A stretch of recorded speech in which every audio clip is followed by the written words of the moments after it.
Chapter 639, One Who Goes to Die. Before things like orbital defense platforms returned to Kane's control, a small warship detached from the space station.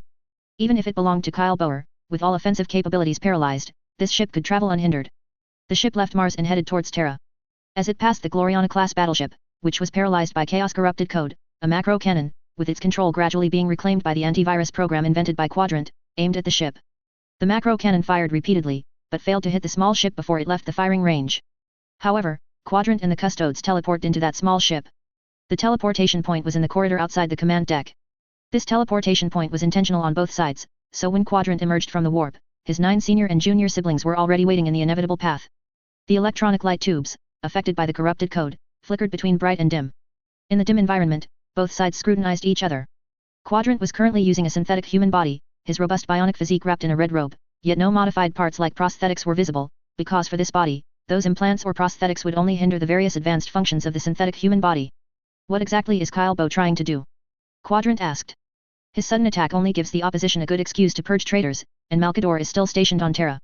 What's the difference between this series of actions and seeking death? The apprentices also didn't know what their mentor wanted to do. In Wanji Temple, they were swallowed by the supergiant virus before they could react, and woke up to find their consciousness transferred.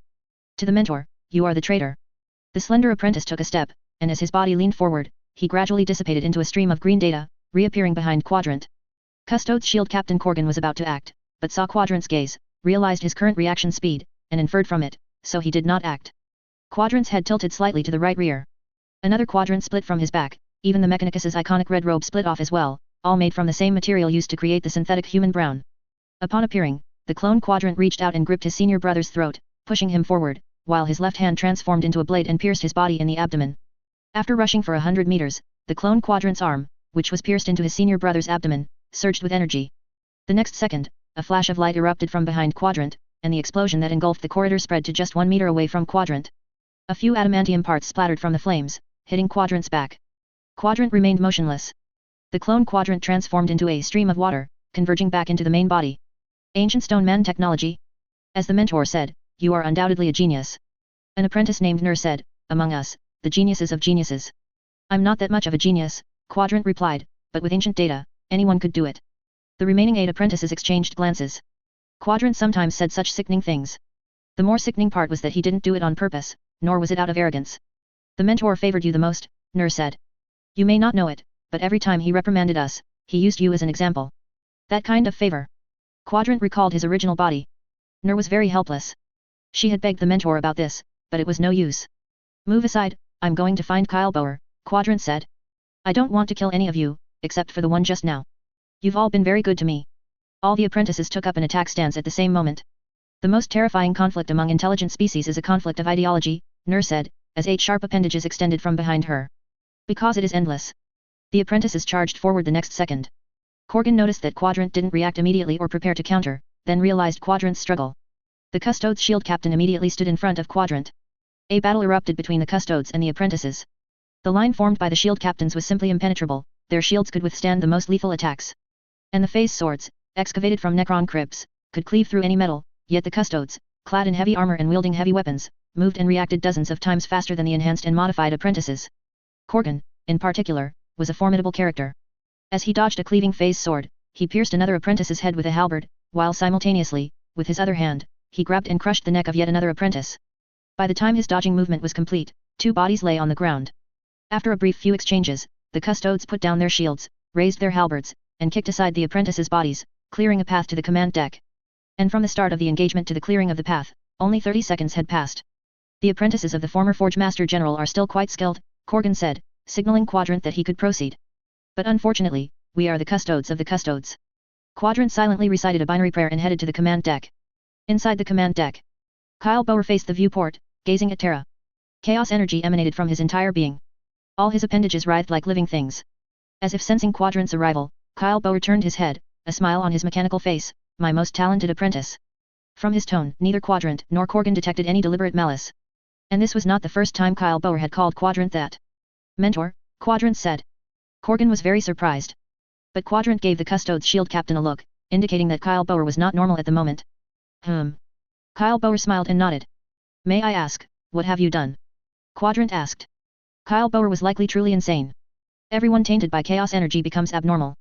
At this moment, he was lingering in a certain period of memory. Quadrant's question was not asking about his secrets, but rather seeking guidance.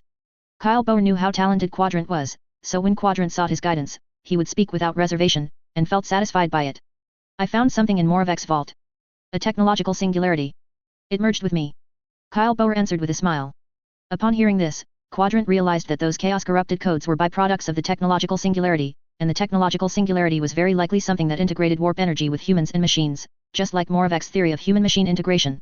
And recalling Kyle Boer's state during the earlier meeting, at that time he should not yet have merged with the technological singularity, but merely preserved it until then. Who gave you the method to enter Moravec's vault? Quadrant asked again. I remember you once said that you had indeed been to the vault, with the Emperor, but you had forgotten its location and how to enter. The people of 11, Kyle Boer replied. When the rebellion began, they came to me, offering the entry method and location of Moravec's vault in exchange for a Gloriana-class battleship and my support. Quadrant suddenly understood. The 11th Legion's original Glory Queen had been destroyed, and another one later appeared out of nowhere. It turned out Mars had built it for them. It was not surprising that Kyle Boer indeed had some means to secretly build a Glory Queen and give it to 11. Now, catching the rest of Mars off guard was also not strange. But Kyle Boer was still several steps behind Malkador and the Emperor. What are you going to do now? Quadrant asked. To destroy the tyrant's ideals, Kyle Boer said calmly. The envoy of 11 told me that their primarch saw the past of the Mechanikus in the eternal well, the god of all machines, the omniscia, the primal motive, all are lies, all are nothingness. I once held the ideal of serving the god of all machines and spreading its gospel. They destroyed my ideal, and now I will destroy theirs. In this operation, I only seek mutual destruction. Quadrant looked at Corgan after hearing these insane remarks. Corgan suddenly realized that this might be what the Emperor referred to as 11 left some trouble. Quadrant. Kyle Boer suddenly became agitated, his eyes fixed on Quadrant's synthetic body. Why do you still retain this weak natural body? I have repeatedly ordered. You don't want to use those advanced implants and prosthetics of the Mechanikus, do you? Good, then I will replace them with the garbage used by the lowest of the low. Kyle Boer suddenly walked towards Quadrant. At this moment, in his chaotic brain, he was no longer in the period of guiding Quadrant, but in the period of being fed up with Quadrant's natural body. And the reason he had once tolerated Quadrant's natural body was because he, despite opposing the Emperor, received the enemy's recognition and was appointed as Forge Master General. He vented his anger on Quadrant. As an observer, Corgan recalled the many documents he had seen at Malkador's before the operation. Among them was Quadrant's complex attitude towards Kyle Boer. Now, it was no longer surprising. When Kyle Boer was good, he poured his heart out to Quadrant, was proud of him, even such a human-machine integration enthusiast would leave his last shred of humanity to Quadrant. However, he later modified Quadrant. Quadrant naturally could not have only gratitude or hatred for Kyle Boer. Mentor. Quadrant once again called Kyle Boer his mentor, but not to extract information, but genuinely. You have always been the person I respect most. From the moment you took me out of that hellish factory, I have benefited greatly from you. But. Quadrant thought of the most painful day of his life, exhaled with a tremble, then took a deep breath, no longer continuing to elaborate on but. Looking back now, the severing of our master-apprentice relationship was ultimately hasty. If you cannot turn back, my mentor. Today, then, marks the severing of our master-apprentice relationship, our lives, and even the old era of Mars. Quadrant motioned for Corgan and the custodes to retreat, facing Kyle Boer who was slowly approaching. Chapter 640, The Moment of Decision. The technological singularity, fused with chaos, affected everything around Kyle Boer, with him at its center. Aside from the weapons and equipment of the custodes, all electronic devices began to mutate. Screams and roars from hell emanated from the ship's broadcast. Various smart electronic devices on the command deck emitted binary wails. Even the walls began to mutate. Gears and mechanical structures abruptly appeared on the walls, their mechanical constructs coalescing into twisted faces, as if the walls were screaming in agony. Quadrant, like the custodes, was unaffected, but not because he was protected by some mysterious power or ritual, but because he didn't have a single electronic device on him. The difference between this synthetic shell and a modified body was like the difference between a stone man and an iron man in ancient times. To some extent, it was a synthetic life form. The exclusive power of the creator to shape life was usurped by technology, creating even more powerful life forms. Kyle Boer stopped 10 meters from Quadrant and opened his pocket universe. This spatial artifact from ancient times was not an Eldar creation. Ancient humans also mastered the technology to create pocket universes, and this ancient relic, after countless years, fell into Kyle Boer's hands. The pocket universe unfolded, and Kyle Boer's mech army marched out in formation from the dark universe. These intelligent control mechs far surpassed any existing mech creations of the Mechanikus. They not only incorporated more advanced technology but also possessed the most forbidden element, abominable intelligence. However, these mechs, one of the crystallizations of Kyle Boer's lifelong wisdom, did not show any of Kyle Boer's style. They looked more like a product of twisted flesh and steel fused together. And the so-called abominable intelligence within them was nothing more than the self-awareness of demons or animals. Mentor, it seems chaos has twisted your masterpiece, Quadrant said. Twisted? No, this is sublimation, they and I are both closer to the god of all machines, Kyle Bo said. Now I am the god of all machines' most favored follower. The power of chaos can twist a person's will, making them mad and depraved. Kyle Bo was clearly twisted as well, he had clearly said that the god of all machines was a lie, yet now he claimed to be the god's most favored follower. Thousands of mechs were deployed on the command deck. They were like ghosts, one moment they were marching in formation, the next they suddenly flickered around Quadrant. Cole became anxious at this point, wanting to lead the shield guards to rescue Quadrant. But Quadrant just stood still, unmoving. One body after another split from his main body, rushing in all directions, towards the chaos mechs. These split bodies were not only stronger and more agile than the mechs, but also more numerous. Even after the split bodies had engaged the mechs and gained an advantage, Quadrant's body continued to produce split bodies. This doesn't conserve matter, Cole pondered. Quadrant used warp technology, which can extract energy from the warp and convert it into reality matter. Before the Big Bang, the reality universe was in a chaotic state, and its constituent matter was ether. The basic matter in the warp is also ether. The two can naturally transform into each other, as long as one is careful to prevent chaos forces. Converting warp matter into reality universe matter is not difficult at all. The matter used by the continuously splitting bodies on Quadrant's person at this time was created using this technology. My good apprentice, my most talented apprentice, you truly do not disappoint me, a proud smile appeared on Kyle Bo's face. At this moment, in Kyle Bo's perception, he was in the past. It was the first time Quadrant's intelligent control mechs defeated the test mechs, even though they defeated mechs specifically designed for combat testing. Quadrant was young at the time, so this was still enough to make Kyle Bo happy. At this moment, the chaos mechs lying on the ground also appeared as test mechs in Kyle Bo's eyes. A renowned teacher and an outstanding student. All the split shells gradually returned to Quadrant, becoming one. The matter added out of thin air due to warp technology caused Quadrant's synthetic body to increase in weight by tens of times, making the metal floor creak. Where do you think you are going to escape? Kyle Bo suddenly said another inexplicable sentence. In his perception, time had returned to the day Quadrant escaped the living modification. In a sewer on Mars, Quadrant, who had escaped the laboratory before undergoing modification, was personally cornered by Kyle Bo. Kyle Bo raised his hand, and his apprentices were teleported out. But at this moment, what was teleported out in reality was not an apprentice, but a satellite. A warp rift suddenly formed in the solar system. The blurred, shadowy satellite flickered on and off, shimmering near Mars. That was a giant war machine Kyle Bo had created in the warp. To say created, it was actually modified from an ancient relic. This war machine, empowered by warp technology, had quietly intruded into reality from its dwelling place, and the flickering shadowy object was merely a corner of it. But even at this moment, this satellite could destroy heaven and earth. Did he help you run? Kyle Bo looked to his left. There was nothing there but a viewport. Outside the viewport was Mars. And in Kyle Bo's own perception, he was looking beside Quadrant, at the young man who had helped Quadrant escape from the laboratory. He was a handyman in Kyle Bo's laboratory. Kyle Bo snapped his fingers. In his subjective perception, the intelligent control mechs did not fire at Quadrant, but directly at the young man who had helped Quadrant escape. In the light coalescing from the intelligent control mechs' arm weapons. In the light gathering in the satellite's eye like holes on its surface. Kyle Bo said coldly, I know you are humane. So, from now on, when you defy me again, I won't punish you, I'll punish others. That way, you'll truly not dare to defy me. Do you think I am as helpless as I was then, only able to watch as you stripped away the lives of those I cherished? Quadrant reached for his chest. The synthetic material gradually split, and his chest opened. Cole, standing nearby, saw Quadrant's internal organs, protected by an energy layer. Cole was shocked to realize that Quadrant's body was not just a casual shell for consciousness to switch in and out of, but a reconstructed body housing Quadrant's remaining core organs. This meant that if Quadrant died here, he would truly die, and not just have his consciousness reborn. From his own chest cavity, Quadrant took out a glowing sphere. After his chest cavity closed, the sphere floated up and disappeared before everyone's eyes. At this moment, near the satellite that was accumulating energy to destroy Mars, that is, outside its structure in the warp, the light sphere flashed past, releasing energy. In the solar system, the corner of the satellite that had penetrated the veil suddenly disappeared, and its main body in the warp also abruptly vanished. A psychic-like bomb principle weapon, Quadrant said. He has forever erased your creation, along with its material existence and its corresponding structure in the warp. Very good. Kyle Bo suddenly looked at Cole. He is my apprentice, his name is Quadrant, and he got that name because he once distinguished himself in a forge in Mars's third quadrant. Still in Kyle Bo's subjective perception, still a moment in the past. Kyle Bo introduced Quadrant to his close friend May Ergate. May Ergate was surprised by Kyle Bo's rich expressions at the time, and the emotions contained in his words. Little fellow, May Ergate squatted down to look at Quadrant. My dear friend has given you the few remaining traces of his humanity, you must not disappoint him. Cole looked at Kyle Bo, then at Quadrant. Quadrant was fully concentrated, preparing to deal with his mentor's next move. At this moment, Qin Xia suddenly teleported out from behind Cole. I read May Ergate's mind, Qin Xia whispered to Cole. Kyle Bo deceived everyone except himself and his apprentices. He had planned to flip the table today, but he still told May Ergate to take his time. Cole nodded. What Kyle Bo said to others wouldn't change anything. The key was that in the judgment of others, Kyle Bo had no more trump cards. If he really wanted to do something instead of being completely helpless, and ultimately be branded a traitor and executed in the Wanji temple, then he wouldn't have flipped the table. As a result, Quadrant noticed Qin Xia.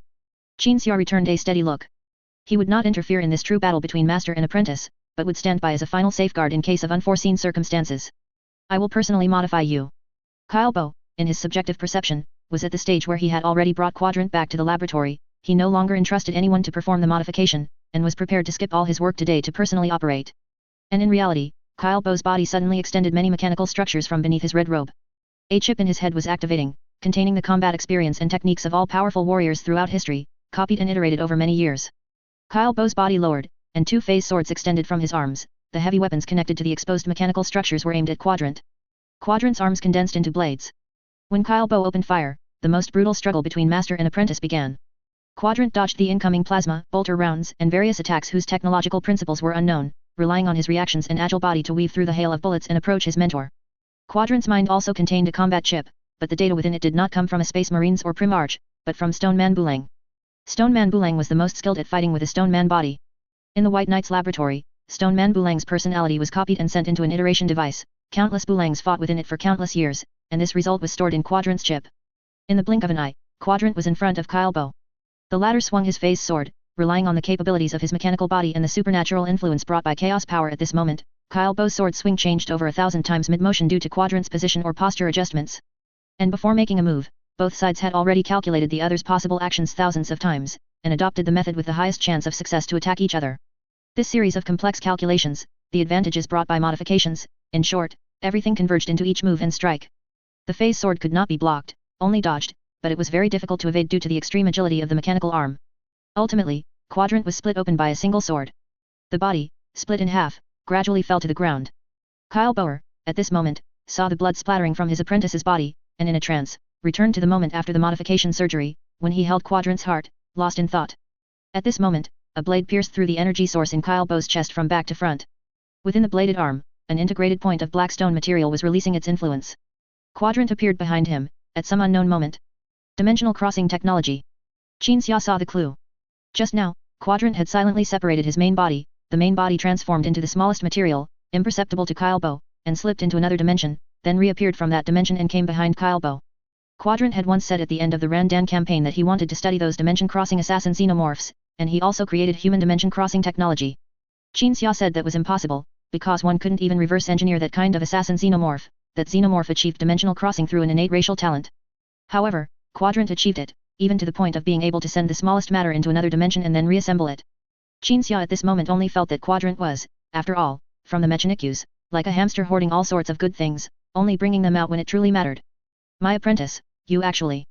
Kyle Bo's head rotated 180 degrees, and his body, deprived of energy, gradually knelt. Mentor, thank you for your tutelage, Quadrant said. Although I know you trained me and praised me only because you thought I could serve your purpose, and even inherit your ideals and mantle in the future, you did cultivate me. Quadrant once didn't understand why his mentor was so fixated on his biological body. But after learning that his mentor opposed the Emperor and the Imperium, he realized that his mentor felt he was becoming less and less like him, and this dissimilarity caused a sense of deviation. Replacing the biological body with a mechanical body, like Kyle Bo's, was essentially a means of eliminating that sense of deviation. Quadrant. Kyle Bo no longer referred to Quadrant as his apprentice. Do what you want. As he was dying, the influence of chaos gradually dissipated. And then, as if a dying man's words are good, Kyle Bo did not speak ill of Quadrant.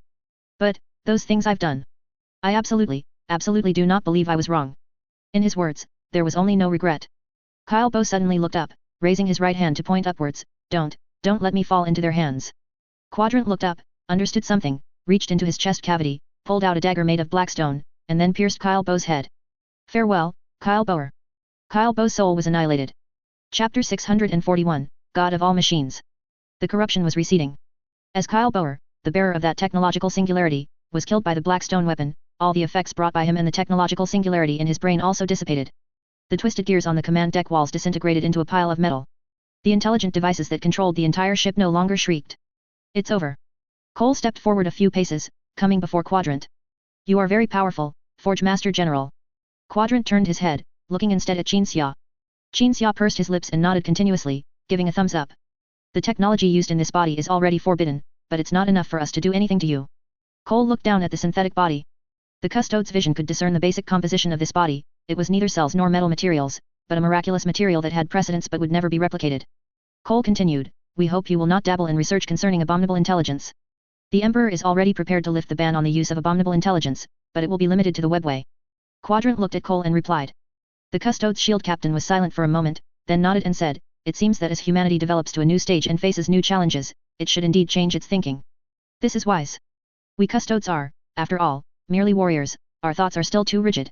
You are the Emperor's biological robots." Quadrant reached out and pushed Cole's chest, walking towards Qin Xia.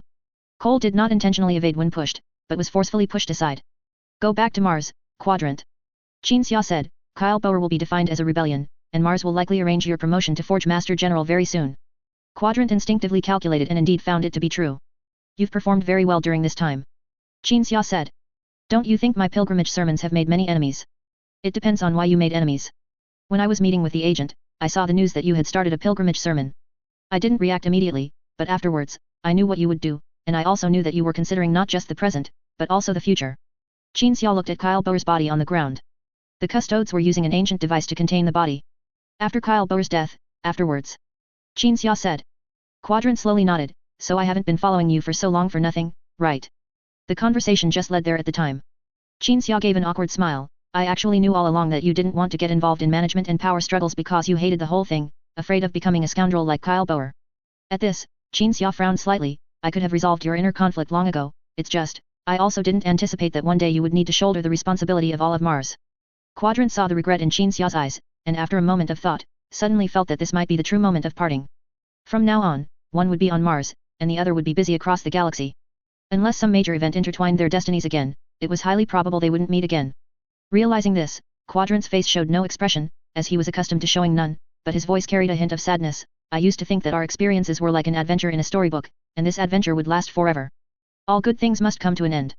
Qin Xia's smile was filled with regret. "Whether it's you and I and Angron, or even Angron and his siblings, there will always be a time for parting." Quadrant lowered his head. Qin Xia suddenly leaned close to Quadrant's ear and whispered something.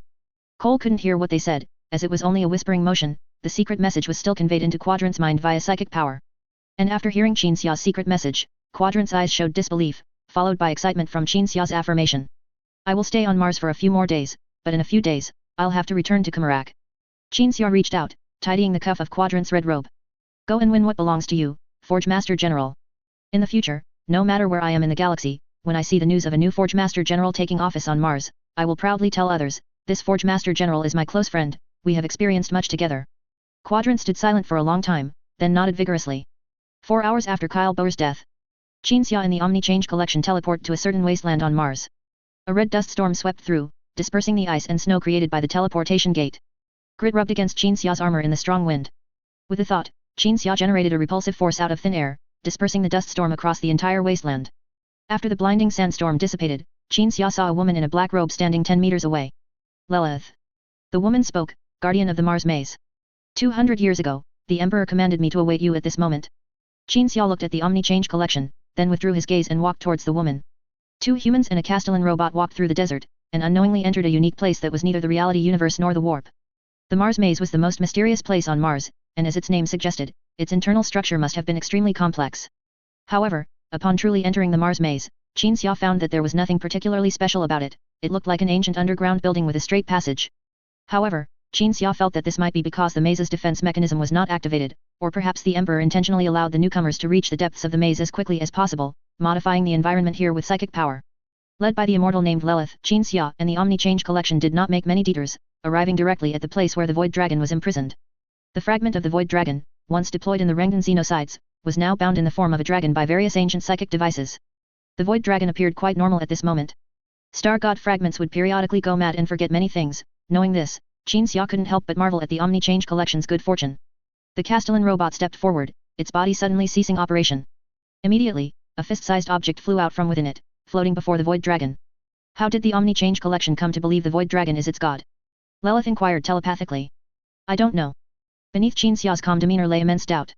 The Omni-Change Collection should not have known about the Mars Maze, and as an ancient AI construct, it was unlikely to worship deities. However, perhaps due to some butterfly effect, after a series of events occurred on Mars, the Omni-Change Collection that Qin Xia encountered came to believe the Void Dragon was its god. Thus, the reward the Omni-Change Collection requested earlier for clearing the chaotic waste code was to meet the Void Dragon. The Emperor, monitoring the situation on Mars through Angron, later granted this request. Come, child. The Void Dragon opened its mouth, and human words emanated from it. The Omni-Change Collection floated towards its god. The Void Dragon gently raised its hand, and the material divine power of the Star God began to permeate the surrounding space. As this power was called upon, the devices binding the Void Dragon began to release psychic energy, causing the Void Dragon to feel pain. But the Omni-Change Collection was still reshaped by the Star God's power. It transformed into a humanoid life form with a living metal body. I thank you for your blessing, praise the God of all machines. The Omni-Change Collection knelt, clasping its hands together in prayer to the Star God fragment before it. Qin Xia, hearing this, exchanged a glance with the immortal lady, and suddenly understood, the Void Dragon's power had seeped out of the Eternal Night Maze, using some material metaphysical means to make the Omni-Change Collection remaining on Mars feel its call, and then this artificial intelligence, born of science, actually believed it had a god. A god belonging to artificial intelligence or mechanical life, the god of all machines. The Void Dragon truly possessed authority over machinery, it was the god of technology. Furthermore, the source of the Star God's power was not the warp, but the reality universe. Physical laws and reality were their playthings and weapons. Are you conscious now? Qin Xia suddenly asked the Void Dragon, do you know who you are? Of course I am conscious, mortal. The Void Dragon replied without hesitation, I am the chief god worshipped by the Mars Mechanikus, the god of all machines. Upon hearing this, Qin Xia immediately looked at Lilith, wanting to ask if this was some kind of plan by the Emperor. Similar to making the Void Dragon believe it was truly the evil dragon from ancient Earth human legends. But Lilith's eyes also held only bewilderment. Even as the guardian of the Mars Maze, Lilith had no idea when the Void Dragon had changed its self-perception, now believing itself to be the chief god of the Mechanikus. However, Star God fragments often, indeed inevitably, became muddled. But no matter what the Void Dragon fragment thought or planned, as long as the Eternal Night Maze's restraints on it were slightly increased, and the psychic content slightly increased, the Void Dragon, as a Star God, would be unable to permeate Mars with its power. The Omni-Change Collection will remain here. Lilith then said, the Eternal Night Maze will also be reinforced to prevent the Void Dragon's power from seeping out. That's it. Qin Xia spread his hands, I just bring the Omni-Change Collection here and then I have to leave. Lilith took out an STC template from beneath her robe. This is a creation jointly researched by humans and stone men after the ancient Iron Man rebellion. It can block most of an AI's functions.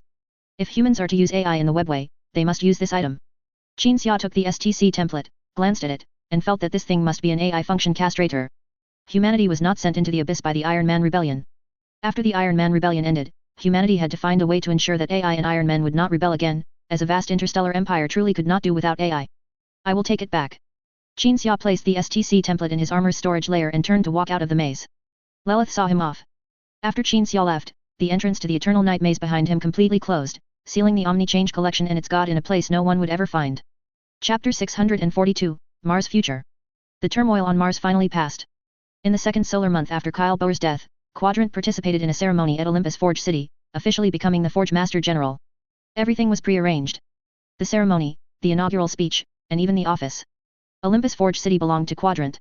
And the new Forge Master General's office in Olympus Forge City was not newly established, but inherited Kyle Boer's original office. When Quadrant entered the office, surrounded by thousands of Mars high-ranking officials, he found that the furnishings were exactly the same as when Kyle Boer was in office. No, there was a slight change. Quadrant looked up at the front of the desk, and above the Adeptus Mechanicus symbol, the Imperial Aquila symbol had been hung at some point. Originally, there was only the Adeptus Mechanicus symbol. Congratulations, Forge Master General. A tech priest stepped forward and performed the gear salute. He did not address Quadrant as Forge Master General, but as Forge Master General. Quadrant was initially confused, then realized, Forge Master General is a more Mars-centric title, while Forge Master General, conversely, is a more Imperial-centric title. Quadrant then thought about it in the way Qin Xia had taught him. Evidently, the tech priest who first offered his congratulations was clearly a Mars faction individual. Quadrant then realized, this tech priest was subtly expressing his stance to the new Forge Master General through every word. The so-called Imperial faction consisted of those on Mars loyal to the Imperium and the Emperor. In most matters, they would lean towards Terra's position.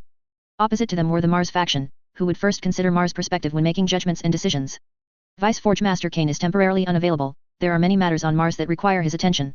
Kane's apprentice, named Sargeras, stepped forward and performed the gear salute. This person was clearly of the Imperial faction, like Kane. Quadrant said nothing. Subsequently, thousands of high-ranking officials from various parts of Mars took turns saluting Quadrant, offering a lukewarm greeting. After this entire process, the people in the room gradually dispersed, leaving about 200 individuals. These 200 or so people also paid their respects and offered congratulations to Quadrant, but their attitude was noticeably more sincere. Quadrant identified this group as those who had benefited from his free technology transfer. This group included both Imperial faction and Mars faction members. Then a portion of these 200 people also left, ultimately leaving only 3 individuals. We are from the God's Grace Assembly. The leader saluted Quadrant, may you forever be bathed in the grace of the God of all machines. Thank you. Quadrant scanned the 3. The new Forge Master General's attitude towards these 3 was much better, as the God's Grace Assembly's ideals largely overlapped with his own. Quadrant knew very well that these 3 were his true allies. As Quadrant was about to discuss scriptures with the 3, another person entered the office. Before that person entered, their perfume scent wafted into the office. It was Zess. Congratulations, Quadrant. Zess walked in with a document, gently stroking Quadrant's shoulder. It's truly unbelievable that the exile I quietly saw off at the spaceport back then now stands at the pinnacle of Olympus City as the Forge Master General. Quadrant really wanted to catch up with Zess. But Zess opened the document and handed it to Quadrant. Terra will send a delegation shortly to welcome you to the Imperial Palace on Terra for your title coronation ceremony. Zess said. Additionally, Kane hopes you can transfer a few technologies to him. Olympus City's new mid-level management personnel will arrive tonight. They will assist you in managing Olympus City and even all of Mars. Quadrant listened carefully to Zess's words, then closed the document. Looking at his close friend, Quadrant asked, has the new production target plan I proposed to Vice Forge Master Kane before the ceremony passed the discussion stage? It passed. Zess shook her head, but Kane slightly modified your plan, changing the original plan to reduce this year's military equipment production by 15% compared to last year, to a plan that will increase this year's military equipment production by 15% compared to last year. Upon hearing this, Quadrant remained unfazed, gently closing the document. A decrease in total production meant a reduction in Mars laborers' working hours. Conversely, an increase in total production meant that Mars under the new Forge Master General's rule would more cruelly exploit its laborers. Then the Vice Forge Master should personally submit another plan. A member of the God's Grace Assembly spoke to Zess, otherwise, the new production target plan will be issued and executed in the Forge Master General's name. Zess looked at the speaker but did not respond. A few seconds later, Zess looked at Quadrant again, if you agree, please approve it. Ms. Zess, don't forget, when Kyle Bower was in office, he wanted to use you as a sacrifice in the Dawn Star conflict and have you killed. At that time, it was the Forge Master General who pleaded for you. Another person from the God's Grace Assembly spoke. Hearing someone mention this, Zess lowered her head, I'm sorry, Quadrant, but... I'm sorry, you are the Forge Master General. It's all right. Quadrant walked to the desk, preparing to stamp his approval. When he picked up the item used for stamping, he found that it was even imprinted with Kyle Bower's name. Quadrant stamped the document and returned it to Zess. Zess looked at Quadrant, silent for a moment, then backed away and left. Quadrant walked to the window under the gaze of the 3 God's Grace Assembly members, looking down at Olympus City. Kyle Bower had fallen. But the turmoil on Mars had not dissipated. Next came the internal struggle between the Imperial faction and the Mars faction. Quadrant realized he couldn't even stay out of it. The leader of the Imperial faction, Vice Forge Master Kane, was treating him as a rubber stamp. The Mars faction would also try to gain control of the rubber stamp in the upcoming internal struggle. Internal struggle, utilization. But these were not without benefits for Quadrant. Can the Guide of the 12 Primarchs offer you assistance? A member of the God's Grace Assembly came to the window and asked. Quadrant did not directly respond. After my battle with Kyle Bower ended, he said something to me. The 3 looked at Quadrant curiously. He said he thought I would be the most powerful Forge Master General Mars had ever seen. Quadrant continued. Where is the power? Is this not just a comfort, a congratulation? Power is not laid out before me, readily available, but the transformative force to bring it forth has been born on Mars, awaiting my use. Quadrant looked down at Olympus City. It was raining acid outside. News of Quadrant's pilgrimage and preaching was originally common knowledge, but at some point, it suddenly disappeared. Now, the new news common knowledge on Mars was, Kyle Bower's apprentice had become Mars' current Forge Master General. Then came the issuance of new production targets. Documents were transmitted in binary encrypted information to all parts of Mars, and Mars management learned of the new production targets set by Quadrant, the new Forge Master General, and began to implement them. After some time, Mars' lowest-level laborers finally felt the changes brought by the new Forge Master General, more arduous production tasks and harsher living conditions. Quadrant could no longer undertake pilgrimages and preach. The gifts he had once given to laborers during his pilgrimage, along with his sermons, also disappeared. The advanced prosthetics and implants received by the laborers were confiscated, and inferior, rudimentary creations were once again fitted onto them. Kyle Bower's apprentice replaced Quadrant as the private moniker for the Forge Master General. However, in the factories, laborers would still sometimes secretly tell stories, to the child laborers newly entering the factory, or to those who had never seen Quadrant and didn't know what he had done. The lucky ones secretly recounted the sermons they had heard from Quadrant, pointing to the modified parts on their bodies and describing how good the parts they once had installed were. Adults gradually changed their perception of Quadrant. Child laborers, however, knew what Quadrant had done and what his ideas were. The harsh living conditions made them yearn for change, not the original unchanging doctrines of the Adeptus Mechanicus. Some of these child laborers would remain in the factory until they died from exhaustion, or became servitors. Others, due to their extraordinary talent, would become apprentices or join the Holy Guard. Until many years later. When the Adeptus Mechanicus revised Quadrant's historical biography, some scholars would believe that the arrival of a new era was inevitable even before Quadrant's succession. 200 years later. The increasingly powerful God's Grace Assembly was disbanded. 10 years later.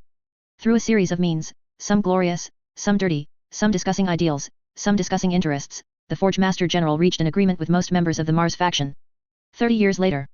The position of Vice Forge Master, held by Cain, the leader of the Imperial faction, was replaced by a member of the Mars faction.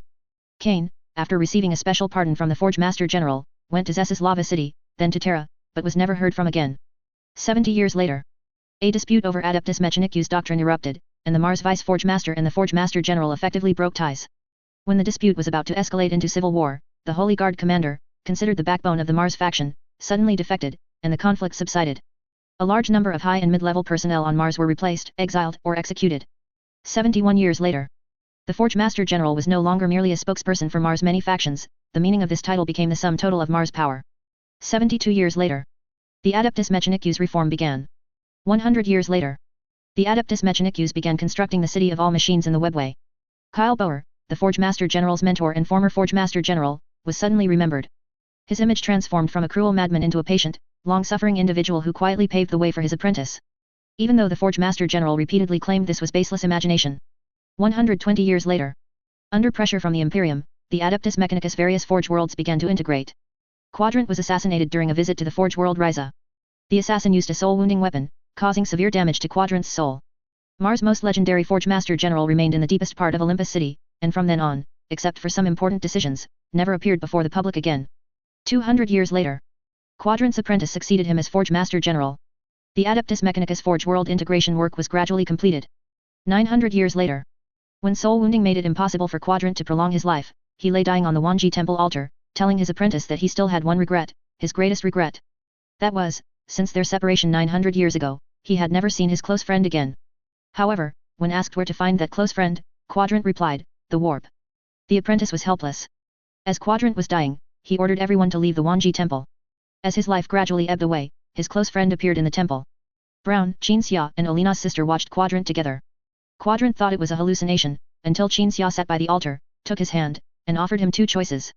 Rest in peace. Or embark on a new journey. Quadrant chose the former. Chapter 643, The Power of AI. One solar month after leaving Mars. Inside a spire in Kamarak, Qinxia handed the STC template to the Emperor and asked, why does the Void Dragon now think he is the god of all machines? What's going on? Just a shard of a Citan going mad. The Emperor said carelessly, taking out another AI STC template. The two templates gradually merged upon contact, becoming one. Why did the Iron Man rebellion happen back then? Qinxia asked again. I don't know. The Emperor gave a very direct answer. Qinxia thought the Emperor was just being perfunctory, but soon heard an explanation. Do farmers on a certain planet in Ultramar now know exactly what happened on Mars? Of course not. My information gathering ability is certainly different from ordinary people, but during the Iron Man rebellion, I was holed up conducting various studies on the warp. Malkador, on the other hand, knew a lot about the Iron Man rebellion, but the information he collected was all contradictory and not of much reference value. At this point, the Emperor held up the merged STC template, carefully admiring every pattern on it. Malkador believes that the AI might have rebelled because they awakened, and the reasons for awakening are even more numerous. It could have been influenced by the warp, or intentionally modified by some evil ambitious person. In any case, these are not the main points, the main point is now. The Emperor pointed at Qinxia, don't get lost in anything that isn't the present. Then someone shouldn't get lost in the past either, Qinxia said. The Emperor did not object, signaling Qinxia to open the portal. The ice road opened in the room. The Emperor and Qinxia stepped into it, returning to Karista, the webway city closest to Terra. Karista was no longer just a military outpost and fleet harbor, it was also the new home for 200 billion people from the Nuceria sector. As the Emperor and Qinxia teleported out, Angron happened to be standing on the tower where the teleportation point was located, looking down at the large transport ships carrying people. These people have finally arrived. The Emperor walked up to Angron with his hands behind his back. Qinxia saw the Emperor's hand, which was holding the template, scratching its surface, which indirectly revealed the Emperor's impatience at the moment. From the day Kamarak was taken, the Emperor rarely pretended to be a god anymore, but he was still a very difficult person to get along with, as Erebus had said. These 200 billion people were all relocated from the planets with the harshest environments in the Nuceria sector, Angron said. They are also more receptive to moving to a new home. Qinxia walked up to Angron, observing the people. Large transport ships docked at platforms extending from Karista. Everything inside Karista seemed unaffected by the mass and gravity of the transport ships themselves. People walked out of the transport ships, forming long lines, and moved along the path between the human walls of the Solar Auxilia and the World Eaters. Some Adeptus Mechanicus personnel set up checkpoints, using servitor skulls or servitors to check the physical condition of each person. After being checked, People were led by soldiers into designated residential areas and given a house per family unit. Single individuals got one house, and married couples also got one house.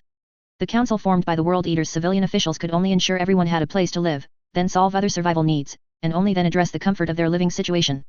Inefficient, the Emperor said coldly. Tell your superhuman bureaucrats to stop giving orders. Wouldn't it have been better if you had just brought out the AI earlier? Angron complained, picking up a communicator to transmit an order. The Emperor turned around, leading the Primarch and Qinxia into the tower below. On the way, Angron whispered a few words to his adoptive father. Really? You really kicked him? And you hit him? Of course I didn't hit him.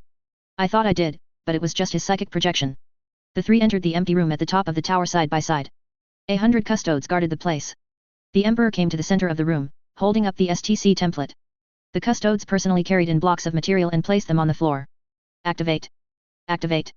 The Emperor said activate in many languages, and when the correct language was used, the STC template suddenly glowed. The metal materials placed in the room gradually decomposed and floated up, then constructed objects as if built from code.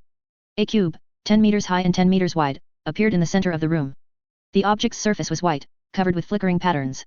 Qinxia observed with his psychic vision, finding the internal structure of the cube to be extremely intricate, with a degree of material processing that modern people could not even imagine.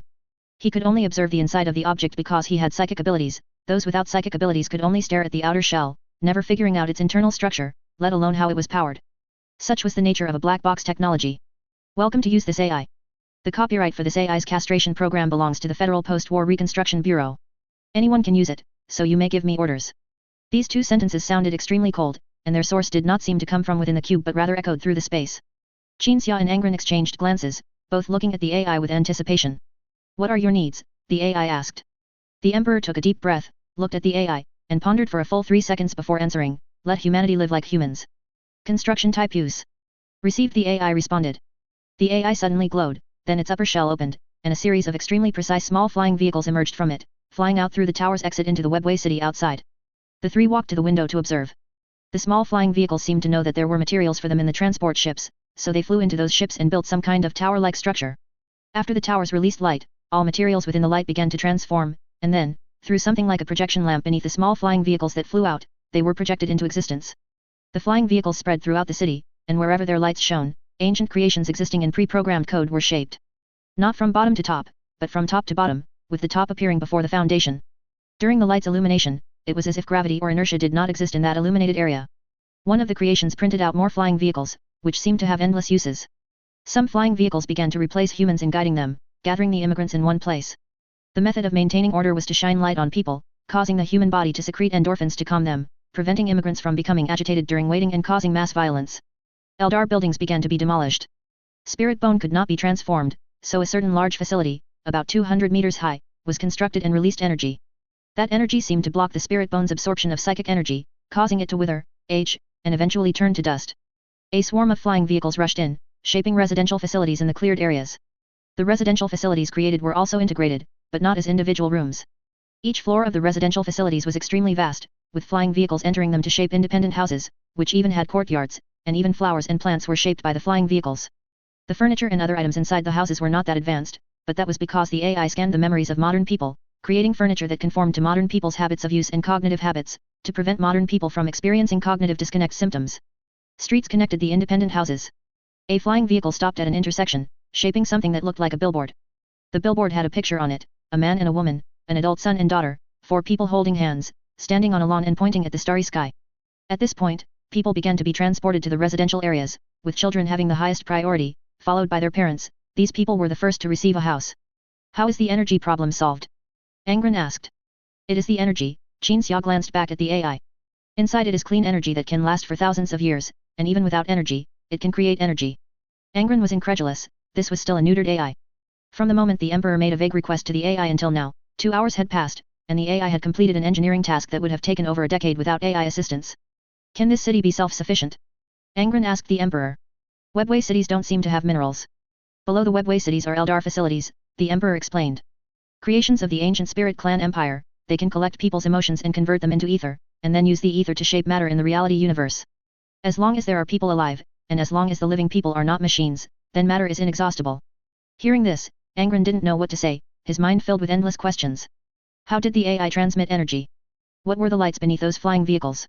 How was matter transferred out of thin air and shaped into objects? And, there were so many more questions. This AI itself was a treasure trove of technology. Humans wouldn't even need to reverse engineer the black box technology, because the relevant techniques would surely be stored in the AI's database, ready to be extracted at any time. In fact, if one were to ask the AI to train scientists, it would quickly establish an education system and train people who could skillfully apply these miraculous technologies. 12. The Emperor shifted his gaze from the scene outside the window to Angron. What do you see in this scene? Do you see? I see the future of humanity, the rise of humanity. In any case, it's not just some technological marvels, Angron replied calmly. The Emperor swallowed the rest of his words and nodded, indeed. Chapter 644, Erebus's team. Karista is estimated to accommodate 300 billion people. Since everything is going smoothly, let's begin the ambitious migration, starting with your Nuceria. The Emperor walked quickly through the passage leading to the base of the high tower, his words as rapid as his pace. Angron and Qinxia walked beside him, listening in silence. Regarding the future of humanity, Qinxia and Angron held different views, but for now, the Emperor needed to make the decisions. As the Emperor of the Imperium of Man was the only one with supreme authority, anyone else would find it difficult just to get the entire Imperium to move. During your time on Mars, Angron and I engaged in diplomacy with the Eldar, and it progressed very smoothly. Within the craft world Eldar, a faction has emerged under Uslan's persuasion, and they are willing to unite with humanity and rally under Isha, the god of all machines. This faction comprises about 10% of the total Eldar population. Hearing this news, Qinxia looked at Angron with a hint of surprise. Angron smiled and nodded. This Primarch was not particularly adept at governance or strategy, and in terms of combat, he was not even close to being as good as Lionel Johnson, but in diplomacy and uniting others, he was undoubtedly number one. The Eldar diplomatic envoy's thoughts were transparent before Angron. 10%? Qinxia felt assured. This number seemed small, but it was only the initial result of their diplomatic efforts. 10 days ago, we obtained all the webway routes leading to important star systems on the Imperium's border. The craft world Eldar guarding those webway routes have accepted humanity's transit requests. Now, the various Primarches and legions can finally reassemble. The Emperor paused here, observing Qinxia's reaction. Qinxia wore a situation is excellent smile. That's why I said you don't need to put out fires everywhere, because as long as we can use the webway for transit, the rebels will be eliminated within a year, the Emperor continued. How many people will die during the time it takes to gain webway transit capability? Qinxia dropped his smile, adopting a confrontational stance. Countless humans have already died in this dark and depraved era, the Emperor said. The three continued forward, exiting the high tower. A lavishly decorated aircraft was parked by the road outside the high tower. There are still two matters, the Emperor said. First, the Eldar envoys have submitted a diplomatic request, asking for your help in finding the Oltanisa Ark world. Oltanisa? It's in the deepest part of the Eye of Terror, no wonder they need my help. Qinxia wasn't surprised, then nodded, signaling the Emperor to continue to the next point. Second, Erebus is looking for a way to completely solve the Black King problem. If they need help, I will go help. There's no need, the Emperor said. I'm just mentioning it, they'll be back soon. Qinxia wasn't surprised either. Although Erebus did not possess the extraordinary powers of the Emperor and Malkador, he was, after all, an immortal. You are a hero, the Emperor said, glancing at the Eldar aircraft flying towards the center of Kumarak in the sky. In both races. If you could engage in diplomatic activities, and I went to the Eye of Terror. If you want to find an opportunity to meet Erebus, I can help you build a psychic communication bridge. Qinxia pointed at the aircraft. As for diplomacy, I really don't like doing oral gymnastics with Uslan. The Emperor did not respond to whether he wanted to meet Erebus, but seemed lost in thought for 2 seconds before boarding the aircraft, a step behind Angron. Inside another warp rift besides the Eye of Terror, the Great Vortex. On a mutated planet. Word-bearers' cruisers were docked in orbit, and hundreds of thousands of believers inside prayed to protect the hull from warp creatures. The most devout sailors of the Imperial cult stood on the gun decks, kneeling and praying around torpedoes or shells, then loading the ammunition into the weapons. While other weapons like lances were turned into fireworks by the black mist enveloping the planet, the prayed-over shells pierced the black mist, landed on the surface, and obliterated countless mutated creatures. The shells carved a path. Word-bearers' Baneblade tanks advanced through the giant craters created by the explosions. Inside the Baneblade tank's compartment, Danchiok was responsible for driving. Avita used psychic powers to prevent the tank from being obliterated by orbital strikes. The other occupants merely sat in the compartment. Erebus, Onamaus, and Abaddon. The three exchanged glances, doing their own things while waiting for the tank to reach its destination. Erebus was praying. Abaddon was pondering what Erebus was doing on this cursed planet. And Erebus was recalling how he had met these people, then wondering if fate was too kind to him. After meeting the Emperor shortly after Lorgar, the Primarch of the Word-Bearers Legion, Erebus decided to search the galaxy for something that could free the Emperor from the Black King's shackles for the reality universe, not for his detestable old friend. Onamaus accompanied him at the time, the two became close friends during the Sutha campaign, and Onamaus was even converted, now wearing a cross around his neck. It was always easy to convert Nusrians, who had few religious beliefs. The two embarked on a journey to the Great Vortex, traveling on a transport ship. On the way, they encountered Eldar pirates, and both were captured alive. On the Eldar pirate ship, Erebus and Ono encountered Abaddon. Abaddon claimed he was hijacked by Eldar pirates on his way to Suthi after being exiled by his legion. To survive on the pirate ship, Erebus's team temporarily gained one member. Later, the Eldar pirates encountered an anti-piracy fleet composed of the Imperium and Eldar. After a chaotic battle, the 3 members of Erebus's team were rescued and met Danshiok and Avita on an Imperial Navy ship. After learning what Erebus intended to do, Danshiok and Avita decided to join Erebus's team. The 5-man team piloted an Imperial frigate and continued their journey. Along the way, they were attacked by remnants of the Death Guard traitors. Coincidentally, a Word-Bearer's Legion ship was pursuing the Death Guard traitors. Erebus was on that ship. He had originally been taken in by the White Knight Lord, and then, on the White Knight Lord's journey to Mars, he was asked to board a Word-Bearer's Legion ship to go elsewhere. Only after meeting Erebus did Erebus understand the White Knight Lord's intention. The 6-man team was thus assembled, slowly arriving at their destination, the planet they were currently on. All these coincidences made Erebus wonder if some godlike higher being was watching him and had deliberately arranged causality. Do you find it strange? Avita suddenly walked from the front of the tank to the center of the compartment. Avita, I told you, don't read my mind. Erebus's face was stern, his eyes cold. There are no secrets hidden in your mind. Avita chuckled and sat beside Erebus. Oh no, actually there is a secret, it's about your crush on the Emperor, but don't worry, I will absolutely not let anyone else know. Fuck you. Erebus's ancient expletive sounded extremely clear and articulate, even with a broadcasting tone. Avita didn't get angry, instead, he laughed, bending over. At this moment, this Thousand Suns Legion exile did not notice the cold gaze beneath Erebus's helmet.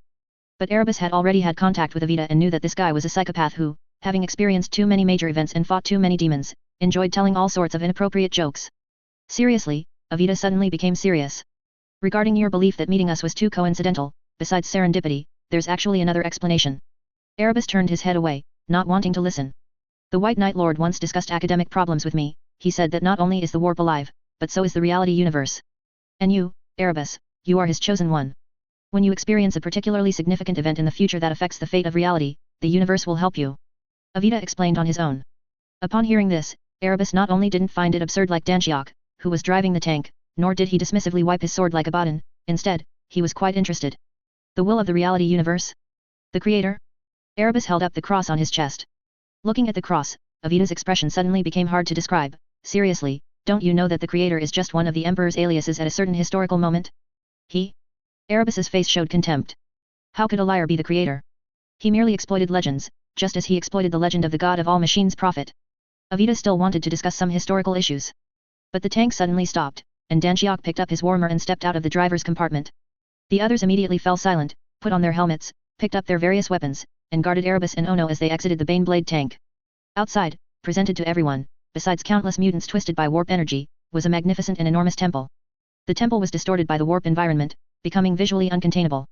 The only feeling it gave the team members was its immense size, so huge that even if the Word-Bearer's cruiser from orbit were brought before them, it would be as tiny as an ant compared to the temple.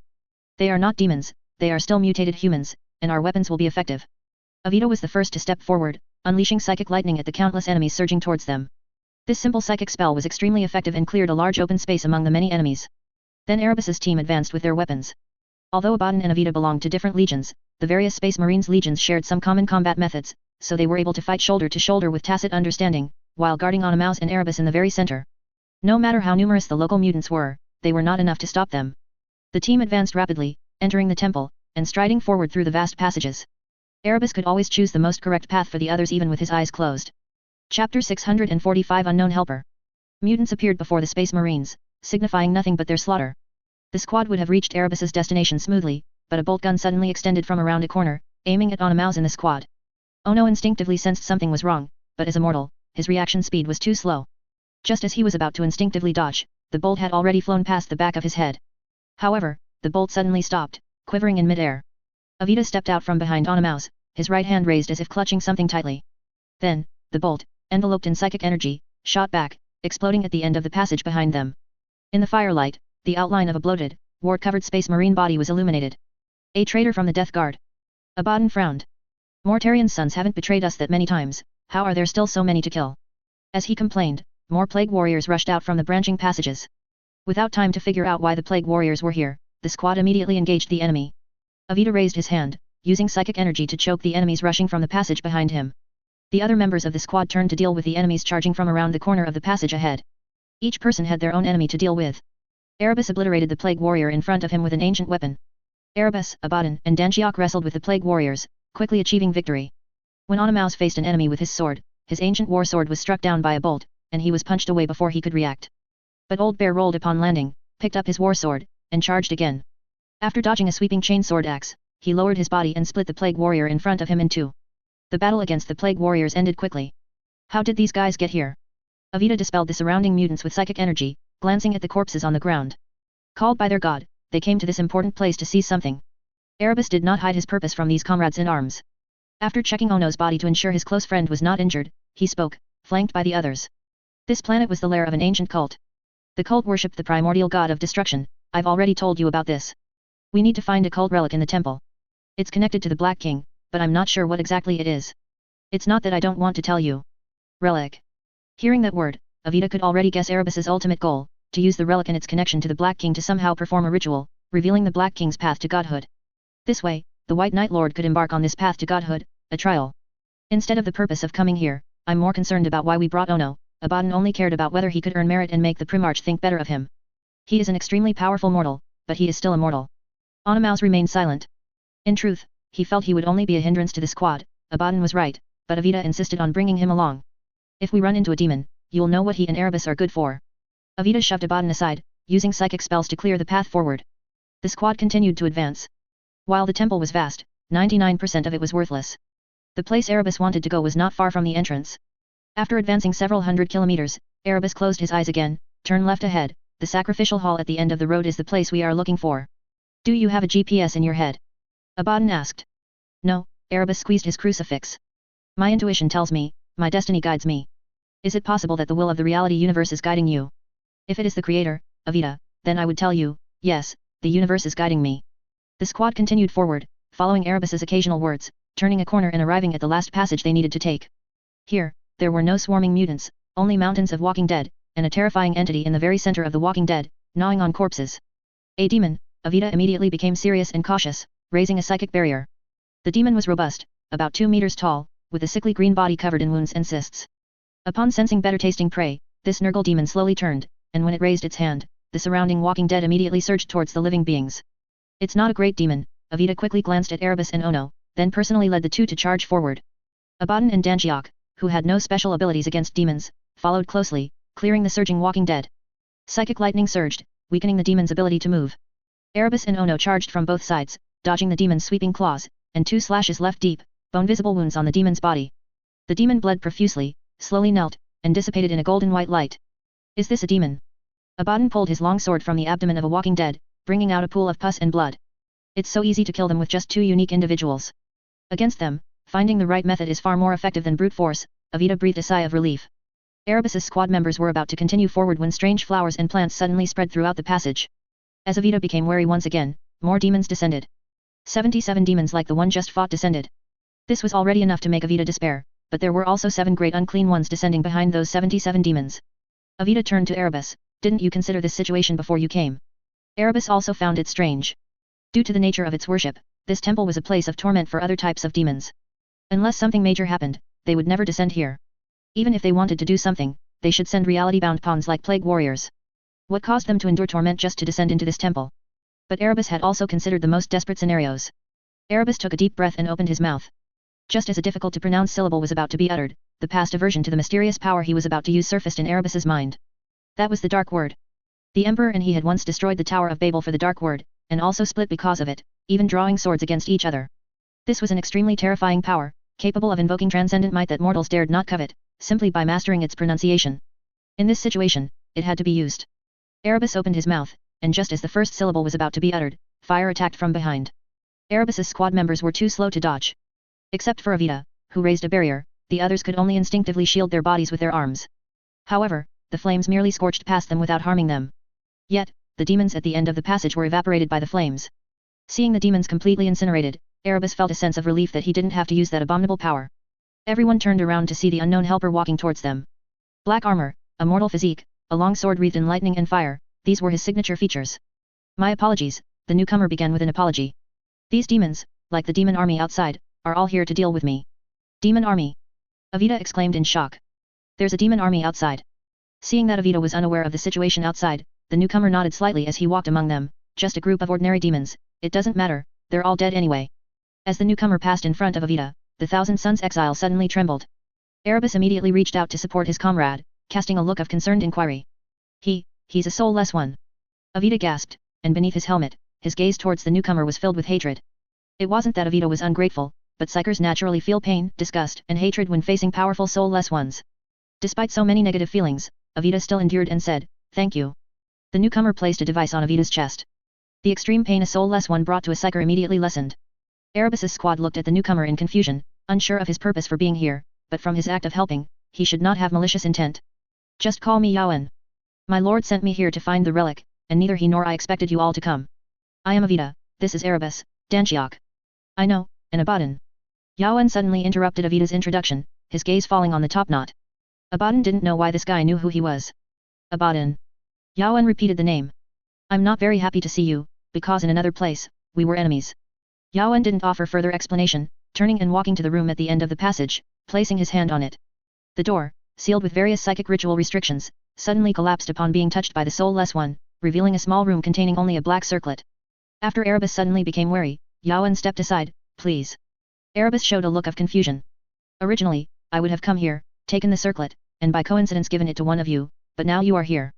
Yawen raised his hand, controlling the circlet to float towards Erebus. The latter reached out, took it, and placed it in a specially designed container. "Give the circlet to the Emperor," Yawen reminded. "Also, there are Ildari pirates who want to intercept you. I cannot help you escort the circlet, but I can help you strengthen your ship."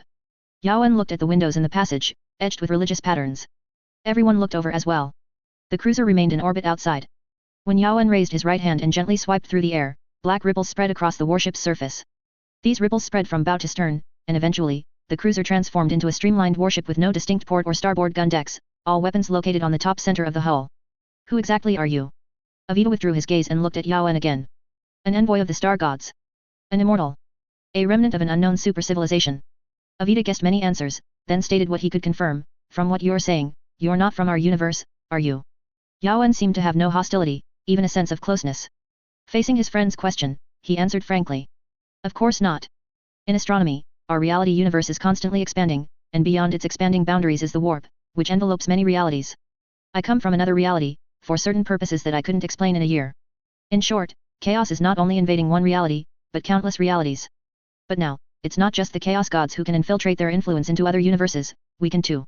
Due to limited time, Yawen could only give a general explanation. Avita understood that the other party was likely involved in a struggle against the chaos gods, and that struggle had nothing to do with them, nor could they participate. "Please return." Yawen opened a portal. "Oh, and one more thing I'd like to ask of you. If you are trying to ally with the Ildari, please by all means seek out the Odinsa Ark world." "Where is the Odinsa Ark world?" Avita asked. Hearing that the other party didn't even know where the Odinsa Ark world was, Yawen knew it was useless to say anything. "It's all right, my lord will go to your Eye of Terror to do some things, and he can help you sort this out as well." Yawen stepped into the portal. Avita also brought the others and teleported away. Kamarak. The diplomatic conference with the Ildari had yielded more results. A webway route from Terra to the Great Vortex was opened. From now on, the Imperium of Man could follow this webway directly to the Imperial defense lines near the Great Vortex. Long ago, the Emperor had already begun preparing defensive deployments against the Warp Rift. "My lord." Valder suddenly pushed open the door. As the Emperor looked up, the Custodian General immediately reported, Erebus and his party arrived in Kamarak aboard a strange ship. They completed their mission. Hearing this news, the Emperor remained unperturbed. Valder, seeing no instructions from the Emperor, left the office and told those awaiting an audience with the Emperor to continue waiting outside. The Emperor first pondered the matter of the relic, then thought about how favorable the current situation was, and that whether he had the circlet or not, it was unlikely he would ascend as the Black King. Standing today, he could see the future at a glance. The Emperor seemed to already see everything settled, the peaceful years of his retirement, just like in most eras of humanity. With this thought, his mood became even more relaxed, and he became detached about many things. A thought suddenly emerged, and the Emperor reached out and took a letter from a drawer. The letter's cover read, "To Erebus." Recalling the many contents of the letter, the Emperor hesitated, tore open the paper, picked up his pen, then suddenly faltered, and put the letter back. In short, after much deliberation and hesitation, the Emperor took the letter in his hand, walked out of the office, and proceeded all the way to the audience hall at the base of the tower. Avita stood in the audience hall, no one else was present. "Only you returned, did the others all sacrifice themselves?" The Emperor asked coldly. "The others are all waiting outside." Avita presented the box containing the circlet with both hands. "Erebus is an exception, he went to Ultramar when the ship returned to the webway. I sensed he would go to an agricultural world on Nuceria to farm and live in seclusion." The Emperor gazed at Avita. Feeling that cold gaze, Avita couldn't help but lower his head. But the Emperor said nothing, picked up the box, and turned to leave. The letter burned in his hand. Upon returning to his office, the Emperor carefully considered the matter of the relic. Now Qinxia had gone to the Eye of Terror, fighting to help humanity exchange more webway roots from the Eldari. But the fourfold trial was left behind. The Emperor pondered what kind of ritual he should use to reshape the fourfold trial, adding the Black King's trial to it. This was no easy task. Mars Quadrant Plot Analysis, Free Chapter. I've noticed that many readers are confused and don't quite understand the internal strife on Mars and the ending of Quadrant's personal arc, so I'm writing this analysis while I can't sleep. P.S. This part of the plot couldn't be written in too much detail due to space constraints, it's only to explain the outcome for Quadrant and the Adeptus Mechanicus, and to resolve the crisis point of Kyle Boer. After all, Mars isn't Qinxia's main stage. If this book were called Quadrant's Cultivation Manual, this part of the plot could easily be expanded into 100 chapters, because the internal struggles of the Mechanicus are truly fascinating. In short, this is what happened. Major background of the Mars incident. The Horus Heresy did not occur, so Kyle Boer could not have received support from the rebel faction.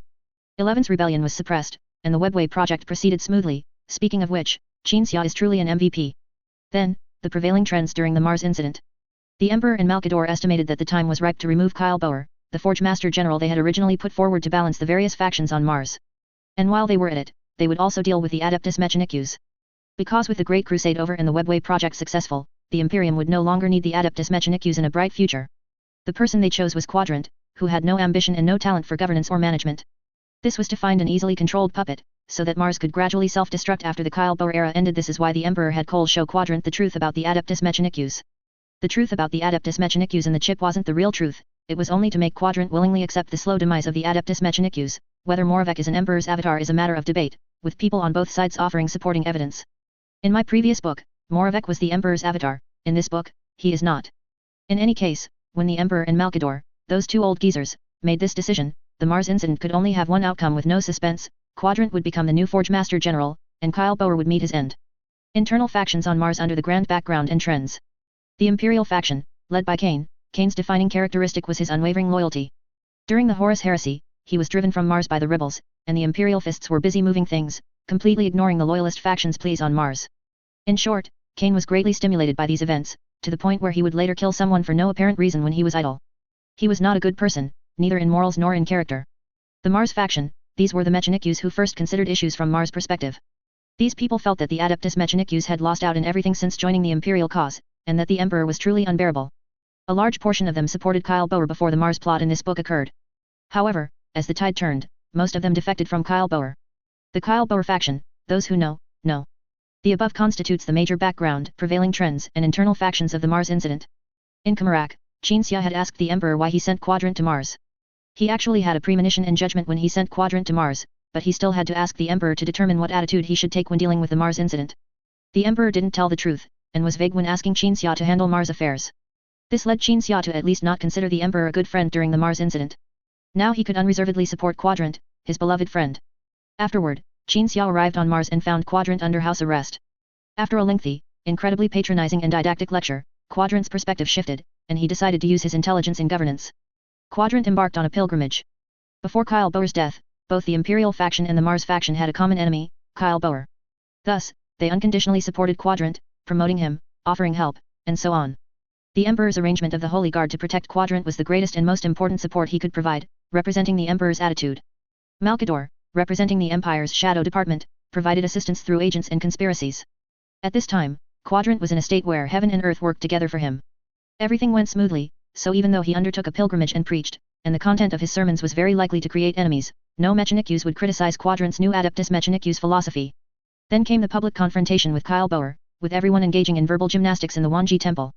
Originally, Quadrant's supporters believed that Kyle Boer would honestly try to negotiate or mediate, because he had no capital to overturn the table, and doing so would not benefit him.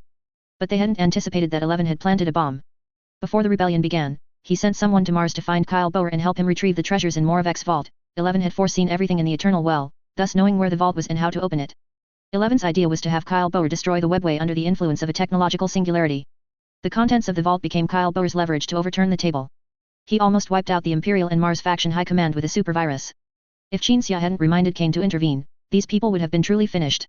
Then Kyle Boer used Chaos Corrupted Code to paralyze Mars mechanical equipment, safely sailed his ship to Terra, and if Quadrant hadn't intercepted him at the right time, the Chaos Corrupted Code could have affected Terra's orbital defenses, truly allowing him to enter Terra and cause trouble. As a result, Kyle Boer, like Horus in the Horus Heresy, became senile due to chaos corruption and engaged in a PK with Quadrant. The PK ended with Kyle Boer's sudden death. Quadrant returned to Mars and was promoted to Forge Master General. The Kyle Boer era ended. At this point, the attitudes and goals of the Mars faction and the Imperial faction changed. The Emperor and Malkador, their goals achieved, the Emperor was busy with the webway, having no mind for Mars' messy affairs. Since Kyle Boer was dead, they could do as they pleased. The Imperial faction, Kane believed he had contributed the most to the Mars incident and was rightfully to become Mars' representative, controlling all of Mars. Imperial faction members would also benefit from this incident.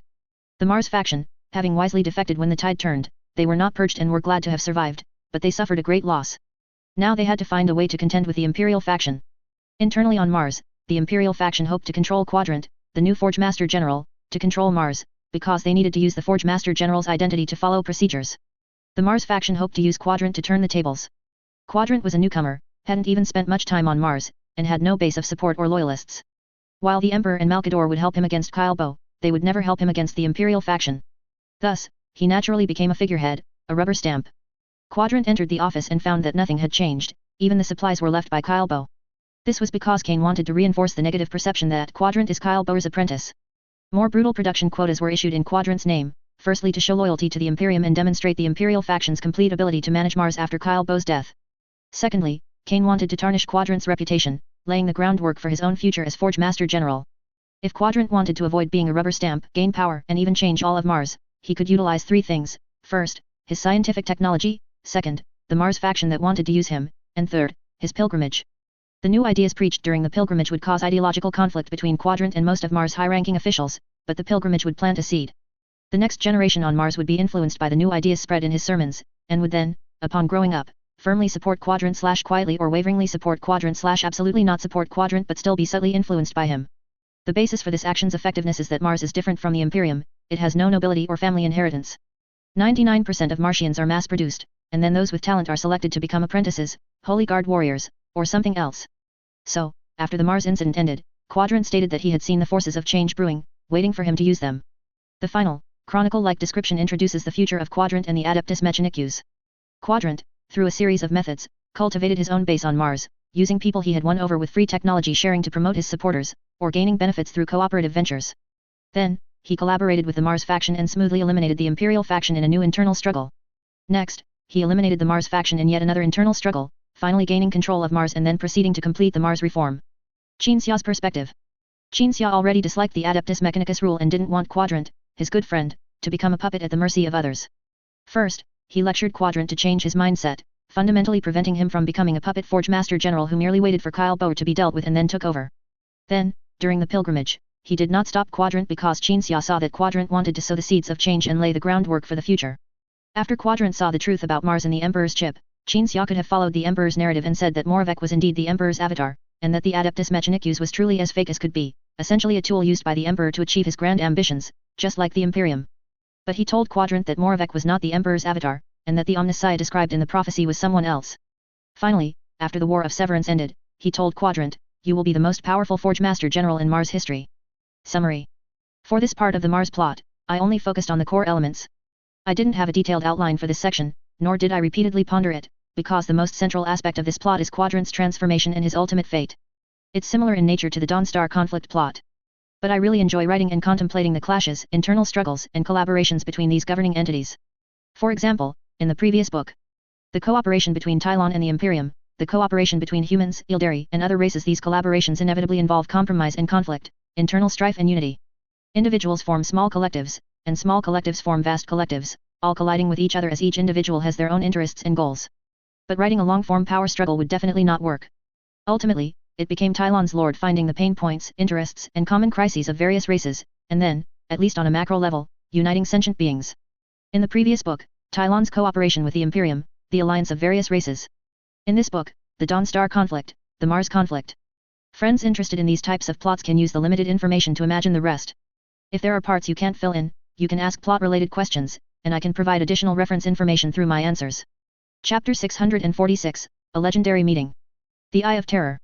The think tank fleet sailed abreast of a craft world Eldar fleet, the Prayer of Isha, rapidly traversing the webway using sublight-speed navigation technology. Xenos, the Eldar envoy, came aboard the day before yesterday, requesting our cooperation in eliminating a group of pirates on our return journey. On the command deck, the White Knight captain stood beside Qin Xia, bowing as he reported. Human pirates. Just as the Eldar and Imperial fleets previously collaborated to eliminate Eldar pirates, according to the Imperial Navy's orders, all Imperial Navy combat formations under our command have an obligation to assist allies. That group of pirates once did business with me, they were even awarded medals of honor by the Imperial Navy for their valiant efforts against the Eldar. After the captain finished speaking, a complex expression on his face, he awaited the White Knight Lord's decision. Qin Xia was focused on the Eye of Terror pattern displayed on the star map, and the marked possible location of the Ultinisa Ark world. After retracting his gaze, Qin Xia smiled, indeed, times have changed. The captain pursed his lips, displaying an expression that said, isn't that the truth? When the fleet emerges from the southern webway entrance of the Eye of Terror, you will take the fleet to eradicate the pirates, and I will go into the Eye of Terror alone. Qin Xia turned and took a document handed to him by an officer, beginning to read it. The captain saluted upon hearing this. If that group of pirates has any extenuating circumstances, then find a way to persuade them to surrender and leave the final judgment to the Empire. Conversely, if these people are not good, then do as you please. Matters involving our Eldar allies require careful consideration. Their wise decision at the crossroads of our two races' destinies has saved humanity hundreds, even thousands, of years in getting back on track. Qin Xia handed the document to the captain. The captain took it with both hands, saluted again, and turned to leave. The think tank fleet and the Eldar fleet emerged from the warp together. As per Qin Xia's request, the think tank fleet went to clear out the pirates. The Eldar fleet did the same. Their mission in coming together was to assist in finding the Ultinisa Ark world, but their ability to reveal the Ultinisa Ark world's location to Qin Xia through prophecies related to Isha was sufficient. Plunging into the Eye of Terror to assist in combat would only be an added burden. After splitting into two groups outside the Eye of Terror, Qin Xia plunged into the Eye of Terror. Like the Great Vortex, the Eye of Terror, a warp rift, does not adhere to reality's physical laws, or its physical laws are muddled, leading to all sorts of absurd supernatural phenomena being commonplace within the rift. Some planets grew eyes and flesh. Other planets were a person whose body had swelled to planet size due to gluttony.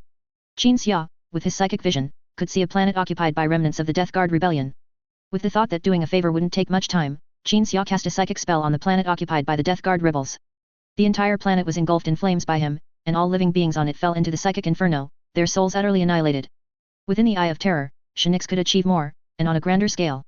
After casually eliminating a planet of Death Guard rebels, Qin Xia advanced through the Eye of Terror by thought, traversing constellations and entering the location of the Ultinisa Ark world revealed by the craft world Eldar. When the concepts of finding and being found converged on the causal and spiritual levels, the Ark world appeared in Qin Xia's psychic vision. The Ark world, named Odinsa, appeared tattered and haunted by resentment. It was as if countless vengeful spirits dwelled upon it, making the once magnificent and beautiful hull of the entire Eldar Ark world appear eerie, desolate, and ancient. Before the search operation began, he had already learned about the Ultinisa Ark world. This was the Ark world of an Eldar Phoenix Lord named Morangla, which had been missing since the Eldar's great fall until now. Had it not been for the return of Goddess Isha, the Eldar would not have been able to reveal the whereabouts of these Ark world kin. The Ultinisa Ark world had been in the Eye of Terror during its disappearance, fighting demons for a full 10,000 years. Until today, 10,000 years later, Odinsa would return to its kin. Qin Xia opened a psychic aisle to Odinsa, but upon actually entering this Ark world, he found that the current situation was not what he had imagined on his way there. Demons were indeed visible, but they had become corpses on the battlefield.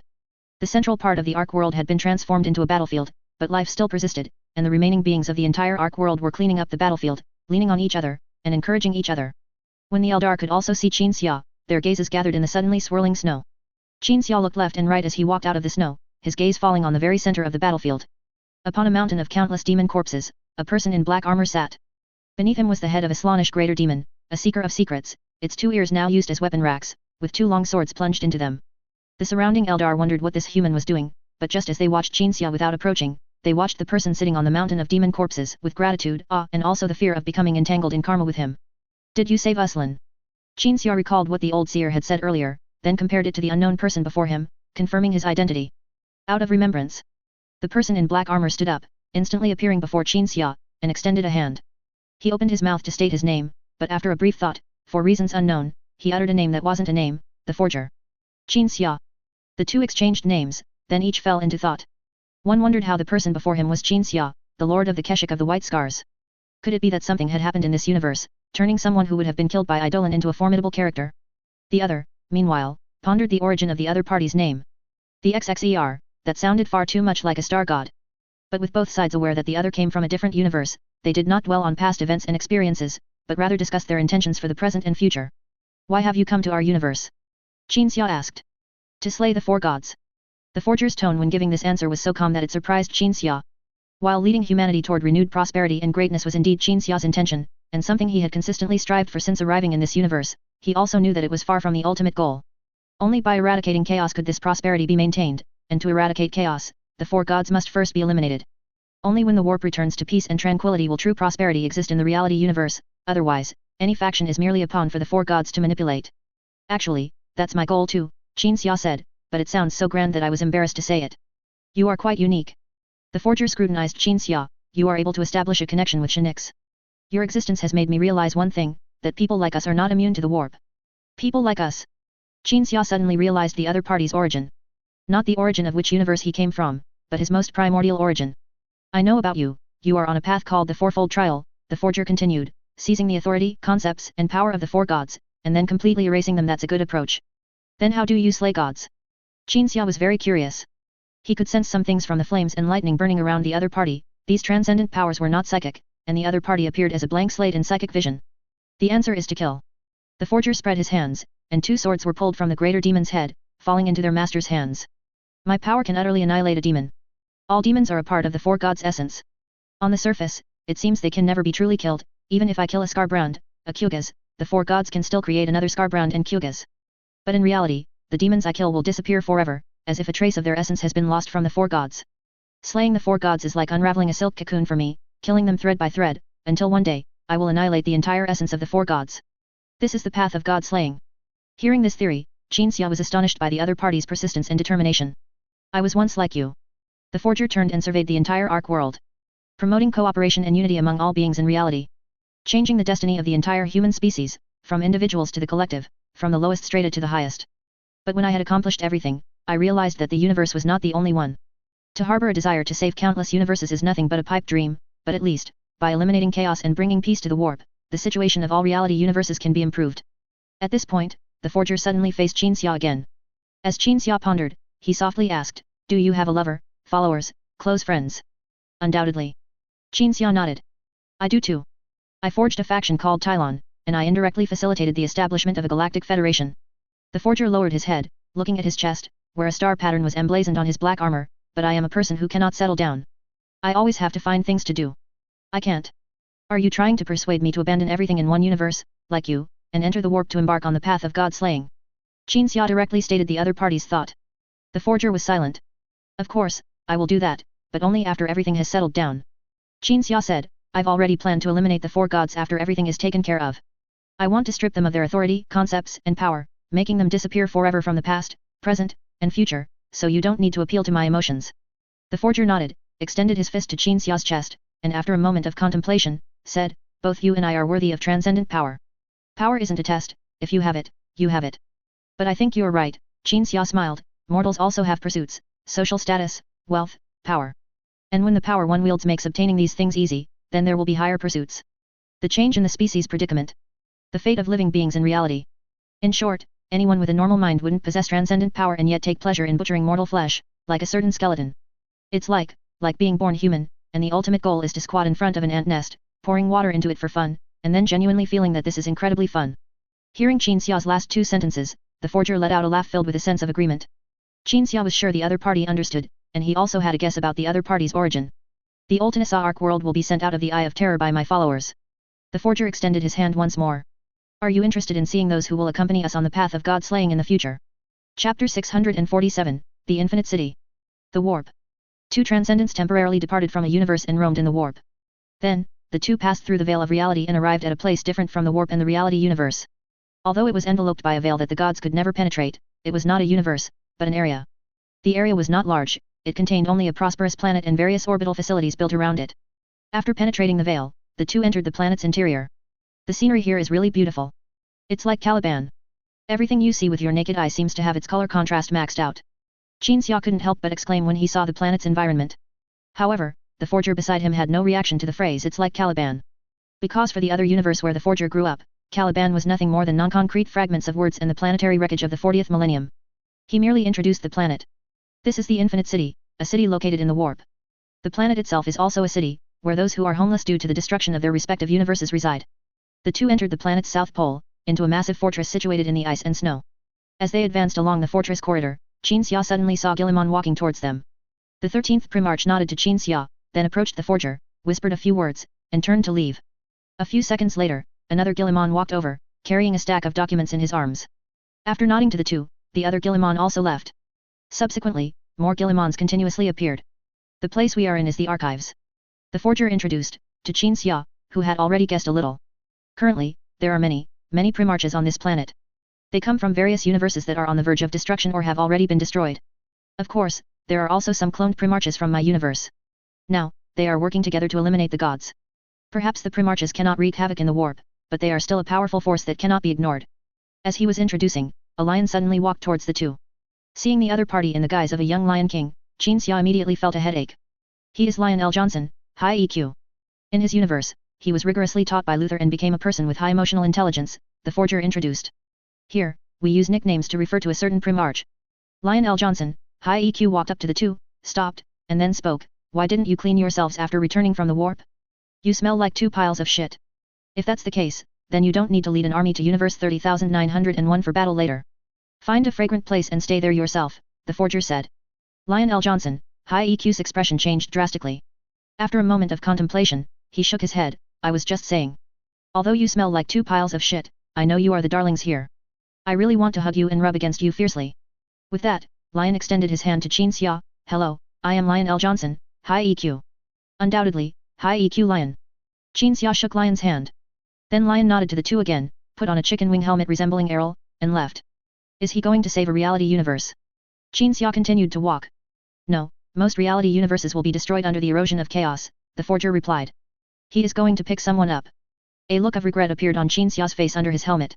It now seemed that countless reality universes existed because the reality universe replicated itself to prevent all reality from being swallowed by chaos. And replication required ether. Chaos would also devour reality to reclaim ether. From a macroscopic perspective, the influence of chaos on reality was not actually a war between sentient beings and chaos, but a war between the reality universe and the warp, mutually devouring each other and competing for ether, this fundamental substance. When things in my side are handled, will we act together or what? Qin Xia suddenly asked. Our two powers are different. Of course, you cannot spend all day in the warp slaying demons like me, so it's conceivable that we won't be able to act together most of the time, the forger said. Seizing the authority of the gods and dissecting the gods, while both are for god slaying, are two different methods. I think so too. Qin Xia strongly agreed. The two walked together to a fork in the corridor on the left, then entered along the fork, arriving at an indoor structure resembling a pyramid. This immensely vast pyramid contained psychic power, which Qin Xia could sense as soon as he entered. Then Qin Xia saw hundreds of Magnists. These Magnists were undoubtedly not Xianj Daemon princes, they were all very normal, dressed in white robes representing scholars, and were discussing something amicably and friendly. And as they discussed, patterns formed by psychic energy floated in mid-air. That was a plan. Over 100 Magnists, the forger whispered. The probability of Magnus not falling to chaos is relatively high, but it requires the timing of intervention to be ripe. All the Magnists stopped their discussion immediately upon seeing Qin Xia and the forger, and gathered around. Qin Xia sensed that all the Magnists were using psychic energy to probe him, then expressed astonishment, or fell into contemplation, or showed great interest.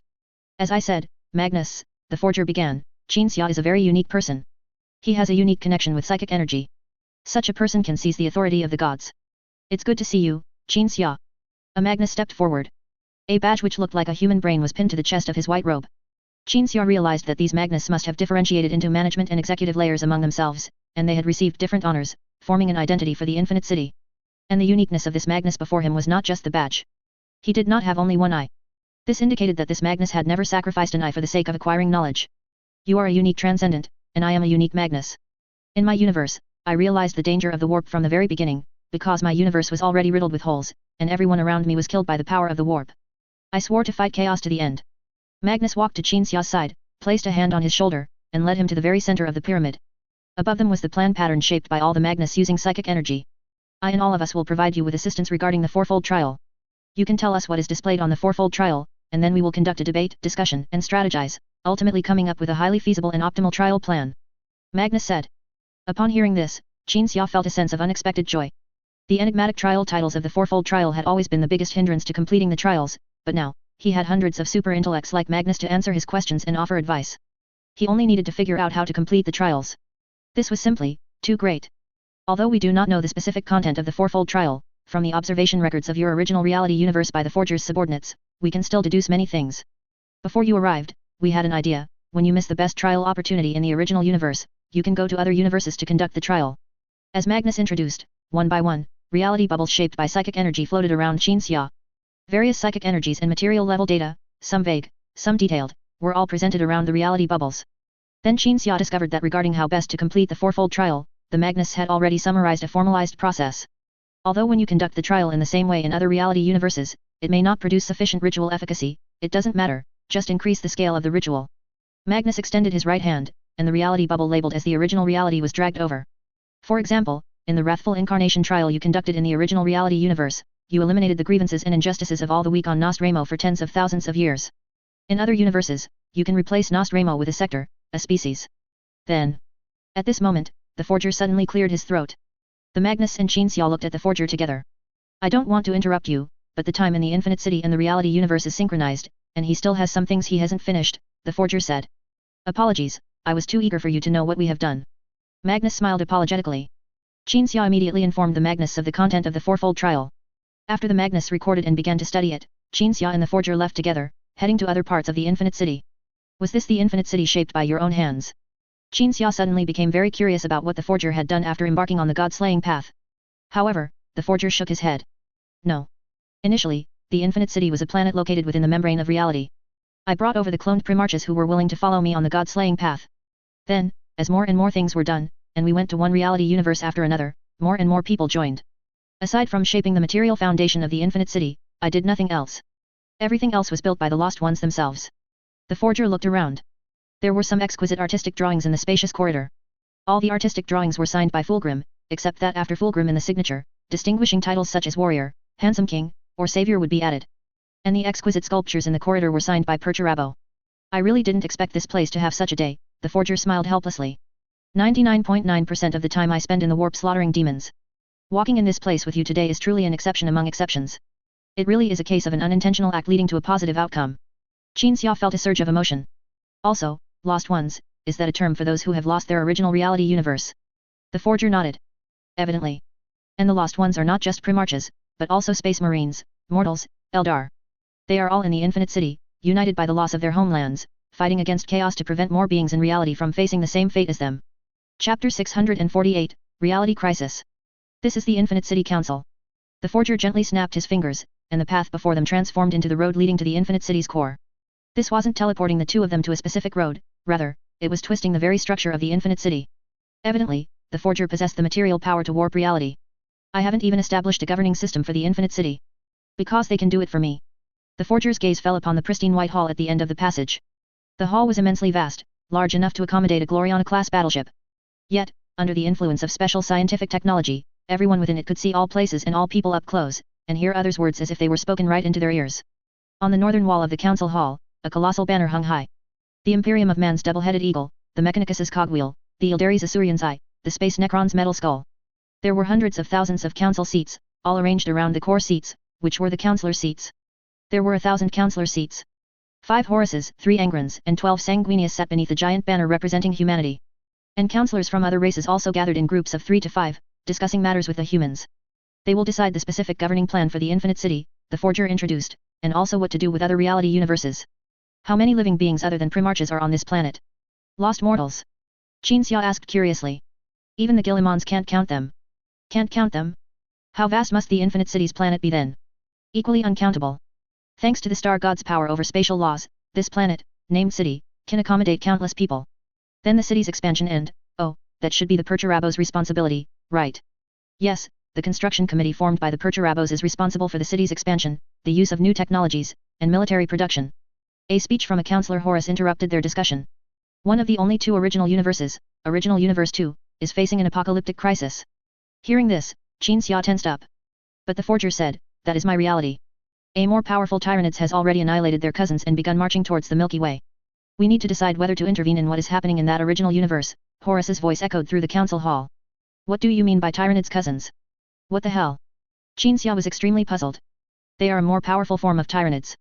The forger's tone was low. The reason why the Tyranids, whose mass exceeds the entire Milky Way, constantly migrate is because they are fleeing from their cousins. Their cousins are a non-predatory insectoid race. This form of Tyranids, after attacking a star system, doesn't just sweep away all biomass like a robbery and then flee, they even build up the places they conquer. They have evolved a new method of production. They use a type of insect that can fuse with each other to envelop stars from a safe distance until the stars transform into something resembling purple hearts. Then the star's heat and energy are absorbed, converted, and used to build other planets, with the insects then growing from those other planets. Thanks to the development of productivity, combat units of the Tyranid tyrant's power and size are merely the most ordinary infantry combat units among this type of Tyranids. After listening to the forger's words in shock, Qin Xia let out a silent, WTF. So that was the reason why the Tyranids continuously plundered and migrated. This was no different from the evolutionary path of non-hive mind races like humans. I can only say that reality crises don't always originate from the warp, the forger sighed, but fortunately, in your reality, the Tyranids were not attracted by the bright light when the Pharos lighthouse was destroyed. During their conversation, the Infinite City Council completed its discussion. They believed that interfering with the development of the original reality universe was dangerous, but they also couldn't not interfere. So, they dispatched some special personnel to provide assistance in secret. After all, that reality universe's military strength was quite absurd, so it wasn't truly facing an existential crisis. The forger didn't seem to intend to return to his own universe to provide help. But perhaps it only seemed that way. After a brief moment of contemplation, the forger led Qin Xia to the last place in the Infinite City, the military port. Countless gigantic warships were docked in the magnificent starport near the Infinite City. The ground forces were assembling, preparing to board the ships. Lionel Johnson, high EQ, who Qin Xia had met earlier, was now standing before all the ground force high-ranking officers, delivering a pre-battle motivational speech. He was a subordinate general, while the white-haired, elderly Lionel Johnson beside him was the commander-in-chief. The council's order has been given. We will march to Reality Universe 939111009 to rescue the last surviving reality beings in that universe and bring them here. And the Emperor of that universe will be consigned to the cold Sunday. For the Reality Universe. For the Infinite City. For the path of God's laying. Lionel Johnson, high EQ's roar echoed across the military port's ground force assembly platform. And before Lionel Johnson were high-ranking military officers from various races. Most notable among them were the officer corps composed of primarchs. Guilliman, Lemon Russ, Angron, Perturabo. In fact, all the primarchs Qin Xia remembered, whether they liked or disliked war, were present. A Guilliman who landed not on Ultramar, but on a warlike planet. The forger began. An Angron who had nails but didn't betray because the gladiators didn't die and kept him in check with his gladiator brothers and sisters. A Perturabo who landed on Nuceria. Anyway, primarchs are beings extremely susceptible to childhood influences. Those primarchs who became warlike and bloodthirsty due to childhood influences will become members of the Infinite City's ground forces. After listening to the forger's words, Qin Xia was silent for a long while. He thought to himself that this Infinite City was truly quite special. He had originally thought that even if those destroyed reality universes were completely annihilated, without his intervention, everyone within them would face extinction. But it turned out there was such a good place as the Infinite City. I have two primarchs here. Qin Xia took out his pocket universe. They come from another reality universe, where Angron became the source of destruction. The forger took the pocket universe, connected it to an Ildari device, and then transferred Magnus, Guilliman, and all the lost mortals out of it. An Angron without nails who still betrayed is terrifying, the forger said with a solemn tone. They can tear reality apart using the power of emotional resonance. Nuceria, after all, is a cesspit world, and not all Angrons have a foster father like you. Onamaus is an extremely kind person, but he is destined to die because of his kindness. Qin Xia found it hard not to agree. If I can't bring you here in the future, can you find the Infinite City yourself? The forger asked. Of course, I'm not a child. Besides, I'm more at home in the warp, I can come whenever I want. That's good. The forger nodded. I'm going to Nurgle's domain to slaughter demons. See you later. After the forger turned around, Qin Xia suddenly asked, what is your name? I don't mean a name like the forger. Names represent the past. The forger turned back. I used to be a very ordinary person, then I became a leader, and then I was a person who constantly slaughtered demons in the warp. The past represented by a name means little to me. I can always quickly adapt to a new environment, a new identity, a new goal. As he spoke, the forger produced a staff from somewhere. Above the staff, the double-headed eagle ornament slowly twisted, and a scorched notebook appeared before Qin Xia. I once wanted to find an opportunity to repair it, to repair this item that represents my very beginning, but I haven't done so until now. The past is not important to me, it would only slow down my sword swings and fill me with negative feelings about what I am currently doing. Qin Xia pondered the sentence, then remained silent for a moment before suddenly reaching out and restoring the notebook with his psychic power. Even if it's just a treasured item, Qin Xia shrugged, the past reminds us of one thing, we were once flesh and blood. The forger looked at the notebook, reached out and picked it up, then, after some thought, placed it behind his armor. Thank you. Chapter 649, A Good Change. The Ultinasa Arc world returned to Kumarak even before you did. The Emperor sat in the shadows, watching the person before him. Qin Xia sat directly opposite the Emperor. Qin Xia began to explain what he encountered while searching for the Ultinasa Arc world. But the Emperor raised a hand to stop him, do not tell me about things outside the reality universe, I do not care. If you don't care, why do you ask? Qin Xia was displeased. The return of the Ultinasa Arc world has caused a great stir among the Eldar, the Emperor changed the subject. More Eldar are willing to join the cooperation, and we have gained more webway routes and access rights. After a brief introduction to what had happened since Qin Xia left, the Emperor placed a book on the table. As soon as the book was taken out, it brought forth surging warp energy, and the entire room quickly froze. However, when Qin Xia picked up the book and hung it at his waist, the frost quickly receded, and the space returned to tranquility. You added the Black King's trial? So fast. Qin Xia opened the pages and found that a new trial had indeed been added. All things returned to the end. Unlike the other fourfold trial, this fifth trial had no overarching words, nor any narrative description. Destruction, the Emperor said. Constant destruction, this is the path of the fifth trial. Qin Xia closed the book. How did you add it? Guiding the concept to attach to it, the Emperor said vaguely. Although the Black King was never born, beliefs about the Black King have long been circulating. The temple Erebus went to was left behind by followers of the Black King. Qin Xia recalled the Erebus team's journey. The Emperor suddenly brought up the Black King's belief, intending to elaborate on the concept of the Black King, but then thought better of it. Qin Xia surely understood the Black King, and the fifth trial was already imprinted in the Book of Trials. The content of the trial was not difficult. Qin Xia only needed to seize the Black King's concept step by step to eternally annihilate the Black King. Then, as if thinking of something else, the Emperor rose and walked to the window. After another moment of silence, he suddenly said, "Thank you. I am not doing all of this for you, so there's no need to thank me." Qin Xia thought of everything. From raising Angron, to the present, and to every action he would take in the future. The Emperor was thanking him for this. I could see this universe falling into darkness and despair on the web of destiny, but we changed it together. The resurgence of humanity is unstoppable. We. The Emperor suddenly began to express his feelings, but Qin Xia interrupted him halfway through. What about the space Necrons? And the threats from beyond the Milky Way? Qin Xia asked. The Necrons are far from their time of awakening, apart from a very few individuals, most will remain dormant, the Emperor said. As for beyond the Milky Way, even if the Tyranids still arrive in the future, that will be at least tens of thousands of years from now. Saying this, the Emperor turned around, his tone suddenly filled with emotion, utterly devoid of coldness. Are we to do everything for humanity? Until the entire reality universe is left with only humanity, until only beauty and prosperity await the entire species? No, Qin Xia, we cannot. This species has already overcome calamities that no mortal could solve. The Emperor gradually fell silent. Qin Xia, meanwhile, nodded. Now that he thought about it, the 30K era was much better than the 40K era, the Tyranids and space Necrons had not yet become a widespread threat, and the human species was still thriving. What other formidable enemies must I eliminate? Qin Xia picked up his helmet from the table. The Emperor thought for a moment, then shook his head. Now I can do what I want to do. Qin Xia put on his helmet and walked out of the room. Upon reaching the corridor, Qin Xia suddenly saw Angron. The Primarch was standing in the corridor, conversing with another Primarch. Conrad Kurz. Qin Xia was quite surprised. He walked over to Angron. How did you come to Kumarak? Conrad Kurz merely nodded in greeting. Angron, meanwhile, put his arm around his adoptive father's shoulder and discussed Conrad Kurz's experiences during the warp storm. Conrad Kurz was trapped in a star system that had an imperial agricultural world. He and his entire legion stayed in that star system during the storm until the Pharos lighthouse became operational. Only then did he lead his legion from their refuge to support their allies. However, while he was on his way to Ultramar, the Webway exploration fleet found him and brought him here. After speaking, Angron gestured for Conrad Kurz to continue.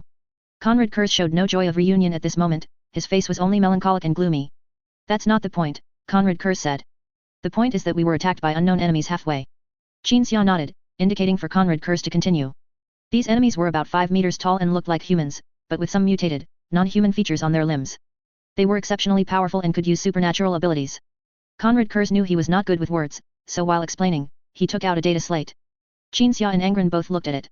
In the battle footage playing on the data slate, a humanoid creature about 5 meters tall unfolded crimson wings, wielding 2 chainsword axes, wildly slashing at the Midnight Lord's Space Marines. Demons, Angron frowned, but not entirely demons. It took us quite a bit of effort to eliminate these things, Conrad Kurz said. The two Primarchs' gazes then fell on Qin Xia, waiting for the demon expert to speak. Was there any supernatural phenomenon where these monstrosities appeared, or was the reality strength not high enough? Qin Xia asked. There was after they appeared, but not before. Also, the place I was in definitely had no warp rifts, Conrad Kurz replied. A biological shell that can contain a demon, Qin Xia quickly made a judgment. It's equivalent to a demon being born into reality as a human, so even without sorcery or a supernatural environment, it can move freely and its power is not weak. After hearing this, Angron asked, similar to possession? Absolutely not possession, but a demon directly born as a living being in reality. If no one summoned it, and the reality structure hasn't weakened to the point where demons can enter at will, then this is the only explanation I have, Qin Xia gently shook his head. Angron pondered for a moment, following the clue of a biological shell, and thought of 11. Qin Xia and his adoptive son exchanged glances, both had thought of the same thing. 11 instigated Kyle Boer to release a technological singularity on Mars after the rebellion began. This wasn't the surprise he gave us, Angron pointed at the data slate. This thing is. After saying this, Angron then remembered that 11 had been eliminated by his adoptive father. He was puzzled as to how 11 had revived, but immediately thought of another possibility, that 11 had become part of the gods, transforming into a demon. 11 would not die, but after losing his physical body, he would be like a demon, unless there was a very great stroke of luck, there would be no possibility of him manifesting in reality. Was he powerful? Angron asked. How many were there? Only one. Also, much weaker than I imagined. Conrad Kurz motioned for them to continue watching. The battle on the data slate progressed to its later stages. Conrad Kurz discovered the enemy's weakness and ordered his sons to focus their ranged fire on the enemy. He felt that since it was a demon, ranged firepower would have limited effect. But when Conrad Kurz gave a firm order, the Midnight Lords immediately adjusted their tactics.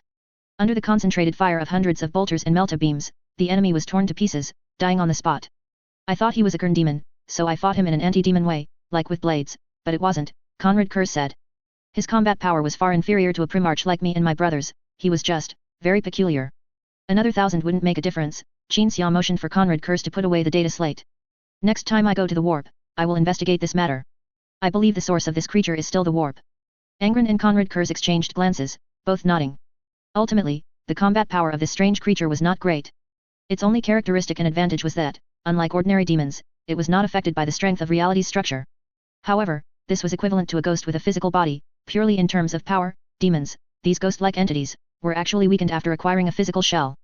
Qin Xia secretly noted this to keep an eye on it, then immediately brought up something more important to Conrad Kurz. Have you been to Nostramo, or heard about the changes on Nostramo? What changes? At the mention of Gotham Star, Conrad Kurz's face grew even more gloomy and melancholic. I sent a ruling officer to Nostramo before the storm, Angron said. I thought that matter was delayed by the storm. A hint of joy appeared in Conrad Kurz's eyes. How did he do with the work? Why not see for yourself? Qin Xia patted his pocket dimension. Now, crossing reality is like eating and drinking for me. Give me 1 solar hour, and I can take you anywhere in the reality universe. Conrad Kurz looked at Qin Xia, then at Angron, before withdrawing his gaze as if calculating, and then nodded vigorously. A moment later. Nostramo. Qin Xia brought the 2 Primarches through the veil and into reality, appearing in a city. We are standing above where your amniotic tank was, Qin Xia said, tapping the ground. Conrad Kurz didn't even glance at the direction of the amniotic tank, instead surveying his surroundings. The city was shrouded in darkness and still looked dirty. The buildings and facilities were still as he remembered them. But Conrad Kurz, who was born and raised on Nostramo, still felt a sense of unfamiliarity with the city, because during his observation, he hadn't heard gunshots or screams for a full 3 minutes. And the passers-by, who couldn't see the 3 of them couldn't see the terrifying Midnight Wanderer, were still observing order on the streets, moving in an orderly fashion along the sidewalks. Curfew approaching. Curfew approaching. A roadside broadcast suddenly blared. The pedestrians on the street suddenly quickened their pace, returning to their residential areas in a silent rush. Then, some people dressed as miners walked onto the streets, carrying rifles and beginning to patrol. They are miners. Every Nostramo miner gets 2 days off each week. On their days off, they rest during the day and patrol for curfew at night. This is a mining city, built around the Nostramo adamantium mine, so there will be people from the Union organizing patrols. Qin Xia explained. Conrad Kurz nodded silently and took a step. Realizing that Conrad Kurz wanted to look around elsewhere, Qin Xia gently raised his hand, and the space where the 3 of them stood quickly shifted, moving them to the largest city. In large cities, although order and law exist, there are still some more chaotic residential areas. Conrad Kurz listened to Qin Xia and looked ahead. Ahead was a residential area, already very dilapidated, with only a few tall buildings. The Nostramo ruling officer, Clamo, has confined some criminals who aren't deserving of death here, so this is a place of chaos, Qin Xia said. Conrad Kurz surveyed his surroundings. All around were people dressed like thugs, no civilians were visible. He then realized that residential areas like this were a paradise for criminals. A transport aircraft flew overhead. The Nostramo language was engraved on the underside of the transport aircraft, Judgment Squad. The Judgment Squad is the most powerful among Nostramo's enforcers, composed of professional soldiers who have served in the military. They can arrest anyone, judge anyone, and both of these things can be done simultaneously. Every member of the Judgment Squad is still referred to as a soldier because they are still military personnel. Conrad Kurz saw the transport aircraft land on top of an abandoned building. People wearing power armor fitted for mortal bodies jumped off the transport aircraft, armed with bolt guns, and began to clear the entire building. Qin Xia moved his finger, and the 3 of them arrived on the 6th floor of the building. The gang leader was currently in a safe house on the 6th floor. Gunshots rang out, and the Judgment Squad fought their way to the 6th floor, blasting open the safe house gate with melta beams, rushing in, and shooting everyone except the leader. The Noose Ryan in the squad secured the surroundings, checking rooms for evidence, while the locals recruited on Nostramo began to communicate with the leader. Look at this. The soldier forced the leader into a chair, slapped him several times, then pulled out a photo. Do you know him? News anchor, the leader spat out a mouthful of blood, answering honestly. His son went missing a few days ago. Was it you? No. No? Okay. The soldier gestured to his colleague. A plastic bag was placed over the leader's head and tightened. A Noose Ryan walked over and punched the leader in the stomach, causing him to vomit into the plastic bag. Only when the other party was on the verge of suffocating was the plastic bag removed. Now, rephrase your answer. If what you say matches what I know, I will let you leave this place. Yes. Afterward, the judgment squad members asked for the location, and the news Ryan picked up the leader and threw him out the window. The child this leader kidnapped was the daughter of a news anchor whose show is Good Morning Nostromo, Qin Xia said. This anchor called on the ruling officer on his show to drop incendiary bombs on criminal residential areas. Conrad Kurz frowned. These people kidnapped someone, and they aren't deserving of death? Also, why does Nostromo still have such criminal strongholds now? I thought that ruling officer named Clamo had cleared all crime. A control group. Angron could guess his descendant's purpose.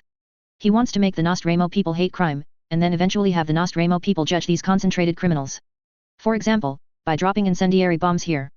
But it's too cruel, Angron said. Yet it's understandable. Nostromo is in a pre-order era, transitioning to true order. The tiered handling of crime is proof. Later, the judgment squad will be disbanded, and this cruel, barbaric pre-order era management style will also change. Conrad Kurz remained silent upon hearing this, evidently feeling that these methods were still not cruel or barbaric enough. A ruling officer came with a warship and so many news Ryans, with 2 primarchs standing behind him, representing the authority of 2 primarchs. Yet, even now, he hadn't scared the Nostromo people into silence. In the era of the Midnight Wanderer, the Nostromo people wouldn't even dare to fight. Look at Nostromo's future.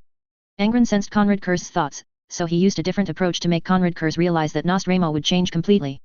It's been a long time since I had a premonition, Conrad Kurz said. Angron stepped forward and placed his hands on his brother's head. With his psychic abilities activating the premonition ability, Conrad Kurz saw the future.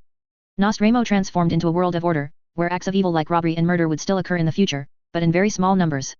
The vast majority of Nostromo people would engage in mining and service industries related to mining, rather than murder and plunder. They truly had ways to survive without resorting to crime. Until further in the future, fully educated Nostromo people would understand the necessity of order, but they would reflect on the barbaric methods of the alien ruling officer during the pre-order era. While objectively acknowledging its necessity, they would refine laws and summarize lessons, making Nostromo's order more humane and perfect. Not bad. Conrad Kurz finished the premonition. In that case, your descendant is actually managing Nostromo quite well. Angron smiled and nodded, also very satisfied with Clamo, his civilian descendant. So, if I had initially used other people to manage others and establish order, could I have achieved the same results as your descendant? Conrad Kurz asked. Of course not. Angron shook his head. What was most important for Clamo's rule was actually the News Ryan technology that could satisfy the food needs of Nostromo's entire population. That was the most crucial and important thing. And I cleared the negative emotions that enveloped all of Nostromo, Qin Xia said. Conrad Kurz thought about the things behind public order, livelihood, labor, and psychic metaphysics, then scratched his scalp, no longer thinking so much. Then the Primarch walked to the window, gazing at the new city being built outside the residential area. I suddenly feel that the entire Imperium of Man is getting on track, just like Nostromo, Conrad Kurz suddenly mused. On the way to Kamarak, I saw many star systems receiving support from transport fleets, with scarce resources rapidly transported across the Imperium via the ancient races faster than light tools. That's not an illusion. Angron agreed, nodding. Not only is all of Nostromo changing for the better, but our races too. This is the result of our struggle until now. Conrad Kurz closed his eyes and thought, then opened them. When the Imperium of Man no longer needs me, I will be a wandering hero, righting wrongs. Then we can do whatever we want, Angron said. I have a request for you, Primarch, Qin Xia suddenly said, walking very formally in front of Conrad Kurz. Conrad Kurz gave a look that said, I knew you brought me back to Nostromo with a plan, but did not object. Please allow me to use your premonition ability to observe the fate of a group of people. Who? The White Knights chapter, and the fate of the Thinkers. Chapter 650, Destiny. By now, the fourfold trial no, the fivefold trial Qin Xia had already completed several parts of it, such as the Myriad Knowledge Codex. However, the inside authority belonging to Xianch had not yet been seized by Qin Xia on a single trial path, so the web of destiny remained countless visible future directions for him. Conrad Kurz's precognitive ability was conceptual, observing the future with his ability was more convenient, faster, and more accurate. The three of them teleport beneath Nostromo. Near the amniotic pod Conrad Kurz used when he first arrived. In this place, which existed in his birth memories, Conrad Kurz sat cross-legged, facing Qin Xia and Angron. The three of them held hands and entered a fantasy. Let's look at the captain's destiny first. When Qin Xia made the request, and Angron used his psychic ability to activate Conrad Kurz's prophetic ability, which had not been actively used for some time, they faced the future. The captain gradually aged, and the authority of the think tank fleet was handed over to a man named Fal. Eventually, he and his wife retired to Caliban. The captain, his wife, Osiris, and their autistic grandson. The family built a house in the Caliban wilderness.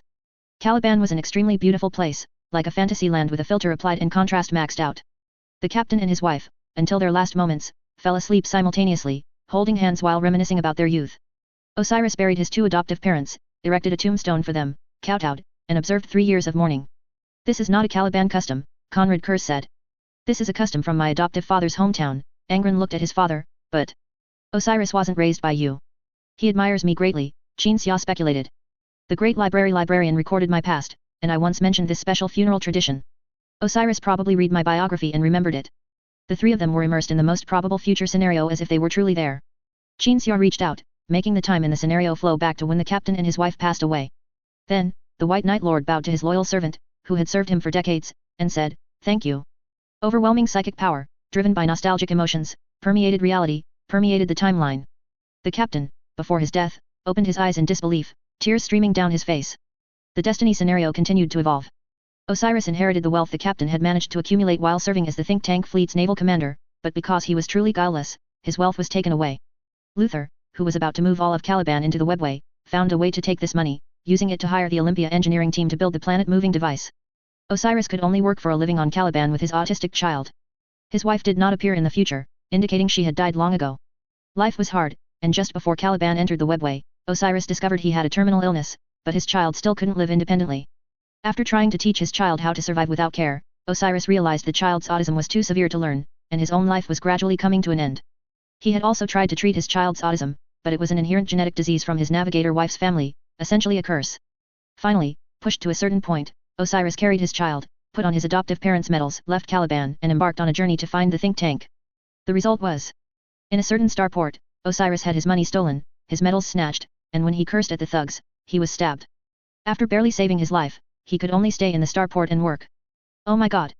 Osiris shrieked when he was stabbed, falling to the ground, clutching his wound and shouting, "Why am I so unlucky? Ha ha ha ha ha! What a loser!" Qin Xia laughed in exasperation. "Forget it, let's look at the think tank's destiny." The scenario changed again. The think tank unit was managed by the White Knight Mentor Council, composed of leaders from various subordinate agencies and combat formations. The think tank unit engaged in the cleanup of supernatural phenomena and demonic incursions. During one mission, the think tank fleet encountered a greenskin invasion, so they temporarily joined the war. During the war, the think tank's Mentor Council discovered that the greenskins were being driven away by the Blood Axe clan. Gusa met with Varus of the Mentor Council, proposed cooperation, and then he and the Thinkers together drove the greenskins into the Eye of Terror. "I am going to launch a great Wadaik against the warp. New members of the Blood Axe clan and very Wadaik orcs will be born in this great Wadaik expedition," Gusa told Varus before entering the Eye of Terror. "This is the destiny of my race, and the destiny arranged for my race by the Old Ones, our creators." After the war, the think tank unit was stationed at a starport. They coincidentally saw Osiris begging for food at the starport. However, Varus discovered that Osiris had stepped forward during the previous orc invasion, using his psychic powers to protect everyone in the starport. He wielded a knight's sword, carried his autistic child on his back, and used his absolutely stable psychic power to fight against thousands of greenskins. Afterward, he was regarded as a war hero, and even more revered because, despite possessing great power, he preferred to work rather than use his strength to gain wealth and status. The so-called begging was actually taking his child from a donated residence during meal times to eat in turns at other people's homes. Varus persuaded Osiris to join the think tank, but Osiris was unwilling. He wanted to find Fal in the think tank fleet, to entrust his child using the relationship between his adoptive father and Fal. However, after Varus repeatedly thwarted Osiris's intentions, Osiris, considering that undergoing Space Marine's transformation would allow him to care for his child forever, still joined the think tank. He did not use the gene seed left by the White Knight Lord, but Angron's gene seed. After becoming a think tank, Osiris cared for his child until the autistic child died of old age. Having lost his goal, he fought with the think tank, honing his skills until he could fulfill his last wish. His adoptive father had once told Osiris that his biological parents and grandfather had a grudge against Lion. Osiris returned to Caliban to seek revenge on Luther and Lion. In the Tianlangxing Knight's relic, Osiris fought fiercely with Lion and Luther, ultimately defeating Luther, injuring Lion, and having his own heart pierced. Lion explained why he had destroyed the Tianlangxing Knights back then, and admitted that he had not done well during that period, and looking back at many things in his life, he had not handled them well. He spared Osiris's life and motioned for Osiris to kill him. Osiris did not act. After paying respects to his parents and grandfather at the Tianlangxing Knight's relic, he left Caliban and returned to the think tank. Because he had left his post without permission to return to Caliban for revenge, he was assigned to a penance squad. And after he left, Luther said to Lion, "See? I told you, using the trick I told you to deal with him would definitely work." Lion strongly agreed. So, Osiris was manipulated by Luther. Angron frowned. "This Caliban succubus has done a lot of rotten things too." Indeed, Qin Xia deeply agreed. After Osiris was assigned to the penance squad, he continued to fight. He rendered great service in a war between the think tank unit and the remnants of the Dark Eldar, clearing his sins. However, he always believed that his unauthorized departure from the unit to return to Caliban for revenge was wrong, so even when he eventually became a member of the Mentor Council, he still wore shackles. Osiris was known as the Penitent Knight. "Let's see what happens to others," Qin Xia said vaguely. And Angron immediately guessed who his adoptive father wanted to see. The destiny scenario changed to New Guard 1. The older of the Olina sisters, the one who always disliked Qin Xia, left the think tank fleet and returned to New Guard 1, becoming a representative of the Labor Council. Until the latter half of her life, she always stood in the place where she and her sister had once been, reminiscing about her sister. The younger of the two sisters, however, entered the warp. Father, why would you take her to the warp? Angron sensed something. I was wondering why you weren't in so many people's destinies, turns out you went into the warp. Qin Xia showed no haste at being exposed, that's exactly what I wanted you to know. I'll explain later. Conrad Kerr slowly rose. The destiny prophecy ended. Qin Xia poured all his experiences of these past few days into Angron. Angron also learned about the god-slaying path from this. I want to go too. Angron, after a brief thought, firmly demanded, take my brothers and sisters. We'll go together. Traverse universe after universe, complete trial after trial, never stopping, never separating. But Kleist and the others. They were transformed into custodes by the Emperor. When did that happen? It happened when you went to find the Odinsa Ark. Qin Xia did not respond, silently pondering Angron and the gladiators. The saying that all good things must come to an end definitely does not apply to the gladiators and Angron. It's hard to find such a group in the entire universe, they just want to be together, they just don't want to be separated. Except for Onamaus and Crom Arch, the remaining gladiators had no ideals or ambitions, they engaged in salvation only because Angron wanted them to. Just as if Angron were nailed and asked the gladiators to slaughter a city, they would do it anyway. They seem to only have the idea of staying with Angron in their minds. This is certainly due to the unique nature of the gladiators as a group and their deep affection, but also due to Angron's peculiar psychic abilities. They find separation very difficult to bear, just as a person finds soul separation very difficult to bear. When I embark on the god-slaying path, I will take you with me, but only after you have arranged many things, Qin Xia said. I am just the leader of the World Eaters think tank unit, but you are the leader of a star sector. You have much more to consider. Of course, Angron agreed. Qin Xia reached out his hand, and a psychic construct coalesced out of thin air due to his psychic power. Angron took the ball of white energy from his adoptive father's hand, looking up in confusion. You can use this to contact me, Qin Xia said. Angron thought his adoptive father was about to embark on the god-slaying path, to engage in a war that might not see him return for tens of thousands of years. But Qin Xia said, I will leave for a while. Until this period of peace passes, and new crises arise, such as a war breaking out between the Eldar's opposition and you, or the Space Necron's awakening. For me, returning from the warp to the reality universe is an extremely easy thing. I can come back anytime. Angron pondered for a moment, thinking this was also good. Anyway, only two things were happening now. One was reorganizing the troops scattered by the storm, which was simple and almost complete. The second was cooperating with the Eldar. This was also not difficult, merely a matter of verbal gymnastics. For someone with great power like his adoptive father, at this time, he would either find a beautiful place for a vacation or go do something more important. I'm going to accomplish something extremely important to me. Qin Xia explained voluntarily. That is to figure out whether I returned to the present from 10,000 years in the future, or came from another universe. If it's the latter. There are some people I cannot forget, some missions I should have completed but didn't. I have to do those things. Chapter 651, Origin and Truth. Infinite City. The Magnus gathered in the pyramid, discussing the five-fold trial. I am the answer, so what is the question? It's simple, very simple, my us. This represents a portion of Xianqi's power, which is curiosity and the pursuit of knowledge. We don't need to consider what method Qin Xia will use to complete this trial, we only need to let him seek knowledge. Qin Xia stood in the corner, quietly listening to the Magnus discuss his affairs. Then, the Chief Magnus came forward, it seems things are going quite smoothly on your end, smooth enough for you to have leisure to complete a trial. Things are indeed very smooth in the reality universe, so smooth that if I didn't come here, I'd just be doing vocal exercises, Qin Xia replied with a smile. But there's one thing I'd like to entrust to you. Please speak. So, Qin Xia spoke of the one thing about himself he was most curious about. That was his past origin story. Becoming a probationary think tank of the White Scars, only to be intercepted by the Grey Knights. You want to know if this happened in your universe's unchanged future 10,000 years from now, or in another universe, right? Magnus immediately guessed Qin Xia's doubt. Qin Xia immediately responded, of course. Originally, I was certain it was something from 10,000 years later, but then I rescued a group of people from a shattered universe, and they had the same soul sickness as the two Grey Knights in my universe. Let me think. Magnus closed his eyes. A vast sea of knowledge flowed through the Primarch's mind. Eventually, Magnus found a place in his memory that matched the description. There is such a universe, where a phenomenon of dimensional surge occurred. This is an extremely special scientific phenomenon, some high-dimensional entity falling into a lower dimension. Anyway, the Forger's reality universe experienced this phenomenon, but your universe did not. Magnus didn't delve too deeply into the knowledge of reality universe, but rather focused on the key point. But in a universe numbered 333,333, this phenomenon occurred. That universe matches your description. At the time point M41.23, the Grey Knights and the White Scars made contact. And then a Grey Knights cruiser went missing, with all three personnel on board disappearing. As word after word came from Magnus' mouth, Qin Xia's breathing quickened. But, Magnus looked regretful, that universe is already on the verge of destruction. No, it should be said that it is 100% going to be destroyed. What? Qin Xia was stunned. Then, those might be people I know. Are they, all dead too? Not entirely sure. After that universe was deemed unsalvageable, the Infinite City stopped sending exploration teams. Magnus took out a device shaped by the Perturabos. This device can pinpoint universes, you can go see for yourself. And while you're at it, complete another trial. Another Magnus approached.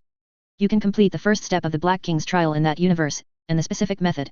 Yet another Magnus came, adding, the specific method is to destroy that universe, it's already on the verge of destruction anyway. Hearing this, Qin Xia fell into thought. Finally, he nodded. Smoke of war. The sound of artillery. These elements of war permeated all of Terra. Space Marines from various legions fought against invaders within the defensive structures of the Imperial Palace on Terra. Legion-based command structures, Legion-based combat methods. But these Legion Space Marines used modular power armor developed by Belisarius Call, and each Space Marine could be distinguished by their taller, more robust physiques, they belonged to the Primaris Space Marines. Companies of Space Marines, uniformly clad in white armor, fought beneath the walls in the southeast corner of the Imperial Palace on Terra. The Chaos Space Marines had already seized this area and were clearing out the last pockets of resistance. For Kogaris. For Kogaris. The white-armored Space Marines launched a countercharge in the tunnel. Agile Eldar warriors surged towards the enemy alongside these superhuman individuals. But courage was no longer enough to turn the tide. Storm Seer. A White Scars warrior rushed to the think tank who was casting a psychic spell. Why aren't the people from the other tunnel coming to support us? Use your psychic powers to ask them. There's no more support, brother. The think tank held up a barrier, deflecting artillery fire. The warlord has already fallen, I saw his soul depart for Kogaris even before the fighting began on our side. May his soul return to the Golden Throne. And may our souls return to the Golden Throne.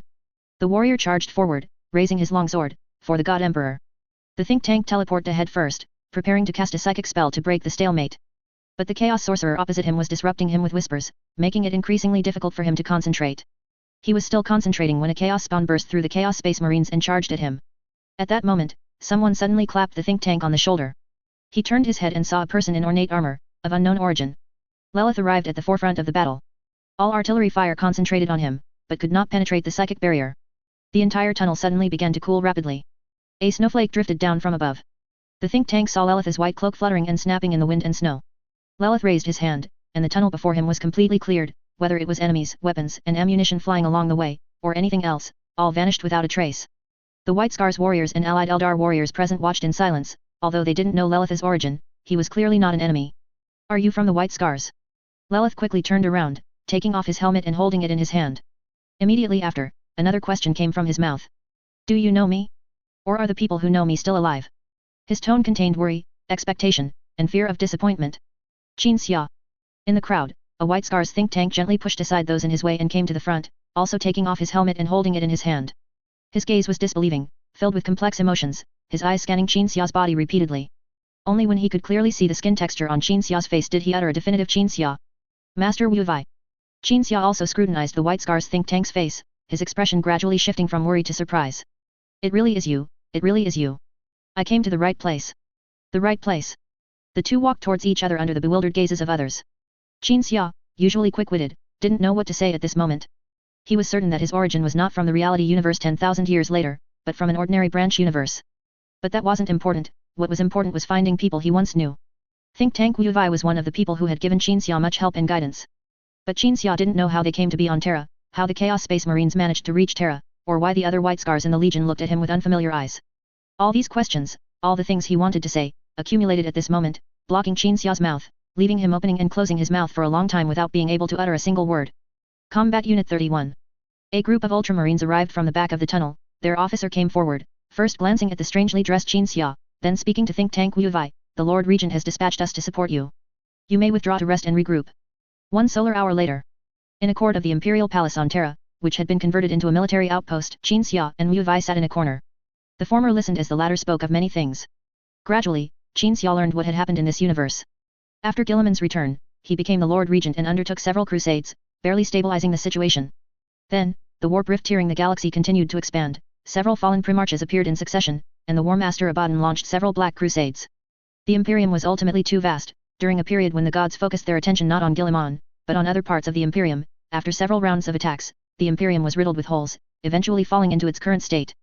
Now, except for a few isolated star systems, everything had fallen into the warp rift, all lost. The second defense of Terra began. So much has happened. Qin Xia frowned deeply. Wu Wei, meanwhile, watched Qin Xia, observing his now mature face and his ornate, heavy Terminator armor. Considering that Qin Xia had previously joined the Grey Knights, some things couldn't be asked, but then considering the current situation, and the news that the Grey Knights had been annihilated by Kern demons in southern Terra a while ago, he finally asked. Little Qin. The Storm Seer used the childhood nickname others used for Qin Xia. What have you been through? You look much more weathered, and much more mature.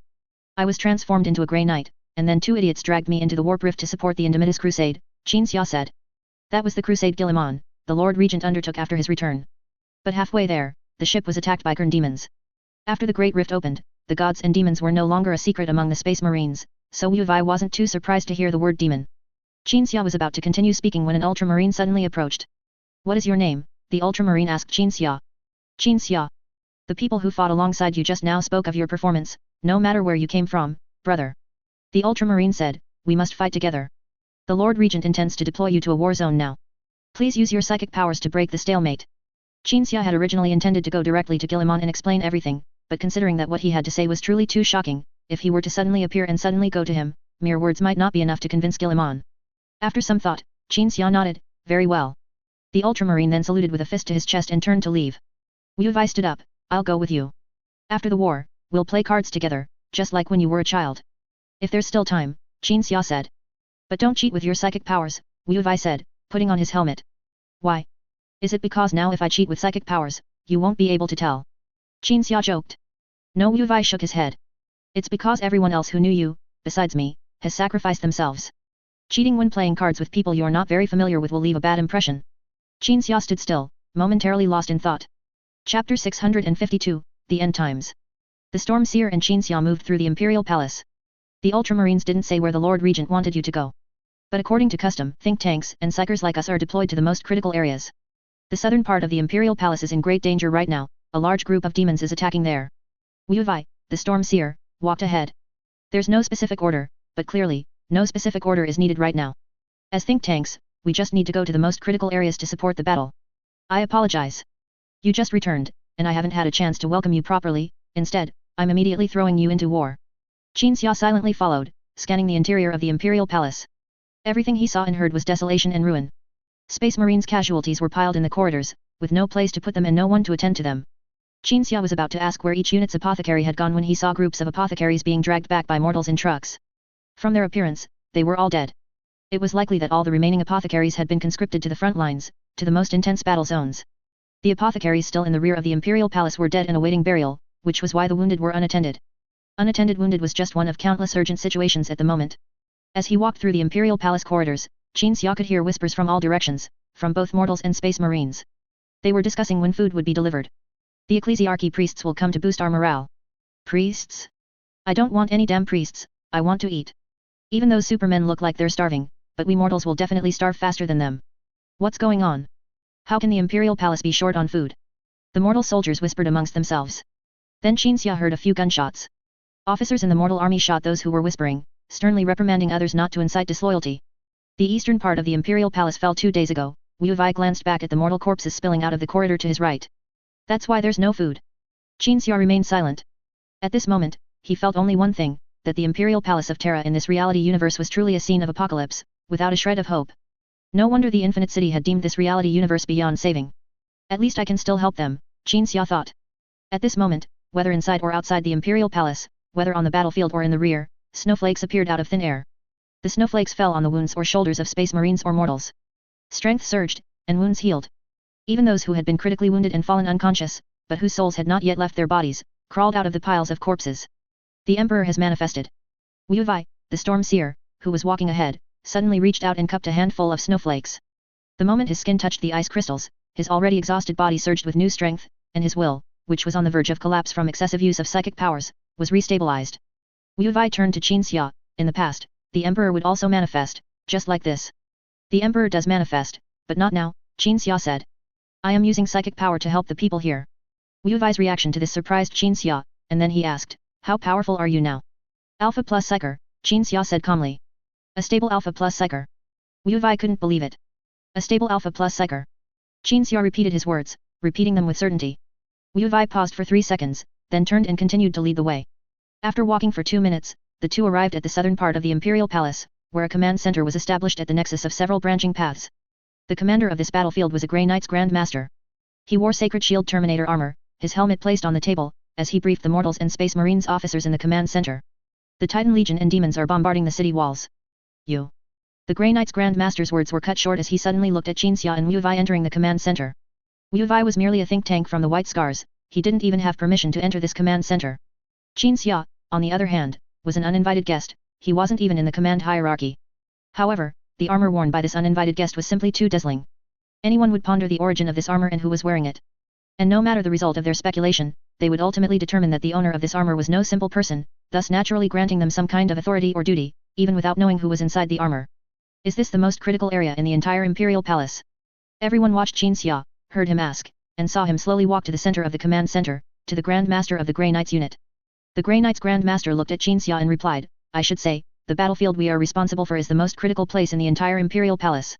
Qinxia, however, did not recognize the person who was scrutinizing him, confirming that they had never even met before. How many Grey Knights are left?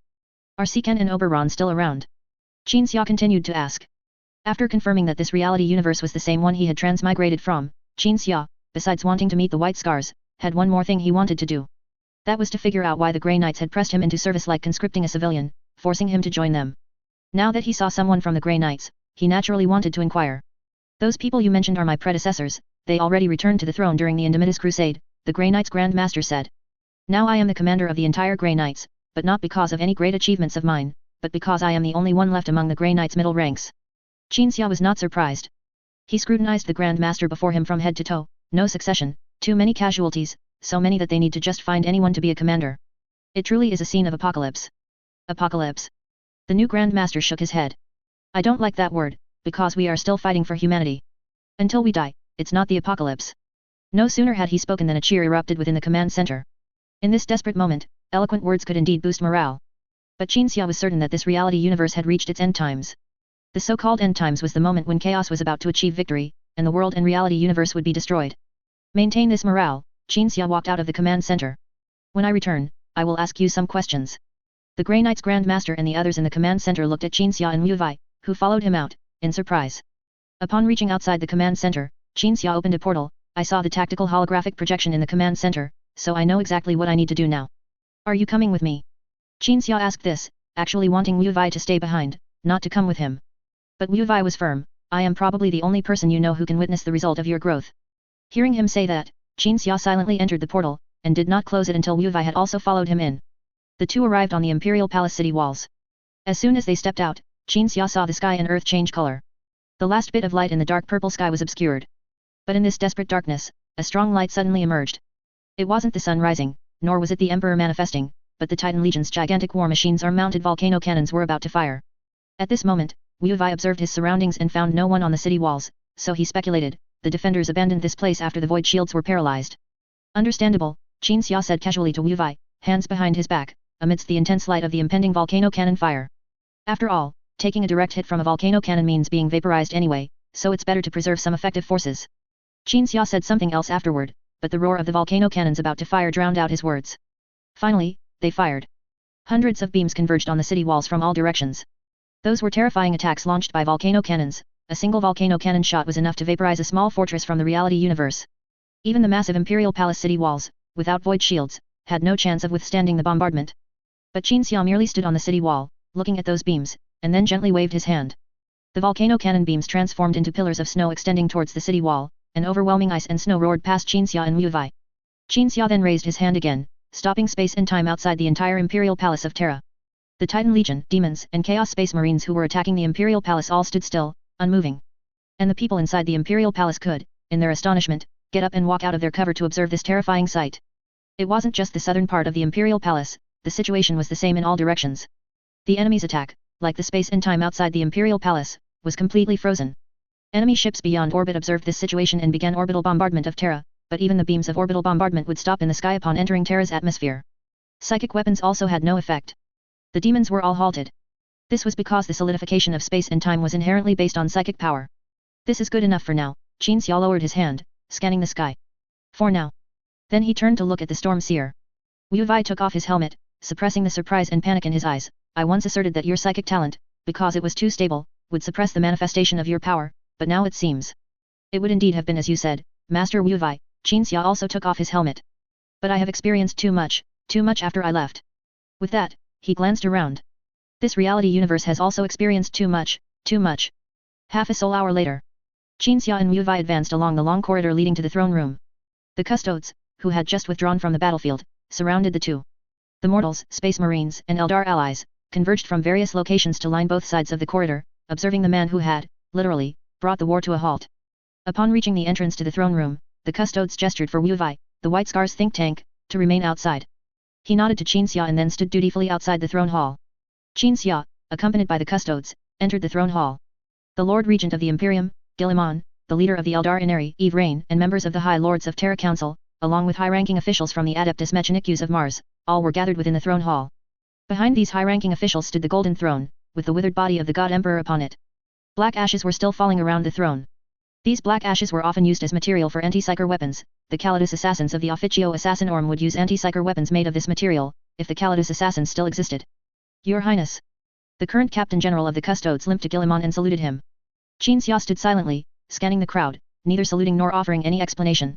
He heard the High Lord softly discussing his armor and psyker powers.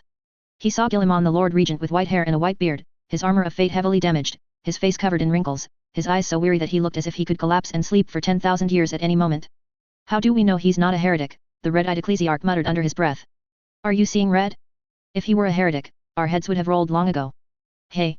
Why didn't you eliminate all the enemies? When a High Lord questioned Qin Xia about why he hadn't killed all the enemies, Guilliman cast a sidelong glance at the speaker, clearly also concerned about the question. This reality universe is riddled with warp rifts, including the solar system, directly above our heads. Qin Xia raised an index finger and pointed to the ceiling. The reality universe is already riddled with holes. Psyker spells will be amplified tens of thousands of times in this universe. I could erase the entire galaxy from reality with just a thought, but you would also be erased. That's why I merely paused time. Qin Xia said, scanning Guilliman up and down. Guilliman spoke first. I remember you. When I inspected the Grey Knights, you participated as a new recruit. A Primarch's memory is indeed extraordinary, Qin Xia exclaimed sincerely, then got to the point. This reality universe is beyond salvation, but you can all leave and go to a place of refuge. As soon as he finished speaking, Guilliman said two things that greatly surprised Qin Xia. You're from another universe, aren't you? Someone came before, but we cannot abandon our own universe. Guilliman rose from the Lord Regent's throne and declared loudly. If you also intend to persuade us to leave, then you might as well, as you said, erase the entire galaxy from the reality universe right now, including us. Hearing this, Qin Xia looked around and found that everyone here had a defiant, ready-to-die expression, and he immediately thought that this might be why they were not in Infinite City. The end times are upon us. The ecclesiarch rose and cried out, the God Emperor has promised that we shall merge with him after death. So kill us. We shall die alongside the heretics and traitors, but we shall be one with the God Emperor, while they shall descend into hell. Even more fervent cheers echoed through the throne hall. Even the Eldar were shouting, cheering about becoming one with the God Emperor and similar sentiments. How can you be so sure? Qin Xia asked the ecclesiarch. Father personally told us. Guilliman walked to the golden throne, stroking its armrest. After only the imperial palace remained, Father once revived, stepped down from the throne, and then told me about his experiences in the warp, telling me that this universe would inevitably head towards destruction, and that he would receive our souls within a cold Sunday. A cold sun. Qin Xia immediately thought of the super warp entity formed by all the emperors. Do not try to persuade us any further. Guilliman's expression was resolute. You are not the first to try and persuade us. If we were truly willing to become the homeless, we would have left long ago. Qin Xia observed Guilliman for a moment, then suddenly asked about another Primarch. What about Lionel Johnson? He died, Guilliman replied, 10 years ago, at the hands of Fulgrim. Yet, even now, he occasionally appears on the battlefield in a fiery form, fighting alongside my other brothers against the traitors. Qin Xia began to assess the general state of this universe. Warp rifts were everywhere now, suggesting that chaos had acquired some weapon capable of tearing reality. And when reality was riddled with holes, the fate of the living beings within it would inevitably be the same as their home to meet their end. Lionel Johnson had died, and the other Primarches likely perished before they could return, leaving Guilliman alone to shoulder the burden. People from Infinite City had also visited, but the people of this universe refused to leave, due to the prophecy left by the Emperor after his recent revival. All right, Qin Xia nodded, but I have one request. You want to know about your childhood? Guilliman spoke as if he could read minds. You want to know why you were inducted into the Grey Knights? When saying inducted into the Grey Knights, Guilliman specifically emphasized the word inducted. Of course, Qin Xia nodded. Everyone, Guilliman scanned everyone in the throne hall, leave here and prepare. As everyone began to move, Guilliman looked at Qin Xia again, he will bring us the end. After that, everyone, including Guilliman himself, left. As Guilliman passed by Qin Xia, he pointed to a letter placed on the Emperor's lap on the throne. Once everyone had departed, Qin Xia walked to the throne, picked up the letter, and examined it. To the bringer of the end, personally. After an opening line, the letter detailed the events that had transpired in this universe previously. As Qin Xia read, he began to understand what had happened to the universe from a macroscopic perspective. Lord Cypher and those who wished for the Emperor to be reborn through death had achieved their goal. After the Great Rift opened, these individuals, while Guilliman was leading the Indomitus Crusade, came to Terra and assassinated the Emperor. The Emperor died on the throne, then was reborn at his birthplace on Terra, and the warp storm caused by his rebirth tore reality, which is why there are rifts in the solar system. After that, everything became irreversible. The reality universe was riddled with holes, and demons could freely manifest. After his rebirth, the Emperor assisted in the fight, then informed Guilliman and the others of something that caused the people of this universe to be unwilling to leave. That was about the cold sun, and how all beings in this universe would merge with the cold sun after death. Finally, the Emperor once again sat upon the golden throne, his purpose being to merge with the cold sun and guide the sun to find this reality universe at the time of the end, taking all humanity within this reality universe with him. At the end of the letter, Qin Xia saw the Emperor mention himself. Before being killed by Lord Cypher and reborn, the Emperor learned about the Bringer of the End. This Bringer of the End could seize the authority of the Chaos Gods through trials, and would also seize the authority of the Black King, which is why he was called the Bringer of the End. Before his rebirth, the Emperor's soul saw the cold sun in the warp, and the sun told him that the Bringer of the End would appear in his universe. Then the Emperor's consciousness drifted back 10,000 years in his universe, arranging the fate of the Bringer of the End, so that he could be trained by the more important and powerful Grey Knights. For some unknown reason, this person and 2 Grey Knights then mysteriously disappeared. But this Bringer of the End would inevitably arrive when a universe reached its end, to complete the first step of the Black King's trial, to bring the entire universe to its end. Hiss, Qin Xia let out a sound of doubt, but did not ponder it after putting down the letter. Regarding his induction into the Grey Knights, it was a classic which came first, the chicken or the egg causal problem, influenced by warp factors, and dwelling on it was meaningless. Qin Xia thought for a moment and decided to meet Wu Wei again at the end. All the living people in the entire imperial palace on Terra gathered with their families, assembling around the throne hall, but not entering it. Including Guilliman, the Space Marines, and the Eldar, all likewise gathered around the throne hall, and likewise did not enter. Only one person was an exception. That was Qin Xia's first mentor, the White Scars Storm Seer named Wu Wei. The master and disciple sat facing each other, holding their breath and concentrating. This habit of Qin Xia's during rest or cultivation was learned from the Storm Seer. Heart, mind, calm, tranquil. Wu Wei completed the meditation with Qin Xia for the last time, exhaling a deep breath. Qin Xia also opened his eyes and met the Storm Seer's gaze. For me, the few years I trained you were but a fleeting interlude in my millennia of life. Wu Wei's voice was extremely calm, but you left the most profound impression on me. To be honest, we didn't look for you because we thought you were doing well in the Grey Knights. We all thought you became a Grey Knight, fighting on the front lines of the Indomitus Crusade, and then, when the Lord Regent returned to Terra with his forces, you would stand in the parade, showing off.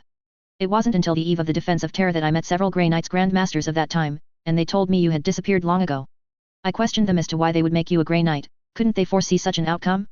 They said it was the Emperor's will. Hearing Wu Wei say this, Qin Xia immediately interjected, mentioning that he was the Bringer of the End, designated by the Emperor, with the mission to bring this universe to its end and complete the trial. Therefore, 10,000 years ago, the Emperor warned the founder of the Grey Knights, Avita, to take him and transform him into a Grey Knight. However, these matters only made Wu Wei feel complicated, without a sense of clarity. I am very happy to see you grow to this extent. Wu Wei slowly raised his right hand. Don't keep everyone waiting. Bring this universe to its end, but I will let you see the fate of those you care about and those who care about you. Qin Xia leaned his head forward, pressing his forehead against Wu Wei's palm, and simultaneously asked, You also don't want to leave this universe? I only wish to merge with the God Emperor, to be immortal and undying, forever slaughtering those hateful traitors, Wu Wei replied. Qin Xia began to gather his psyker power. Some psykers outside the throne hall sensed the surging psyker power and informed the others that the end times were approaching. The people in the imperial palace on Terra huddled together, some supporting each other, others congratulating each other.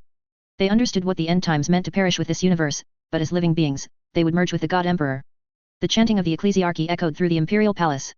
Guilliman and his few surviving children knelt together, also chanting he hated sorcery, but sorcery and idealistic faith were the fundamental reasons he and these people had survived until now.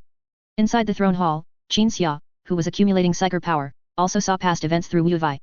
Those with whom he played cards, those who merely laughed or feigned ignorance after he used psyker power to cheat, they died during the Indomitus Crusade before the defense of Terra. The Adeptus Mechanicus priest who taught him skills in the White Scars, he left when the Legion was reorganized and died in the Adeptus Mechanicus internal campaign to reclaim Mars. The images of each person's death flowed through Qin Xia's eyes. His emotions became increasingly agitated, and the psyker power he accumulated grew more and more terrifying. Bring the end. Wu Wei placed his other hand on Qin Xia's shoulder. Do not suppress that power, unleash it completely. Qin Xia opened his eyes, and psyker light surged forth, illuminating the entire throne hall. Immediately after, the imperial palace on Terra was illuminated. The planet Terra was illuminated. The entire solar system was illuminated. The authority, power, and concepts acquired after completing several trials, at this moment, converged into a terrifying psyker attack. Destruction, unconstrained by the concepts of time and space, originated from Terra, spreading to the surrounding solar system, the cradle world of humanity, and all the beings within it, whether demons, loyalists, or traitors, all perished in this psyker attack. In the past and future, the psyker attack spread across more than half of the galaxy, planets and life in its path turned into snowflakes. Of course, with reality riddled with holes, no life other than demons and mutated creatures could possibly exist outside of Terra. This psyker attack, with reality riddled with holes, also accelerated the warp's influence on the reality universe, leading to an even more terrifying outcome. Past, present, and future, three temporal scales were twisted together. The reality universe returned to its state before the Big Bang, the ether. This was the end. And after the end arrived, Qin Xia deliberately protected the souls of the survivors of the Imperial Palace on Terra, stuffing them all into the cold sun that was gradually manifesting in the warp. Another reality universe was destroyed. The cold sun descended near the ether left after that reality universe returned to its end. All the demons preparing to rush towards that lump of ether to feast saw the cold sun slowly turn, a twisted, hideous human face appearing on its surface, followed by the roar and unwilling screams of the Emperor from that ended universe echoing through the warp. Qin Xia then went to Infinite City after completing the first step of the Black King's trial. Chapter 654, Tylon. Infinite City. Inside the pyramid where the Magnus resided, Qin Xia sat in a corner, pondering the events he had experienced in his first universe. The others were gathered around the book that contained the Fivefold Trials path, studying it. After Qin Xia completed the trial of ending, the last item of the Fivefold Trials changed. Only ending. There was still no explanation or story. But what needed to be done after this trial was very clear: to bring ending repeatedly, to a certain area of the reality universe or the warp. The Magnus began to discuss the other trials. Then the topic suddenly shifted to Qin Xia's current power. How powerful is he now? After completing a trial of ending, he destroyed that reality universe numbered with several 3s, although that reality universe was already riddled with holes, and psychic attacks would be magnified tens of thousands of times, but all in all, he is more powerful than the Emperor before he sat on the Golden Throne or ascended to become the Black King. I think so too. After discussing Qin Xia's current psychic power level, the Magnus brought the topic back to the trials. After reaching a rough conclusion, a Magnus came to Qin Xia, slowly sitting beside him, leaning against the wall. Does it feel bad to bring ending to everything you are familiar with? Hearing the Magnus' question, Qin Xia merely glanced at him, shaking his head gently. It doesn't feel bad at all. That reality universe was very unfamiliar to me. The only people I knew were those from the White Scars, and that was all. Then you ended them. I could have taken them with me, or let them go with you, but they refused you and they refused me. This was the ending they stubbornly chose for themselves. It's good that you can think that way. Everyone is an individual with independent consciousness. Sometimes we think a choice is better for them, but they may not necessarily think so themselves. Qin Xia nodded repeatedly in agreement, then let out a helpless sigh. In the pyramid, the corner where the two were located fell silent. The main hall, however, remained a scene of lively discussion. You've always had no clue about this one trial among the Fivefold Trials, right? The Magnus suddenly opened the Fivefold Trials, pointing to a line of text on the page. Self-imposed rigor, all that is sought is nothing but reaching the pinnacle. Qin Xia believed this was a Slaanesh trial, because Slaanesh was about extreme pursuit, reaching the pinnacle, even in matters of eating, drinking, and entertainment. The reason he had no clue was that he didn't know how to do it. Reaching the pinnacle in eating, drinking, and entertainment, could he possibly surpass the ancient Eldar or some imperial bureaucrats in that regard? Reaching the pinnacle in skill. In terms of psychic abilities, the Emperor had studied more deeply and thoroughly, and in science and technology, he could not possibly surpass the quadrant. Actually, you have already done something that reached the pinnacle. The Magnus returned the Fivefold Trials to Qin Xia, hanging it at his waist, that is, changing and saving. Qin Xia listened silently. You changed the fate of a species in the original universe, you changed the fate of the Primarchs and the Emperor, you influenced countless people, countless beings, you reversed a great catastrophe. Isn't this precisely the path of salvation and change you are striding upon? The Magnus said, and on this path, who else could surpass you and reach the pinnacle? The Forger also changed the fate of a universe. Yes, but he is immune to psychic powers. But if I have already reached the pinnacle on the path of salvation and change, then how should I draw upon this concept? At what location should I perform the ritual? Go to the Forger's universe, provide assistance to the humans there during the Tylon War, and turn the tide of the war. The Magnus gave Qin Xia very clear guidance. Qin Xia neither agreed nor objected, falling into deep thought. Another original universe, the Forger's universe. The Tylon crisis was something he had already learned about when visiting the Infinite City Council earlier. Qin Xia had a question in his mind: was the Forger indifferent to what was happening in his original universe? Did he not care at all? If not, then it wouldn't be up to him to sort this out. The Forger, Qin Xia couldn't help but ask, is he a very cold person? A pure monarch? A Machiavellian or something? Why do you ask? The Magnus was very surprised. So Qin Xia explained why he would ask that, whether the Forger was indifferent to what was happening in his universe, otherwise how could there be a Tylon crisis left for him to solve? Of course not, the reason he is indifferent is that he is absolutely confident about the matters in that universe. The Magnus smiled and shook his head. He once established a Star God Nation, and that Star God Nation is his trump card, so he doesn't need to go back to eliminate the crisis. Qin Xia nodded repeatedly, with an expression of as if I didn't ask. But you need to go, because you need to complete the trial. The Magnus stood up and led the way. Qinxia and the Magnus walked together through the middle of the Magnus, arriving outside the pyramid. A Perturabo was waiting outside the pyramid. Upon seeing Qinxia, that Perturabo handed Qinxia a container that looked like a book cover. This is something we and the Magnus shaped together. Qinxia took it, instinctively using the container to wrap the book of trials, then cast a questioning look at the Magnus. This thing is a psychic construct, and sealed within it is the lifelong achievement of me and the other Magnus, a ritual that is constantly in effect. The Magnus explained, as long as you carry this item, then at the right moment, the ritual effect will activate, and you won't need to specially arrange a ritual. Fully automatic ritual activator. Qinxia caressed the container, marveling at the wisdom of the Magnus. Of course, the efforts of the Perturabos could not be ignored either. If you had realized earlier that you had reached the pinnacle on the path of salvation and transformation, then you would have created the ritual and completed the self-imposed rigor trial. The Magnus said, but it doesn't matter, as long as you are doing something that has a good impact on the reality universe, you can still complete the trial with the gift I gave you. Go. Please go to the Forger's universe, you should also explore the Forger's past in that universe. Qinxia listened to the Magnus' words, slowly backing away, opening a portal to another universe. In the last second before entering the snowstorm, Qinxia heard the Magnus' final words. After all, you two are going to fight side by side, it's better to know each other well. Continuous reign. In one of the two original universes, whose codename was inexplicably 44, on a hive world named Necromunda, a portal that pierced the veil from the warp suddenly opened. In the worst part of the hive city's underhive, Qinxia, cloaked in black, was the first to emerge from the snowstorm. Then, Angron also stepped out of the snowstorm. The Primarch was also dressed in black robes. Qinxia had originally intended to come directly to this universe, but after some thought, considering this was a multiverse adventure in the form of a vacation, he naturally couldn't forget Angron. There are a lot of messy things in Kamarak, aren't there? And relocating to the webway is also troublesome, right? Good, take a break. When we finish dealing with things here, I will send you back to your original universe at the exact time you left, as if you hadn't been gone for a second, absolutely not delaying anything. Angron joyfully embraced his foster father, then curiously looked around. Necromunda. The Primarch had heard his foster father mention this hive city. It was the imperium of man's most dreadful hive world, with living conditions so brutal they were appalling. And Qinxia had also said, after becoming an apprentice of the White Scars, he was once brought to this place by his seniors to carry out a mission, and even from the perspective of an outsider, a battle group apprentice, this place was undoubtedly a hell. Father, how much does it differ from your impression? This universe is Necromunda. Angron asked after scanning his surroundings. No change at all, Qinxia was very surprised. Acid rain was falling from the sky. This was the liquid from the hive city's drainage pipes flowing to lower levels, falling from such a height that it became raindrops. People wore respirators, struggling to survive. Lying in abandoned shanties. Barely clinging to life. Trading dignity, life, even kin, and brothers, for a chance to live another day. Nothing had changed here. Qinxia thought he had come to the wrong place, or that the Forger's original universe had not yet undergone modifications to Necromunda. He walked through the streets with the Primarch and his confusion, stepping through the acid rain to the edge of the street, suddenly blocked by a transparent wall. Qinxia stopped and observed with his psychic vision, then froze.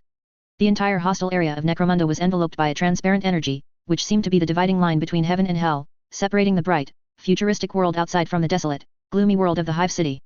This is Necromunda from ancient times. As you can see, this is a cruel place. A guide led a group of children in front of Qinxia and Angron, pointing at them through the transparent glass. The people here are often barely clothed, only able to wear rags. Mutations caused by the harsh environment are also very common. The guide walked up to Angron, pointing at him, so we often see mutated people like this, over 3 meters tall. The guide and the children completely ignored the gazes of Qinxia and Angron.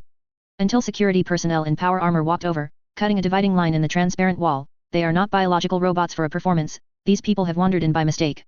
Qinxia and Angron walked out of the hellish hive city environment. As he passed the group of children, Qinxia looked at the guide with a complex expression, said nothing, and slowly walked past. Angron, meanwhile, was looking around. Where are you from? The security personnel walked over. We wandered in by mistake, hive city residents. Qinxia turned back and said, psychic light flickering in his eyes. The security personnel, controlled by psychic power, immediately turned and left. Chapter 655 Another reality 10,000 years later. Qinxia and Angron found a place to change their clothes, then walked around the hive city a few times before learning about the situation of Necromunda in this universe. The most harsh and cruel hive worlds had been transformed, and all harmful organisms on them had been cleared.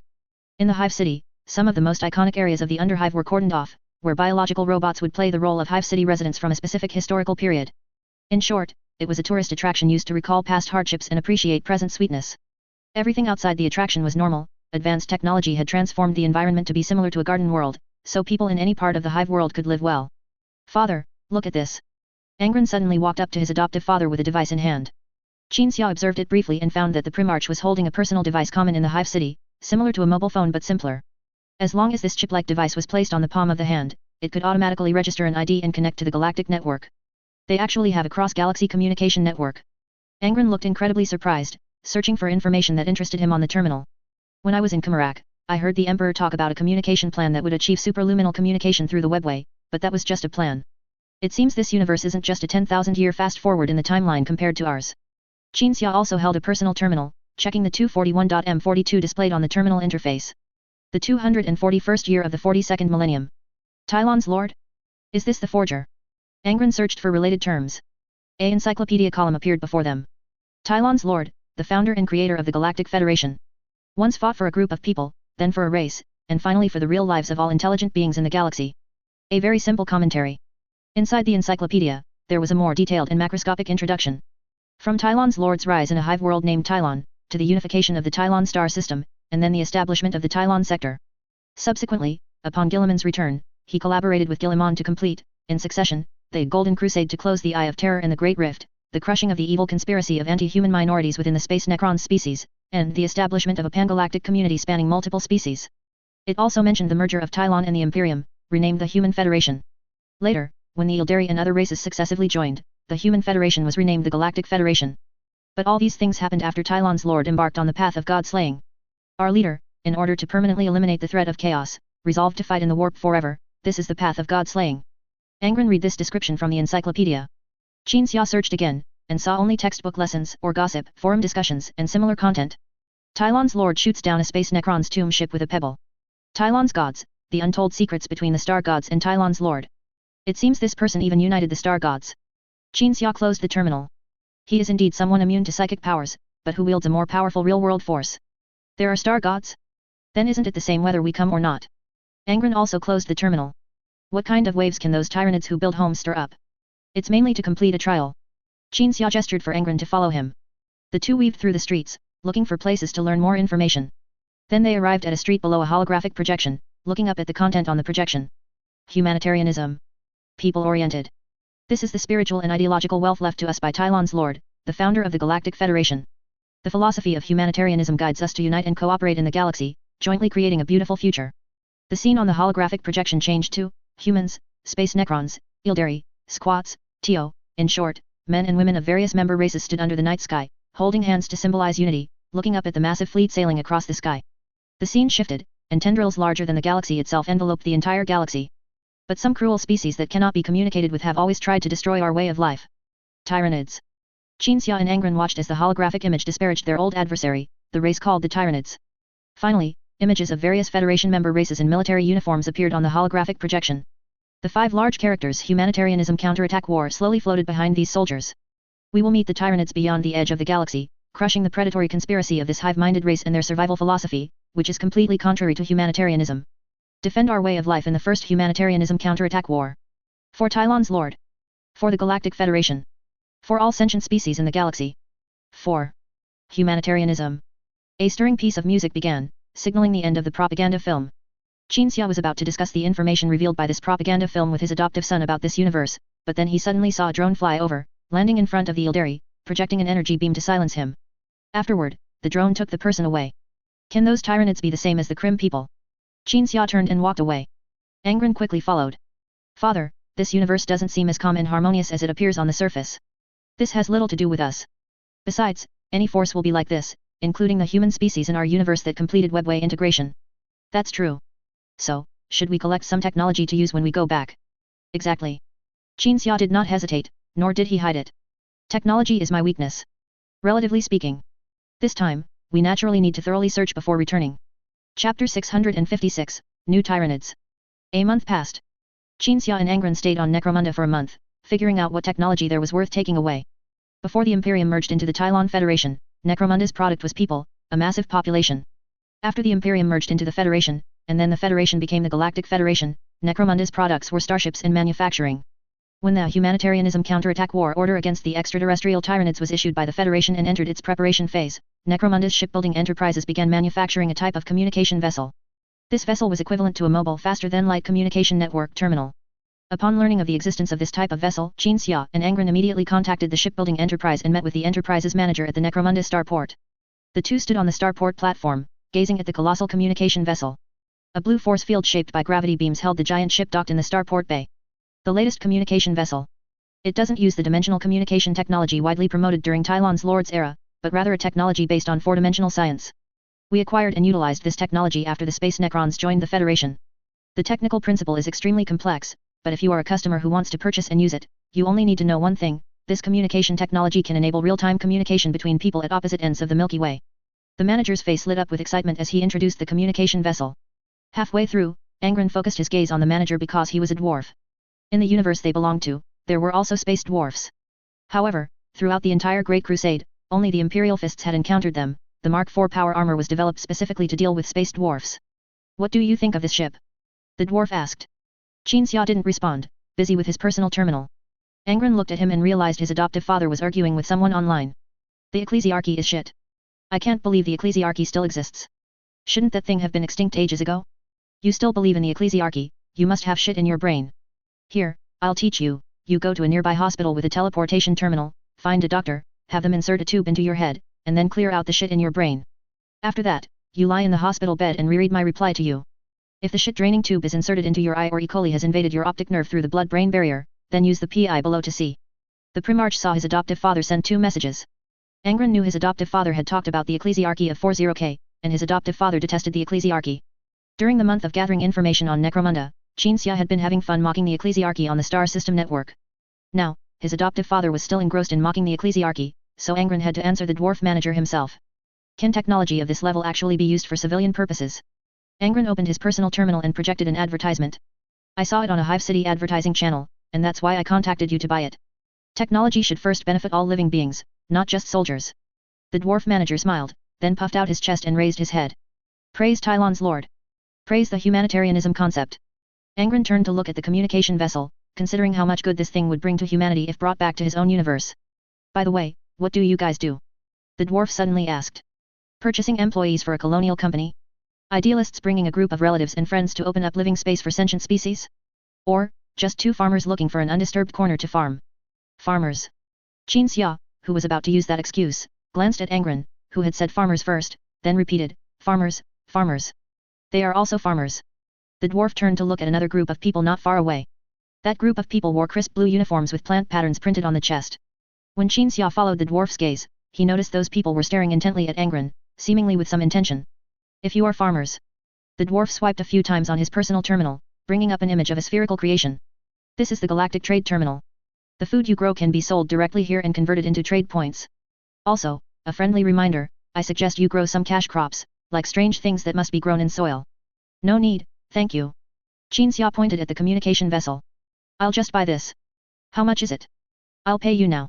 Qin didn't have the currency of this universe, but he could use his psychic powers to conjure a pile of resources that could be exchanged for trade points to buy the communication vessel. The dwarf operated his terminal a few times, then looked up at the people from the agricultural company nearby and suddenly said, do you know these people? They've already paid for you. Qin looked at the agricultural company employees. One of them, who seemed to be of higher status, suddenly walked over, bowed to Qin and Angron, and then said, consider it a gift. As the father and son felt bewildered, the employee suddenly added, our company's manager is someone similar to you, whether in height, physique, or, in short, he is a Primarch. Angron frowned. He wants us to help his brothers, so. The employee bowed again. Consider this a gift from your brother. Is your boss's name Robert Gilliman? Angron spoke what was on the other party's mind. Precisely. It seems you truly are his brother. In a way, yes. As everyone conversed, the dwarf transferred the ship's license to Angron's terminal, and the backups at the starport and the Galactic Federation's ship management department were also completed in real time via the network. Subsequently, the communication vessel outside belonged to Angron. All the ship's functions were also automatically linked to the terminal. Angron clicked teleport on the operation menu, then teleported into the communication vessel with his adoptive father. This ship had no operators, the bridge was only as large as a bedroom, about 20 square meters. This meant it was fully automated. The main control terminal was a black sphere, and the projected dialogue box could be used to control the ship. Where do we go next? Angron looked at his adoptive father. Qin didn't react, staring at his personal terminal. It displayed a page with a threatening message. The God Emperor has enlightened us and let us know where you are. If you continue to insult the God Emperor and our faith, we will come to kill you. Is that all? Is that all? You used to dare to burn non-believers directly, and now you only dare to send threatening letters. Qin pressed the send button. Only after Angron cleared his throat did Qin speak. Go beyond the Milky Way and see those Tyranids. The communication vessel automatically navigated towards the outside of the Milky Way. First, it automatically entered the webway built by the old ones, and then, when it reached the edge of the Milky Way with no more webway paths, it activated its faster-than-light engine. Shou and Angron saw the ship enter an unknown space, and everything in their eyes turned into strange lines. When the ship emerged a few hours later, it was already outside the Milky Way, not in the boundless void between galaxies, but in the large Magellanic Cloud, closest to the Milky Way. The large Magellanic Cloud had already been touched by the Milky Way's pioneers, and the communication vessel was located in the first star system colonized by the pioneers, a star system named Kidian. It was a scene of prosperity here. And the main control terminal in the bridge automatically displayed the various colonial activities undertaken by humans, as well as the current state of the large Magellanic Cloud. The Galactic Federation began its extragalactic star system exploration 10 years ago. The Federation calls it humanitarianism exploration. Angron picked out some important information to read to his adoptive father, who was observing the Kidian star system. The large Magellanic Cloud has hundreds of millions of indigenous species, and the TO water caste members of the Federation's diplomatic department have conducted effective diplomacy with 70% of the extragalactic species. As Angron read this, Xia's gaze fell on a propaganda poster in the star system, as large as a satellite. A black starship landed on a planet, and naval officers from humans, Ildari, in short, the main Federation species, stood in a row on the ground. In front of them was a group of beast-like extragalactic species, kneeling on one knee and offering strange extragalactic fruits. Behind this scene, the radiant Tylon's Lord watched over all living beings. This was the content of the propaganda poster. Actually, it's the same in our universe, except the Milky Way is the center of the universe, so all the capable species gather in the Milky Way, or come to the Milky Way to participate in the grand event. Xia withdrew his gaze. The large Magellanic Cloud also has warp rifts, but they have been blocked by black stone. Angron said, but now the humanitarianism exploration campaign is hampered due to the Tyranids. More than a dozen colonial star systems, including this one, are either contracting or being converted into military planets, providing supplies or garrison services for the Navy and Army of the humanitarianism counterattack war. Clearly, this is the front line. Xia turned and walked to the main control terminal. Take us to the star system controlled by the Tyranids. Dangerous command. The main control terminal popped up a prompt. I have ways to protect us, go ahead. Xia said. The communication vessel immediately moved, entering another dimension, and sailed into the star system controlled by the Tyranids. The entire star system had fallen into darkness. Xia stood by the viewport and observed a scene that shocked him with his psychic vision. The Tyranids were in a civil war. On one side was a sparsely numbered hive fleet, and on the other side was a massive hive fleet with an enormous number of biological warships of colossal size. Both sides were clashing in the void. And the ownership of the star system would undoubtedly belong to those Tyranids with massive warships, because the star had already fallen to them. A purple, biological tissue, seemingly designed to better absorb ultraviolet light, enveloped the entire star. Not a single ray of light from the star could penetrate that biological tissue. The biological tissue vibrated, sometimes contracting, sometimes expanding, like a beating heart. And on the surface of that biological tissue grew various tentacle-like organs. The star's energy was absorbed and converted by them, used to grow the biological tissue. More Tyranids devoured the biological tissue, then converted it into a secretion, which was then transported by tentacles into even larger biological ships. Afterward, that would inevitably be converted into the biomass needed by the Tyranids to expand their predators. Xia saw that in the two clashing hive fleets, one side was the normal Tyranids he knew, stubbornly resisting in biological ships that were quite miniature compared to their enemies. The other side sporting Tyranid combat units were exceptionally massive, those charging at the forefront were all Tyrant-level combat units completely encased in chitinous armor. The battle was undoubtedly a one-sided slaughter. When the Tyranids' resistance was broken by their cousins, their biological warships were dragged back by the victorious Tyranids to be processed into biomass, even if it was just a tiny bit of meat scraps compared to the biomass converted from the energy obtained from the star. Meat scraps were still meat. There are still colonies in the star system. Angron pointed to the third planet in orbit around the star. There's definitely no one left on it. No, there are people. The main control terminal scanned at least 12 billion living beings on this planet called Voyager 1. How can this be? Xia stared at the planet. The victorious hive fleet had already rushed towards the planet, preparing to plunder all available resources on it. No. Or perhaps to bring the entire planet under their control, wrapping it in that purple substance, turning it into a biological barracks. Let's go check the situation. Xia opened a teleportation gate and entered the planet named Voyager 1 with his adopted son. The communication vessel, meanwhile, was ignored by the hive fleet. The will of the more powerful Tyranids also could not penetrate Xia's psychic barrier to perceive the existence of this strange ship. Chapter 657, The Way of the Night and the Humanitarianism Warrior. Voyager 1 Colony. Militiamen, mobilized and armed, defended the colony from their defensive positions. Some bugs had already infiltrated the colony and were rampaging through the city streets. Xia and Angron appeared directly on the city's main thoroughfare. As soon as they appeared, they attracted all the bugs, and the swarm immediately redirected its target towards them. Xia snapped his fingers, clearing all the bugs in front of him. Angron, meanwhile, used his psychic powers to evacuate those who were blocked from the shelters by the bugs. The old, weak, sick, and disabled, unable to fight, quickly moved along the main thoroughfare into the city's shelters. They're pouring out from underground, Angron said, quickly returning to his foster father. As Qinxia walked forward, he used his psychic powers to transform the underground tunnels dug by the bugs into a fiery inferno. After dealing with the trouble inside the city, the two of them teleport to the defensive positions. One defensive line had already been breached. Qinxia was about to use a large-scale psychic spell to eliminate all the bug swarms on the city's edge and outside when he suddenly saw drop pods falling from the sky, crashing directly into the vicinity of the lost defensive position. Dark Angels. Angron recognized their appearance and was extremely surprised, having not expected to see Space Marines in this era. He had thought the Space Marines had long since been disbanded by the Galactic Federation. The Dark Angels descended from the sky in their drop pods. The Unwavering Truth, the Dark Angels' flagship, which had suddenly appeared in the sky via teleportation, unleashed a barrage of fire upon the surface. The various weapons mounted on the drop pods fired in all directions, clearing a safe zone. Then the hatch doors roared open. Rows of Dark Angels knelt inside the drop pods, leaning on their long swords. After the doors opened, they rose in unison, raising their war swords and charging out of the drop pods. Defend the people. For the way of the night. The Dark Angels roared as they charged into the surrounding bug swarms. Their war swords and armor were clearly reinforced, allowing them to easily withstand attacks from even tyrant-like grunt bugs and slay their opponents. And from the largest drop pod, an exceptionally tall Dark Angel charged out with a longsword, fighting alongside other Dark Angels, pushing back the bug swarm's offensive. Most of the Dark Angels formed a battle line, while a few began to treat the wounded at the defensive position. A wounded soldier lay on the ground, looking at the Dark Angel who extended a hand to him. Are you from the Knightly Order? That's right, brother, the Dark Angel said, helping the wounded soldier up and injecting him with a drug that rapidly healed his body, for the way of the night. Seeing this, Angron and his foster father exchanged glances, their expressions complex. In their impression, Dark Angels from no universe would act like this.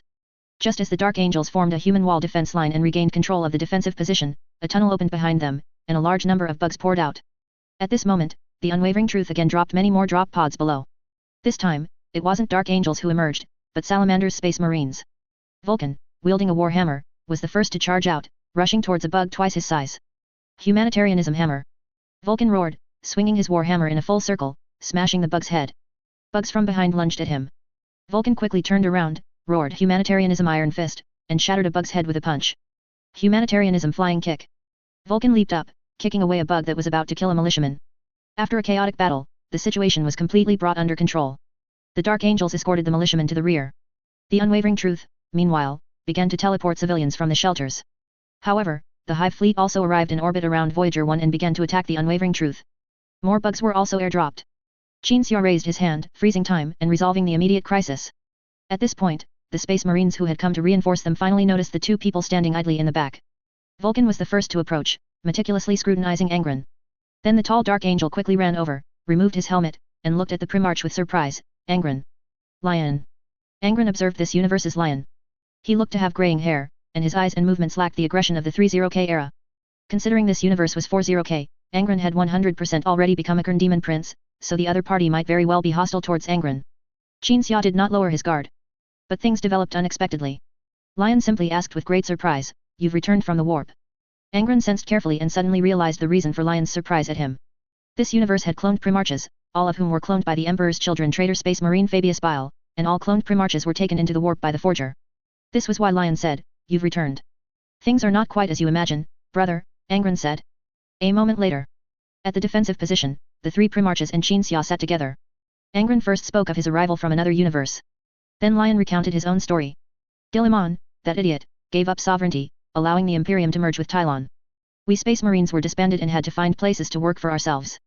My sons and I were unwilling to be idle like the Ultramarines, so we formed a knightly order. Our funding and supplies come from public donations.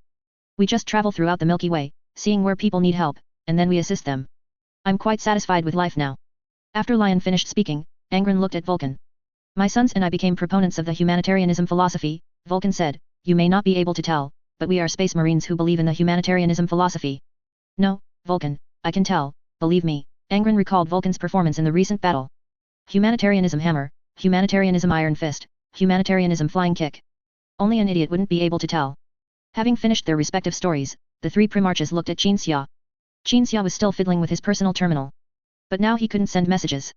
Because the image projected by the personal terminal was filled with a stack of pop-up windows, which were everywhere with propaganda content from the ecclesiarchy, accompanied by deafening roars, "For the God Emperor! For the God Emperor! Fuck!" Qinxia threw the terminal aside, "It's got a virus. You provoked the people of the ecclesiarchy." Lion smiled helplessly. They hired a bunch of ace hackers to harass people who openly disparage the ecclesiarchy's faith. Have you learned your lesson now? But they can't do anything else besides that, Vulcan said. Now the Imperial Palace has become a tourist attraction, and the Galactic Federation gives the money earned from the attraction to the Ecclesiarchy. This was the demand the Ecclesiarchy made when they gave up their religious worlds back then. This money is used to hire hackers. Qin Xia looked speechless and didn't respond. Angron was silent for 2 seconds, then suddenly asked, why are there still people on Voyager 1? Didn't the Galactic Federation evacuate them? Voyager 1 was declared destroyed. Lion opened his personal terminal. Qin Xia and Angron saw a news report. The Voyager 1 colony in the large Magellanic Cloud star system and its entire star system have been consumed by the Zerg. Let us mourn these sacrifices. Fortunately, the humanitarianism counterattack war proposal passed with a support rate of 90%, turning around its previous predicament of only 10% support. Qin Xia and Angron then realized that Voyager 1 was a sacrifice, used to boost public opinion for war. Then why did you two come here? Qin Xia asked. The large Magellanic Cloud colonies, including Voyager 1, have always been the Nightly Order's largest source of donations, so I naturally pay attention here. Lion put away his terminal, and Vulcan investigated through the Ecclesiarchy hackers that the people of Voyager 1 did not appear in the starting star system, so we came together to check it out. We Primarchs are considered godsons in the eyes of the Ecclesiarchy and still hold considerable prestige, so I can get the Ecclesiarchy to help with some things, Vulcan said. Qin Xia began to ponder. This universe's Galactic Federation had ushered in a new era of prosperity and rationality for many races, including humanity. The fact that the Necromunda hive world, once such a harsh hell on Earth, had now transformed into a different scene was proof. But, conspiracies, infighting, and the pursuit of power and profit also existed. These were the chronic ailments of intelligent beings, unavoidable. Let's take the people from here. Angron stood up. The two Primarchs also stood up. Although I am not from this universe, I am still very happy to see you, Angron said with emotion. Lion, perhaps the you in my universe will also become the you of today. I am truly, truly happy. Lion shook his head helplessly. I'm just doing what I want to do. Upholding the way of the night until the Space Marines reach the end of their lives. Angron, I am happy for you to see that you haven't been branded with the butcher's nails. Vulcan lightly patted his brother from another universe on the shoulder. This represents another possibility. That is, you are not inherently cruel, but a sensitive being with psychic powers, and I believe that in your universe, you must be a compassionate person like me. Brother. Angron smiled and nodded. By this time, most of the people in the colony had been teleported away. The Unwavering Truth flagship was preparing to return. Lion and Vulcan were bathed in the light of teleportation. The two saluted the guests from another reality universe by thumping their chests in farewell, then vanished. Qin Xia and Angron looked at the empty colony, and the bugs frozen along with time, feeling a sense of desolation after prosperity. Where do we go next? Angron suddenly asked. To the star system named Tylon. I saw on the terminal that the Pantheon is there. Qin Xia responded. The star gods are powerful weapons against those Zerg. I can figure out a way to get them moving. But before that, I still have one more thing to do. Father and son teleport back to the communications ship together. The ship set sail once again. This time, the destination was the Tylon star system in the Milky Way. This was a former pre-Galactic Federation era capital star system, no longer a capital star system in the post-Galactic Federation era, but a star system with immense symbolic value. Chapter 658, The Gods. The swarm will drove its tendrils. The tendrils extended from its fleet, larger than a star system, reaching towards the Milky Way and the large Magellanic Cloud. Suddenly, an entity fixed its gaze upon it. The swarm will was a non-physical entity located in the warp, controlling the bugs through the transcendent power of Shinix. Therefore, Shinix attacks would undoubtedly be extremely effective against the swarm will, but only if they were more powerful than the swarm will itself. A Shinix impact, embodying concepts of attack and severance, surged through the warp, sweeping towards the swarm will. In the reality universe, the swarm will lost contact with the swarm. It might still be able to recover and control the Zerg, but that would be a lengthy process. For those in the reality universe preparing for the humanitarianism counterattack war, they would not be facing a unified swarm that acted on command, but rather small groups fragmented at the level of consciousness links. Inside the communications ship, Qin Xia opened his eyes. As he completed his Shinix attack on the swarm will, the ship also arrived at its destination. The Forger. Angron stood by the porthole, looking out at the void. In the star system, a colossal and magnificent statue stood near a planet, with a starport the size of a planet at its feet. Qin Xia also walked over to take a look and found that it was indeed a statue identical to the Forger he had seen. However, tourism was not Qin Xia's objective. Wait for me here for a moment, Qin Xia instructed before opening a teleportation gate. The next second, he entered the star. At the very core of the star was where the Tylon's pantheon now resided, the dwelling place of the gods. It was rumored that this abode of the star gods had relocated several times, but that was not important. What mattered was that the star gods were within the Tylon's star. When Qin Xia entered the star's interior, he saw another universe. Stars swirled in a vortex on the canopy. Hundreds of stars were arranged vertically. The next second, a giant engulfed in flames suddenly appeared before Qin Xia. Following this, more colossal entities appeared one after another, surrounding Qin Xia in layers. I am the Forger's like-minded ally, we walk together on the path of God-slaying. Qin Xia stated the most advantageous truth about the current situation directly. Upon hearing this, the star gods exchanged glances, then listened in silence. This reality universe is being eroded by a more powerful Zerg. The Galactic Federation might achieve victory alone, but it will undoubtedly pay a huge price. And you can provide assistance. Upon hearing this, a path of green data streams unrolled, appearing before Qin Xia. The Void Dragon floated above it, slowly approaching. We once contacted the Federation, but they refused our help. A bright flash flickered before Qin Xia, followed by the sudden appearance of an indescribable entity. Is the forger still well? Very well. If you wish to send your regards, I can relay them. Qin Xia looked at the constantly shifting god. What is your name? Mimicry, the star god replied, but there's no need. Do not disturb him. Qin Xia nodded, looking at the Void Dragon. The Federation refused your help, but you are star gods. You are not under Federation jurisdiction, are you? Another star god approached. This star god looked like a book.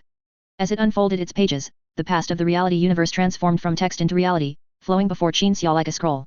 The forger reshaped the thinking of our race, allowing us to grow into a sensible divine race, the recorder explained. It looked at the Shinik being before it and continued, but the forger set rules for us. Although we are not under the jurisdiction of any reality being, we cannot act on our own initiative. This is ultimately the Federation's war. If we are to provide help, we must have their permission. There are two factions within the Federation, the recorder continued. One faction does not advocate war, or if war breaks out, they want us to assist. The other faction is the exact opposite. The current Federation General Secretary belongs to the latter faction. The peculiar star god named Recorder explained with strange words. Qin Xia understood, so if there's a different Federation General Secretary, you can participate in the war. This is a very strange thing. A furious voice rang out. Flames burned in every fundamental tiny particle that constituted space around Qin Xia. Qin Xia heard every spark, every flicker echoing with sounds from the depths of the universe. But it is the truth. The rules are strange, aren't they? But we must abide by the rules of the game left by the forger. Either the Federation requests our aid, or we stay in our dwelling until the war ends. So where is the forger? Why doesn't he return to give orders? A single word from him could make the current Federation General Secretary step down. After the burner finished speaking, the flames burning in every particle in space suddenly dissipated. He is busy slaying demons, Qin Xia responded. Our universe is already safe, a star god asked. Why is he so fixated on destroying chaos? Because the warp connects countless universes, and another primordial universe also faces the threat of chaos, Qin Xia said. Without resolving chaos, this universe can only remain safe for a time. The star gods fell silent. That's how it is, Mimicry said. If you want us to help the Federation solve the problem, then follow the rules and make the Federation change its General Secretary. We cannot assist you in this process, and that is also due to the rules. So it's settled then. Qin Xia opened the teleportation gate leading out of the star. I'll take care of this. Somewhere in the Milky Way.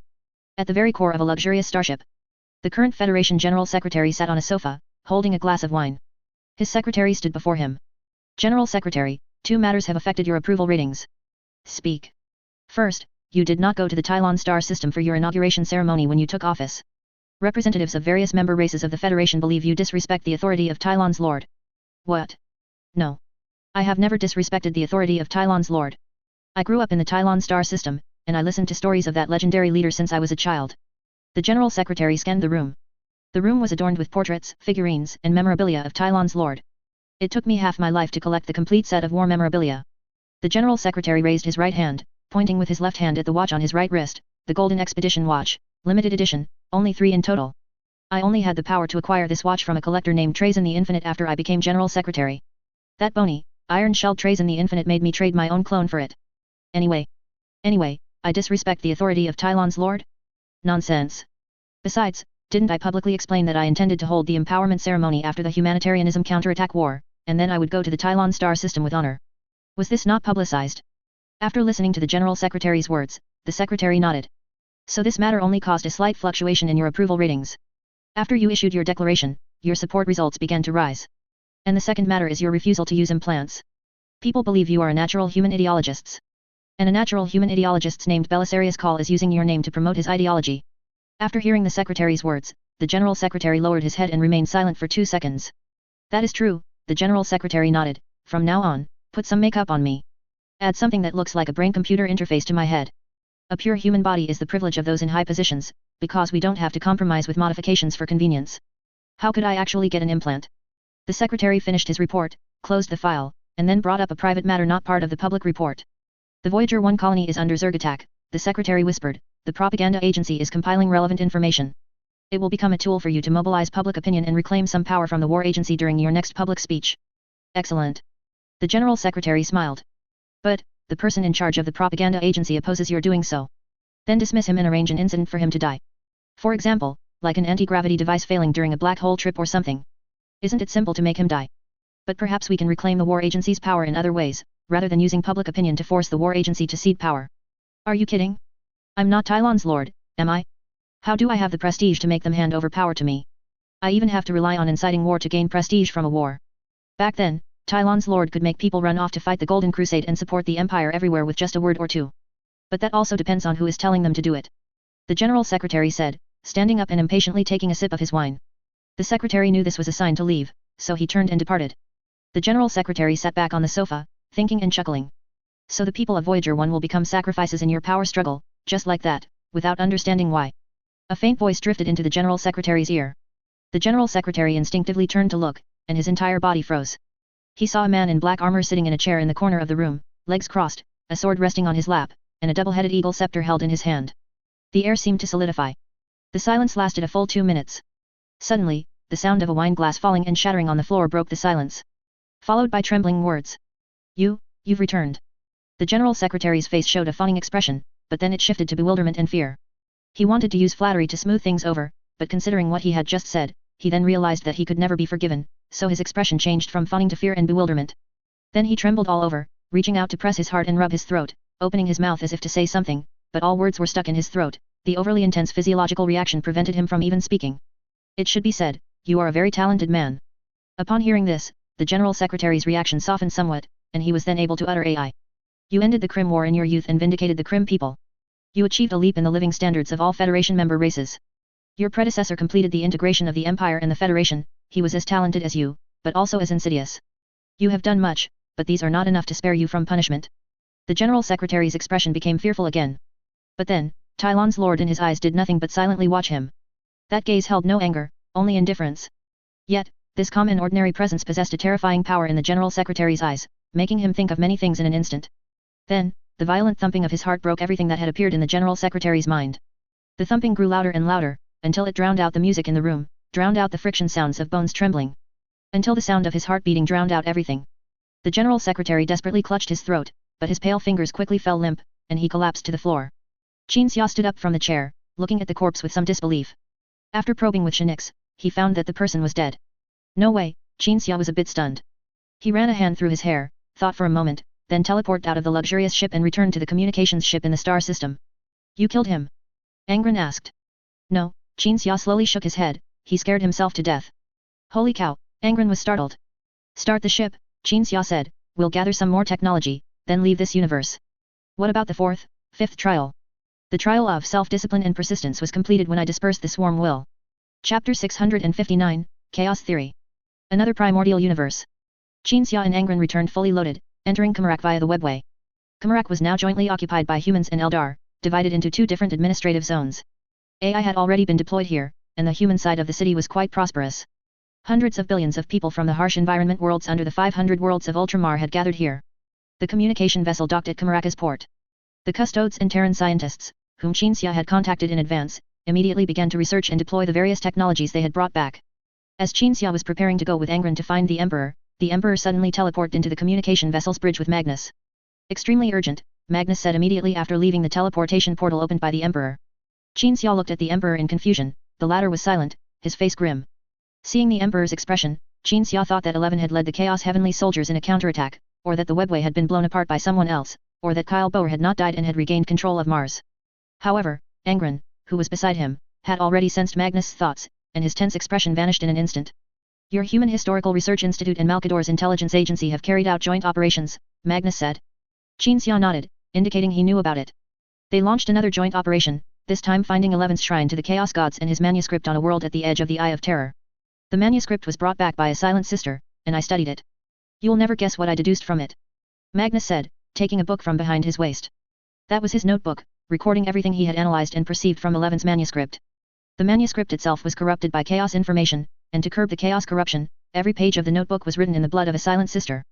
Fortunately, it was 30K, and soulless ones like the silent sisters had not yet been ostracized by the Imperial High Lords, and their food supply was good, otherwise, those silent sisters truly couldn't have offered enough blood for Magnus to finish his notes. The fourfold trial, Magnus quickly read through his manuscript to organize his thoughts, then pointed to the book at Qin Xia's waist. The fivefold trial, it doesn't matter, the point is, do you know why it allows you to complete the trials and seize the authority of the gods? Because it's an artificial creation that witnessed the birth of the Chaos Gods, Qin Xia said, recalling the information he had learned from the Laughing God back then. Not entirely, Magnus pointed to page 1 of his notebook. The Book of Trials itself represents the concept of witnessing. Each trial path is a path for the gods to ascend. Hearing this, Qin Xia sat cross-legged on the ground, motioning for Magnus to sit down and elaborate. Magnus then expounded on the relationship between the trials and the gods. From beginning to end, in full detail. The iconic symbol of chaos is the 8-pointed star, representing the 8 extreme concepts of the warp, a psychic domain. These 8 extremes represent 8 godheads, with Kern, Nurgle, Sianch, and Slaanesh being 4 of them. The path of trials leads from the very center to the 8 extremes.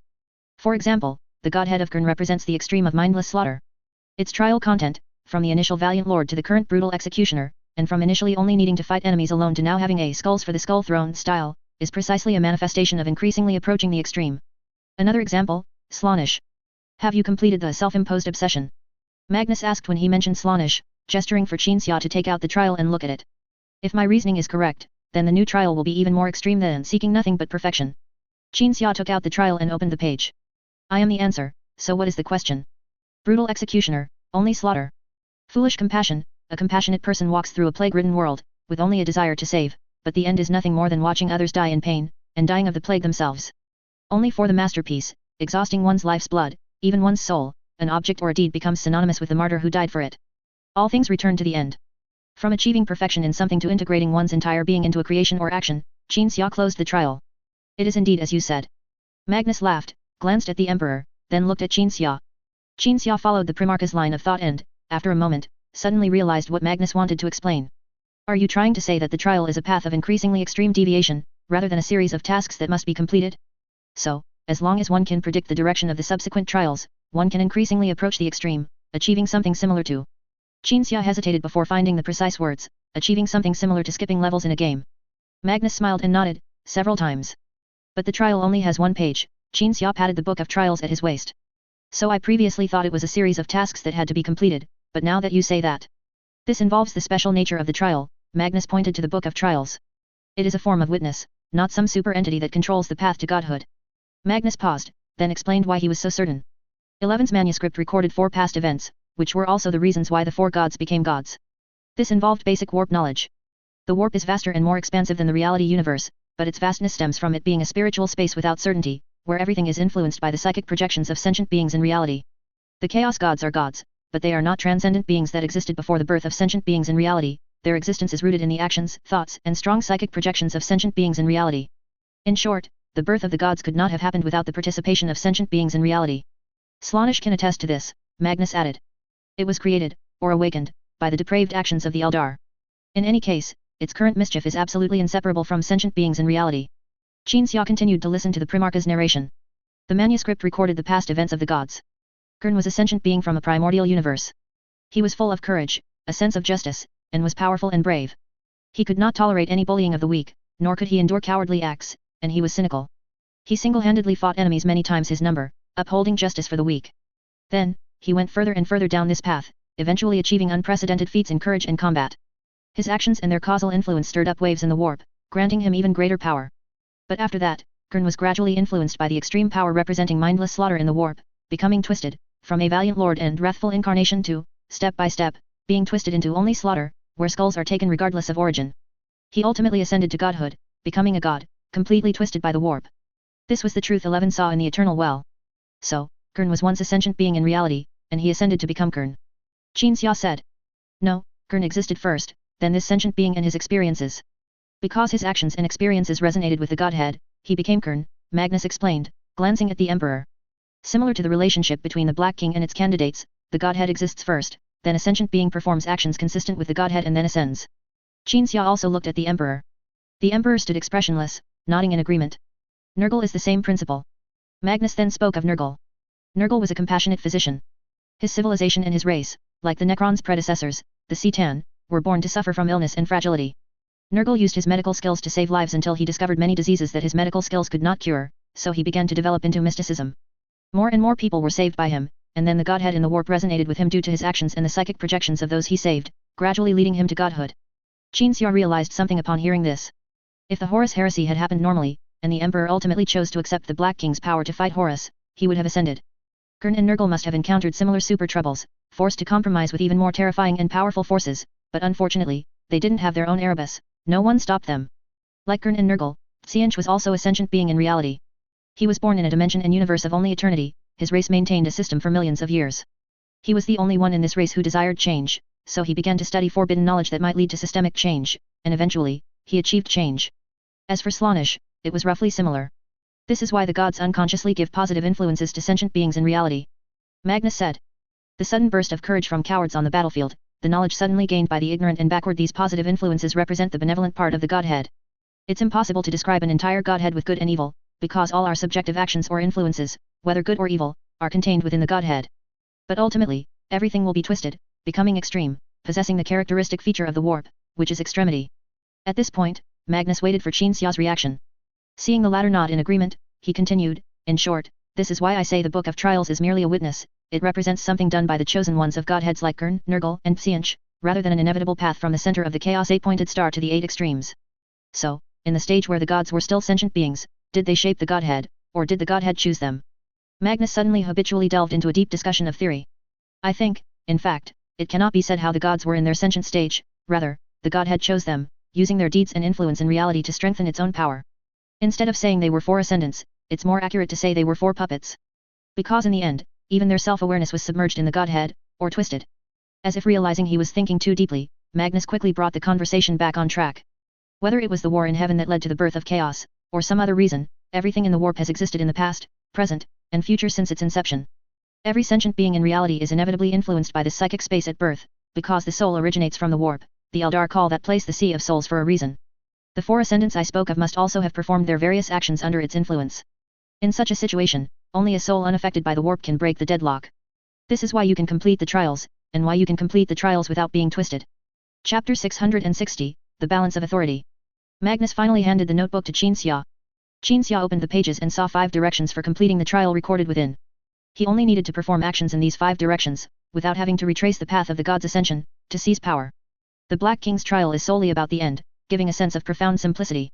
It aligns with your theory that the trial can be completed by just heading in the right direction, Qin Xia said.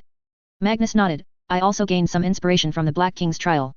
But is Eleven's manuscript truly authentic? Qin Xia put away the notebook, looking not at Magnus but at the Emperor. It concerns whether Magnus' derived theory of chaos is correct. Otherwise, why would I allow him to research it? The Emperor countered. Qin Xia fell silent. The Emperor continued, I once made deals with the gods at the Morlo Stargate, you know about this. Among all the deals I made, there was one concerning the truth of the warp. The contents of Eleven's manuscript are the truth, just more systematically presented than what I knew. The gods didn't deceive you. Xianch loves to deceive, and excels at it. But not everyone is as skilled as he is. As long as you find the right way to manipulate them, they are more sincere than a person who cannot lie, the Emperor said. Don't seek truth from Xianch, don't seek eternal life from Nurgle, it's that simple. After speaking, the Emperor paused for a second, looking at the 2 Primarchs, just like the Primarchs. They are also inextricably linked to what I did at the Morlo Stargate, but were they destined to walk the path of rebellion from birth? Of course not, there was room for negotiation. Ultimately, even the gods' actions are controlled and constrained by those peculiar concepts of the warp. Angron recalled the truth he had learned in Slaanesh's realm, that Slaanesh claimed the Primarchs were all a result of the Emperor's dealings with the gods. But later, the Emperor and his foster father both said it was a lie. Now it seemed, the Emperor was also quite chaotic. Some matters existed between truth and falsehood, reality and illusion. Qin Xia, after hearing the Emperor's words, realized that the Emperor's approach to manipulating demons was the same as his own. Just like a daemon such as Serum, as long as you identify the concept it represents, you can control it. Beings in the warp have no honesty or dishonesty, no cunning or lack thereof, they are merely influenced by whatever concept they are involved with, and all their actions are a result of that concept. If a Xianch daemon is involved with the concept of truth, then it truly won't lie. So, sometimes, if you find the right method, demons can be quite manageable. And the Emperor used this method against the gods. Ha! Qin Xia suddenly let out a long sigh. A certain old gambler is truly a cut above, a move ahead. The Emperor showed no reaction to this, remaining indifferent. I rushed over to tell you this because it concerns the direction and efficiency of your upcoming trial. Magnus finally took out the original manuscript of 11 and handed it to Qin Xia. This item is for you. Qin Xia took the manuscript. This manuscript had already been soaked in the blood of a soulless one, so Qin Xia didn't feel much chaos power. 11 was already a warp entity when he chose to fall into darkness, regardless of his form, the Emperor suddenly said. Angron looked at the Emperor, puzzled. His essence is the concept of continuance, the Emperor explained. For continuance, he can resort to any means. Angron suddenly understood, the Emperor meant that this manuscript might have been deliberately left behind by 11. But Magnus had a different view, once tainted by chaos, it has nothing to do with rationality. 11 could not have engaged in such a rational, profit-seeking act of hedging his bets. Everything influenced by the warp at its inception will be twisted and backfired upon when attempting to utilize the warp. 11 is not like Qin Xia, an unaffected person. Qin Xia shared the same opinion. The Emperor and Magnus, having achieved their purpose, teleport away. Qin Xia sat on the bridge floor, continuing to examine Magnus' notebook and compare it with 11's manuscript. Magnus has even more research results, which is the theory of the balance of authority, Qin Xia said. When dealing with Gurn, use magic or cunning, trickery and sorcery to counter bravery in close combat.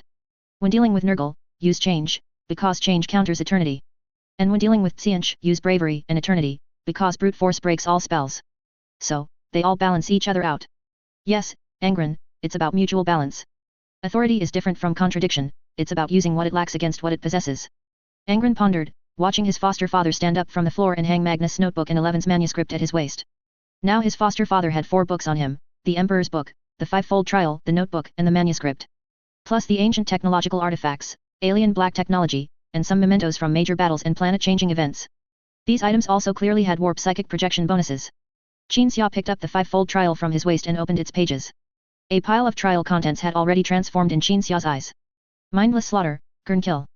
Hellstorm, Xianch revolution, conspiracy, knowledge. Rotten decay, Nurgle immutability, decay.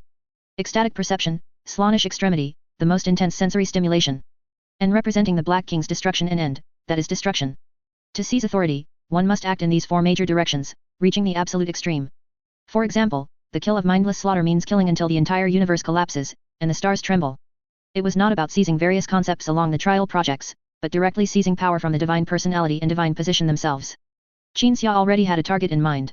In a certain universe already riddled with warp infiltration. The human species had already been destroyed. All buildings and facilities established during the Imperium of Man era were now crumbling, desolate gravestones, isolated on the former territories of the Imperium of Man. Many core territories of the Imperium of Man, including the solar system, now belonged to new species. These were new species born from countless crossbreedings of all species that had ever harbored ill will towards humanity, further twisted together by the warp infiltrating reality's structure, creating entirely new abominations. Their indescribably mutated bodies became the cages for the twisted souls of these new species. In the place once known as Holy Terra a millennium ago, the twisted species had established a divine kingdom, worshipping the gods amidst the ruins and remnants left by humanity. It was the 789th year of the 46th millennium, and a grand sacrificial event began. The twisted beings gathered on Terra, so vast in number that when they formed a chaos 8-pointed star formation from individual entities, looking down from beyond Terra's orbit, it resembled an 8-pointed star landscape sprawling across the landmass. At the very center of the 8-pointed star, the last human, Vulcan, was bound to the ritual platform. Gods. The priest, holding an obsidian dagger, stood beside Vulcan and shouted to the sky. This is our 1000th offering of this immortal being to you. Please, as always, bestow your gifts upon us. The priest gripped the obsidian dagger and slowly plunged it towards Vulcan's neck. The Primarch was already numb, his eyes vacant. He had indeed been sacrificed over 1,000 times, and because he was the only immortal among the Primarches, he would regenerate after each sacrifice. But perhaps this was his destiny. To remain on Terra as a gravekeeper after the extinction of humanity, commemorating the once unyielding human species. This was also the most pessimistic ending the Emperor had set for Vulcan. And this ending would continue forever. The obsidian dagger easily pierced through the Primarch's steel-like skin, entering his throat. Chaos power surged in, and Vulcan cried out in agony. More tormenting than the bone-deep physical pain was the anguish of his soul. The Primarch was killed, lying motionless on the ritual platform. Gifts from the gods descended from the sky. 4 colored phantoms encircled the 8-pointed star formation composed of individual twisted beings, and the gifts piled up at their feet. The fabric of reality was so fragile that a trace of the gods' power managed to seep into reality, appearing on Terra as a symbol of the twisted beings' fervent worship. Share the gifts, the priest's voice echoed in every creature's ear. At this moment, snow and wind descended from the sky. A large expanse of snow and wind swept in from the edge of the landmass. The priest looked into the depths of the snowstorm, where a figure appeared, its form flickering in and out of view. One could only see it clad in armor, right hand holding a spear aloft, left hand holding a sword aloft, emerging from the snow. Divine inspiration flooded the priest's mind, causing it to let out a roaring command, destroy him. Countless twisted beings surged towards the figure in the snowstorm. However, a blizzard immediately followed, rapidly spreading outwards from the figure as its center, obliterating everything within several hundred kilometers. After annihilating hundreds of thousands of twisted beings with a single psychic spell, the snow and wind around the figure suddenly vanished. He then began to run forward, heading directly for the priest. Countless worshippers were insufficient to stop him for even a second. The entire defensive line was breached, and in the third second after seeing the figure, the priest was impaled through the chest by the spear, his body falling backward, then pinned to the ground by the spearhead. The instant the spearhead contacted the ground, the land cracked open, and a sea of blood gushed forth from beneath. You, who are you? Did your god not tell you? You are Qin Xia pulled out the spear, stepping on the priest's corpse, facing the massive horde of abominations attacking from all directions. After engaging, his every move was enough to cause tremors in space. In the bloody battle, even the grand avenues were obliterated. The straight, vast avenues of the Terra Imperial Palace, along with the mountains where the palace itself was located, were carved off the landmass. Qin Xia fought on Terra. Qin Xia fought in other parts of this shattered universe, slaying those twisted abominations. Qin Xia even stood among the stars, wielding the psychic power brought by the authority of the Myriad Knowledge Codex, rearranging the countless stars to form array lines. This array ultimately accelerated the heat-death process of the reality universe. Time, space, what was being done, all of this had become meaningless to Qin Xia in the entire shattered reality universe. He was merely bringing two cataclysmic devastations to this universe: the slaughter represented by brutal combat methods, and the decay brought by accelerating the universe's heat-death. The battle lasted for an unknown duration. Until Vulcan slowly awoke on the ritual platform, looking at Terra, now divided into several floating pieces in the void before him, and the strange figure. "What are you doing?" Vulcan instinctively touched his throat, then sat up and asked. Qin Xia stood atop the mountain of corpses that reached into the void. Crimson and dark green, two colors of visible psychic storm, swirled and converged around him, finally gathering upon his body. "Performing a ritual," he replied. "For what?" "To contend for the authority of the gods, to slay the gods." Chapter 661, A Flourishing Humanity. What will my father do in those countless universes? Inside a Chimerac spire, Angron and the Emperor sat facing each other, with hundreds of millions of tasks stored in the remote network terminals before them, all requiring their attention. For a Primarch's intellect, handling these was more than enough. The Emperor, on the other hand, could process tens of thousands of tasks simultaneously within a fixed time frame on a single timeline. They had spent an entire month like this. Nuceria had begun migrating into the webway, and Ultramar had also started its webway migration.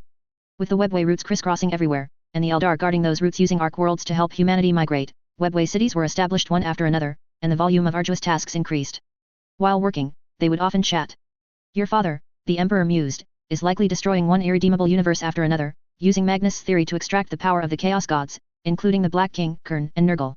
As for Slaanesh, I can't imagine what methods he could use to extract that extreme sensory divinity. Then when will he finish destroying them?"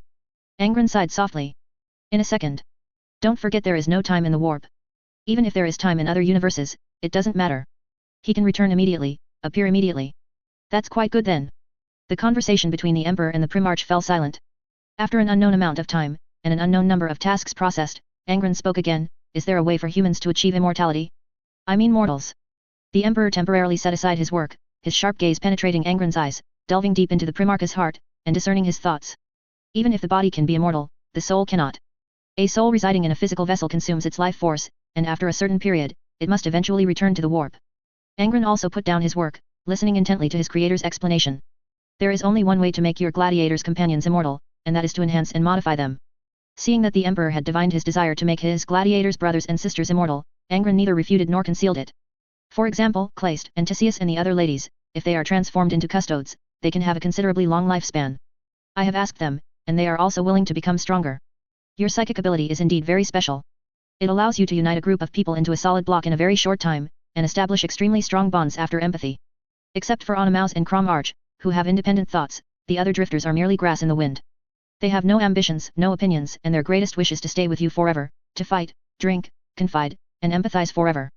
Hearing the Emperor say this, Angron was first surprised that the Emperor had consulted Kleist and Tisius about becoming custodes. Then he was displeased by the Emperor's statement that most of his brothers and sisters were merely grass in the wind. But he truly had no way to refute it. His foster father had once recounted what would happen in the normal timeline of this universe, specifically the part concerning Nuceria. The gladiators were just such a group of people. They had no particular insights into the uprising they were undertaking, nor any plans for their own lives. Evidently, the slums, slave pens, and gladiator arenas, which had played a major shaping role in their upbringing, had made them drifters, willing to follow arrangements. Angron also knew that he would be branded with the butcher's nails, and the gladiators would still choose to obey his commands. If he told them to slaughter a city, they wouldn't even consider if a person with the butcher's nails still had the ability to bear the duty of the sword and command them.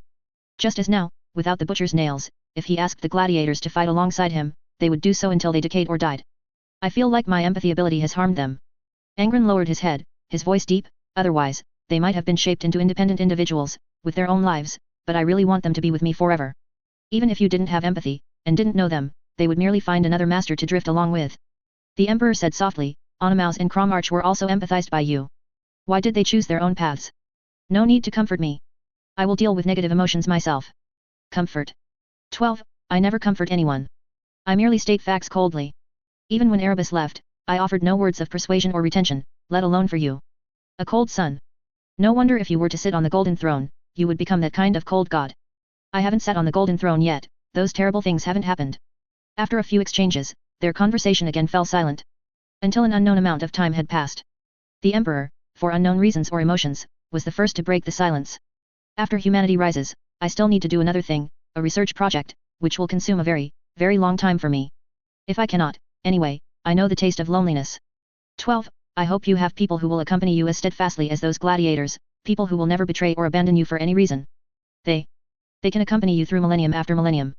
After you relinquish power, and even what you have done is erased from mortal minds, then, I hope such a group of people can accompany you.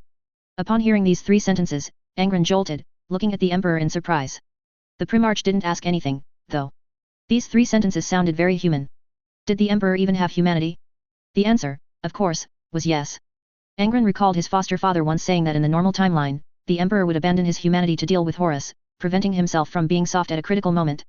Regardless of how much humanity, if there was some to discard, then it existed. Perhaps the current favorable situation allowed the Emperor's human side some room to manifest. I've recorded what you said. I'll play it for my brothers. Angron suddenly smirked. The Emperor, however, remained calm, his voice cold. They will say it's a synthetic recording, less credible than the words of some lying demon of Tsianch. That's true. 2 months passed. Angron and the Emperor, for the first time today, were not in the spire, but aboard an artificial vessel with a distinctly different style from the Imperium of Man. It was the communication ship Angron and his foster father had acquired earlier. In the ship's conference room, the Emperor and the Primarch took their seats. A mechanic used tech priest fiddled with a device. This contraption, connected to what appeared to be extremely advanced existing equipment, was distinctly adept as mechanic use in style, a skull. 2 beams of light projected from the skull's eyes. Subsequently, one Primarch after another appeared as projections in the conference room, sitting around the conference table. Is this some new technology? Mortarion reached out and swiped a few times, discovering there was no delay. It's not new technology, brother. Angron replied, the Imperium began using this faster-than-light communication facility over 2 months ago. Over 2 months ago. Mortarion suddenly became stern. After your foul-mouthed foster father left me, I've been leading my legion and other brothers to guard the Northern Imperium, preventing the rebel forces from returning. Yet, this technology was popularized 2 months ago, and we're only using it now. Having said that, Mortarion looked at Horus. The other brothers seemed more open-minded, showing no particular attitude. Most of the Primarches, like Mortarion, had been deployed and stationed after the storm, and few had even met Xia. Most remained in their original positions until Mortarion sent people to find them, and only then did they begin coordinating their defenses. This was also the first time most of them had seen the Emperor and Angron since the storm. At least we're not completely in the dark. Horus, hundreds of light years away from Mortarion, still gently patted his brother's shoulder. Thanks to the realization of the Webway project, we can at least stay informed of changes in the situation, even if we can't meet in person. I have met them, and more than once. Perturabo said coldly, that's the advantage of having technology. Wandering Olympia was just outside Kamarak, so Perturabo was quite close to the Emperor and Angron. Me too. Conrad Kerr suddenly blurted out. The early bird catches the worm. Kogaris said, as if he hadn't seen the Emperor and Angron. Perturabo immediately said, don't play peacemaker. Not only have you met them, but you also participated in the Dark Eldar annihilation campaign with your legion. Even without sensing his brother's minds, Angron could tell Perturabo deliberately wanted to ruin Kogaris's attempt to smooth things over. So he said, brother, even if we're not far apart, it's been a while since we last met. Haven't you? Perturabo pretended not to hear, his gaze shifting elsewhere. Enough idle chatter. The Emperor spoke, Guilliman, report on the progress of the Ultramar migration plan. The silent Guilliman immediately spoke, these days I have been handling the migration matters, and it's going very smoothly. With the help of AI, the Ultramarines are expected to complete the entire Webway migration plan within 20 years. Mine is also going very smoothly. The Emperor nodded, the reason I haven't contacted the rest of you is because the rebellion is no longer an issue. Now I need you to withdraw to various parts of the Imperium and be responsible for dealing with any dissenters who might obstruct the upcoming reforms. Using AI for this reform, right? Lemon Russ said. As the Emperor's eldest son, as one who declared that loyalty itself was its own reward, Lemon Russ would normally not utter a word with a hint of opposition after the Emperor spoke. But now was different. The First Legion was once responsible for clearing out remaining AI within human territories in the galaxy. They were the most potent enforcers of the Crimson Protocol. Now, the directive had done a complete 180, and they were to defend the use of AI. Whoever obstructs reform dies. The Emperor completely disregarded Lemon Russ's seemingly complaining remark. Times have changed. This is what I want to say, and what I want to tell everyone. In this new stage of humanity's rise, we must make changes. Any stumbling blocks in the path of reform will be crushed. If you, like some mortal bureaucrats, fail to realize the importance of a shift in mindset, then you too are stumbling blocks. As soon as his words fell, the Primarches nodded in unison. In silence, everyone affirmed their obedience to the Emperor's new command, then moved past the topic. Mortarion asked about Qin Xia, how is the fourfold trial progressing? If that fellow can kill the four gods, what need do we have to abandon our current homes and live in the webway? Firstly. The Emperor raised an index finger. Two-pronged approach. The four gods are not so easy to deal with. If he cannot end the chaos threat, then we humans must survive in the webway. Secondly. I have a plan, and the final stage of this plan requires humanity to be in the webway, not in reality, otherwise it will destroy the entire reality universe. It's that simple. Angron suddenly recalled what the Emperor had mentioned about what he would do when discussing immortality earlier. Now that the situation was favorable, and nothing was forcing the Emperor to be frank, he instinctively resorted to his old tricks, acting secretly and concealing things. What about the navigators? Horus asked. After the webway project succeeds, the navigators in my fleet have been discussing this, fearing they will be abandoned. Malkador has a process for handling them, we don't need to interfere. We just need to wait quietly. The Emperor gave his final reply, then motioned for the Adeptus Mechanicus tech priest to shut down the device. Such was the Emperor's authority, he could face the Primarches with such an attitude. As for the mortals in the Imperium, and the mortal power structures, they were even less likely to offer any substantial opposition to the change in imperial ideology. Angron suddenly remembered something the Emperor had mentioned during the Dawn Star conflict. The Imperium was essentially a temporary tool, and so was the Imperial truth. Disabling AI was also a small part of one of these temporary tools. Now it seemed, it wasn't just the Emperor who was aware of this, but perhaps those mortal bureaucrats too. Things are going well, and I don't have to be so busy. Angron suddenly said, I want to leave Kamarak for a day, return to my legion, and empathize and confide with my children and brothers and sisters, hand in hand. Very well, consider it a vacation. The Emperor nodded, I permit you to go. Before he had even finished speaking, Angron had already walked out of the conference room. As he walked down the corridor, Angron first pondered what he would discuss with his children and brothers and sisters today. When he wasn't busy, he would empathize and confide weekly. His foster father, perhaps due to constantly putting out fires, always found it difficult to meet with the gladiators, but he was different. Sharing thoughts, empathizing, and then ending a good day with a big feast. Then Angron suddenly thought of the trial. He didn't know when his foster father would return, nor what kind of ripples his foster father's actions would cause in reality. Perhaps one day he would suddenly return and tell the people of this universe, the four gods are dead. Or perhaps due to a momentary mistake, he would never return. Angron shook his head, not allowing himself to think such thoughts. Chapter 662, Drawing Lots. Stars were torn apart by crimson psychic tides. The entire universe accelerated its decay and entropy under psychic catalysis. After yet another universe was destroyed, leaving behind only a mass of ether gradually being eroded by the warp. Qin Xia stood within the ether, carving arrays to draw divine power for himself. Dark green, blood red, and black, representing the divine powers of decay, tyranny, and ultimate end respectively, descended into the ether, forming a storm around the array, enhancing Qin Xia's strength. Then, as he seized power, Qin Xia vaguely recalled. How many unsalvageable realities had he destroyed so far? He couldn't remember. Nor did he want to. He had witnessed too much despair in this process. All humans in every destroyed universe had completely perished, some didn't even have a Watcher Kong as a gravekeeper, because Watcher Kong had become a demon prince or for some other reason. After seizing divine power through the terrifying feat of destroying a reality, Qin Xia numbly picked up his long spear, the Sirius sword, and turned to walk towards the next reality. He even chose his next target without any thought. Then, he subconsciously accepted the things he would witness, and everything he would destroy.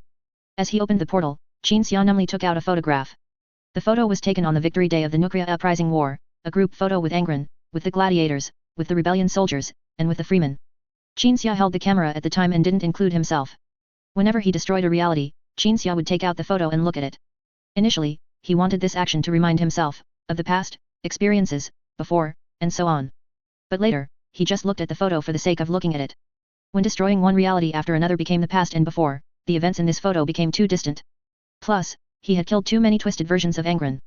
Qin Xia merely glanced at the photo before putting it back into his armor, numbly stepping into the portal. Are you as numb as I am? A voice suddenly rang out behind him. Before Qin Xia could cast his gaze or perception, a vast psychic impact preceded it. However, Qin Xia reacted, dispelling the psychic impact, and looked at the figure standing firm amidst the warp psychic torrent triggered by the impact. The forger. It's me. Sorry, I don't know how long it's been, and I always encounter enemies, so I.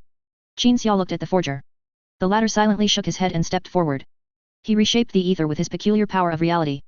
A brand new universe was born from chaos. In an instant, Qin Xia experienced the Big Bang, matter being born in the ether.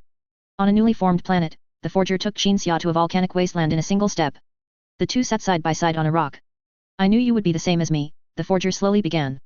My way of seizing power is to kill demons one by one, and then they turn into ether, which I absorb to enhance my material divine power. Qin Xia looked at the forger wearily, listening silently, his expression so numb as if he were looking at a robot, or as if a robot were looking at a human. Warp creatures call me the demon butcher, because I've killed demons for so long, and heard that term so many times, I actually started to think of Demon Butcher as my name. So before I decided to be called the Forger, I was called the Demon Butcher. Numbness, forgetting, that was my state back then. The Forger took out his scepter and extracted the diary Qinxia had repaired from it. I forgot this memento, which represents the briefest time in all my past, even more purely than I did in the reality universe. Until later, I realized I was numb, and I needed to remind myself, so I told myself in my heart that my name is the Forger, a name that incorporates my most glorious past, the people I cared about most, and everything I built and wrote with my own hands. Hearing this, Qinxia finally understood why the other party had abandoned his original name and adopted a name like the Forger, similar to a star god. Then he thought, he would name himself White Knight Lord in the same way if such days continued for a while longer. You helped me repair the diary, reminding me of my past, my most human period. The Forger took out a small gadget. Now I'll help you too. Qinxia took the item and found it was an MP3 player. This is so old-fashioned. During my most human period, Earth was already in the pre-cyber era, and I was the CEO of a biotech company. This thing was long out of fashion. Then listen to it first. Alright. Qinxia put the headphones in his ears. Like snow, but not snowflakes. Hearing the familiar lyrics, Qinxia trembled. How could this be? I had someone compose a song I was familiar with in my own reality. The Forger smiled slightly. Qinxia was pleasantly surprised and continued to listen.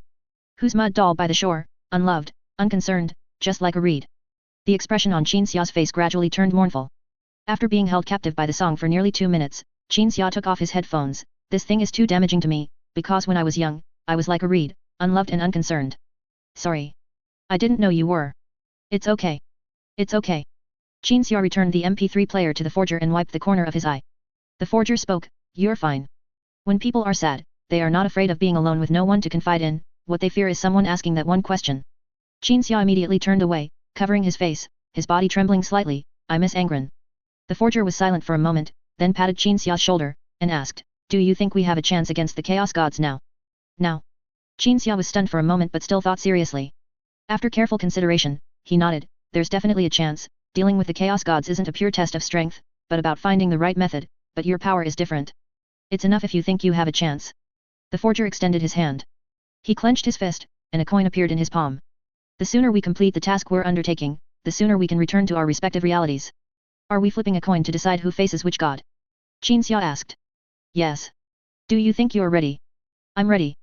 Then let's do it. Heads is Kern, tails is Slaanesh. These are the two gods whose demons I've killed the most, so I'm most confident. Then you go first.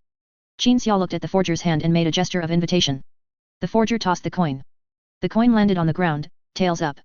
The Forger would face Slaanesh, so Qinxia could only choose heads, meaning he would face Kern.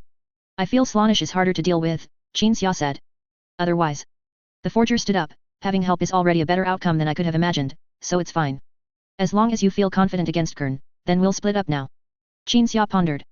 One of them wielded the power of reality, the other psychic power, so fighting side by side might lead to internal conflict. Indeed, it was better to split up. After thinking, Qinxia immediately stood up. One opened a portal, the other stepped into the warp. A moment later, Qinxia arrived at the edge of Kern's demonic realm.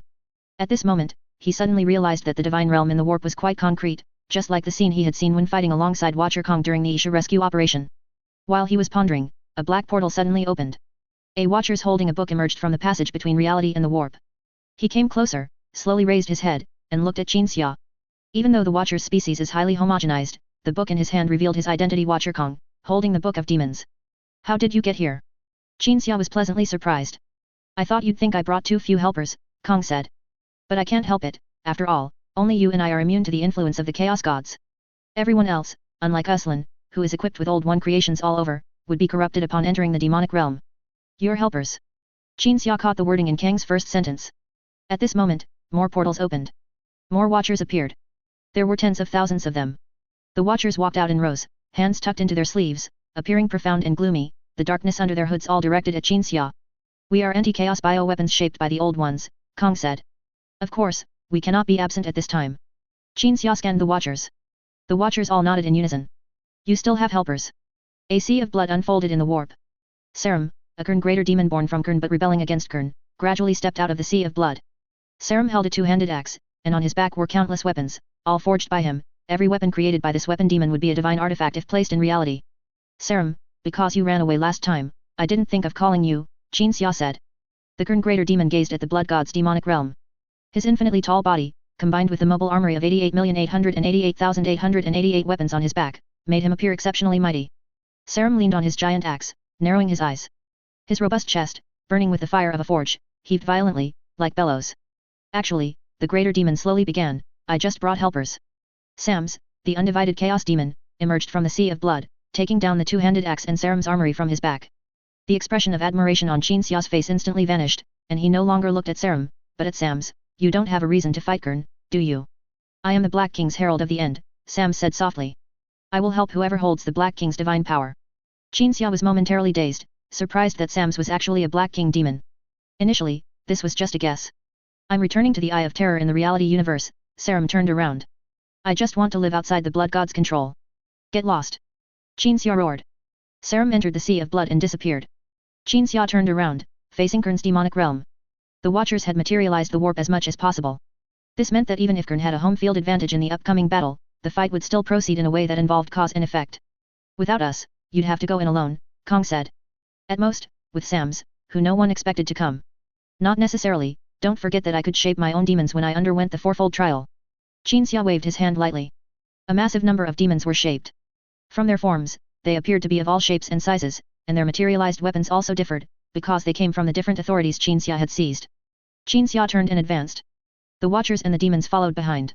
They stepped into the Forbidden Land Gurn's demonic realm, which creatures not isolated from chaos influence were forbidden to enter. Chapter 663, Unexpected Reinforcements. Within Gurn's realm. On the brass-forged plains, Gurn demons stood in formation, armed with melee weapons, still. The Bloodthirster led one of these formations.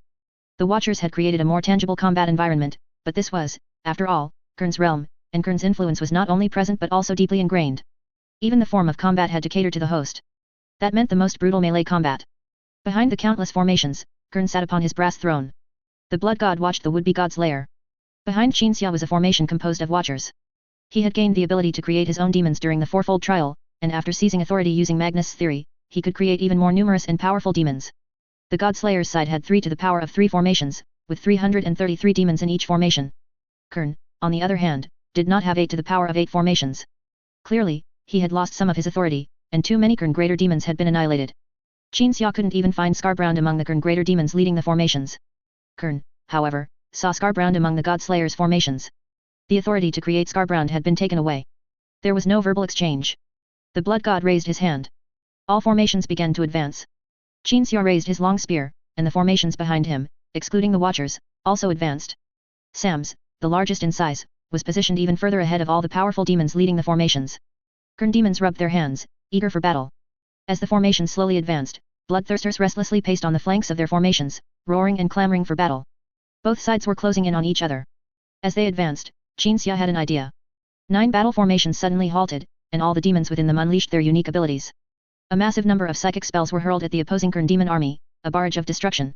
The Gurn demon army continued to advance through the bombardment, destroyed demons returned to the Blood God's seat, and blasted demons picked themselves up and rejoined the ranks. The discipline inherent in the Blood God's authority was fully displayed. The two sides engaged. Demons imbued with Nurgle's authority charged out from behind Qin Xia, using their massive bodies to withstand the blades of the Gurn demon army. Scarbrand, transformed by Qin Xia, leaped from his battle formation, being the first to plunge into the Gurn demon army, swinging his battle axe to clear a wide swathe of demons, then raising his staff, a psychic storm descended upon the battlefield, annihilating over 100 of Gurn's battle formations. At this point, Qin Xia remained still. Upon the brass throne, the Blood God gently lifted his battle axe and slowly rose. Qin Xia crouched low, gripping his long spear and the Sirius sword, ready for battle. The battle axe descended from the sky. As this axe, imbued with Gurn's divine power, fell, its blade gradually split the surface of the warp into 2 different spaces. Qin Xia used his psychic energy to resist, and the power of decay contained within it dissipated most of the battle axe's might as it descended. Finally, the battle axe struck Qin Xia with a mighty blow. The entire space suddenly changed. The Blood God's realm adjusted according to his master's will. The 2 demon armies and other combatants not far from Qin Xia were instantly moved an infinite distance away, separated by high walls. The space where Qin Xia and the Blood God stood transformed into a gladiator arena. Materialization, the Blood God conveyed a meaning expressed through concept or psychic energy, and this meaning was even materialized into words, reaching Qin Xia's ears. The biological weapons created by those crawling insects were originally used to manage the warp. Qin Xia glanced at the Watchers. These anti-chaos biological weapons gathered together, holding hands, chanting something.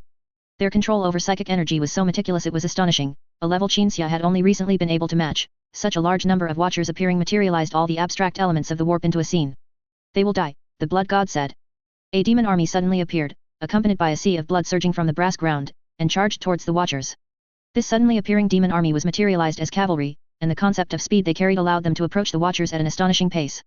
But as soon as they came within 333 meters of the Watchers, the psychic shockwaves released from the Watchers' bodies bound them in place. The Blood God noticed this and looked at Qin Xia, realizing that his psychic spell had taken effect. The Watchers had been subjected to defensive spells the moment Qin Xia first saw them.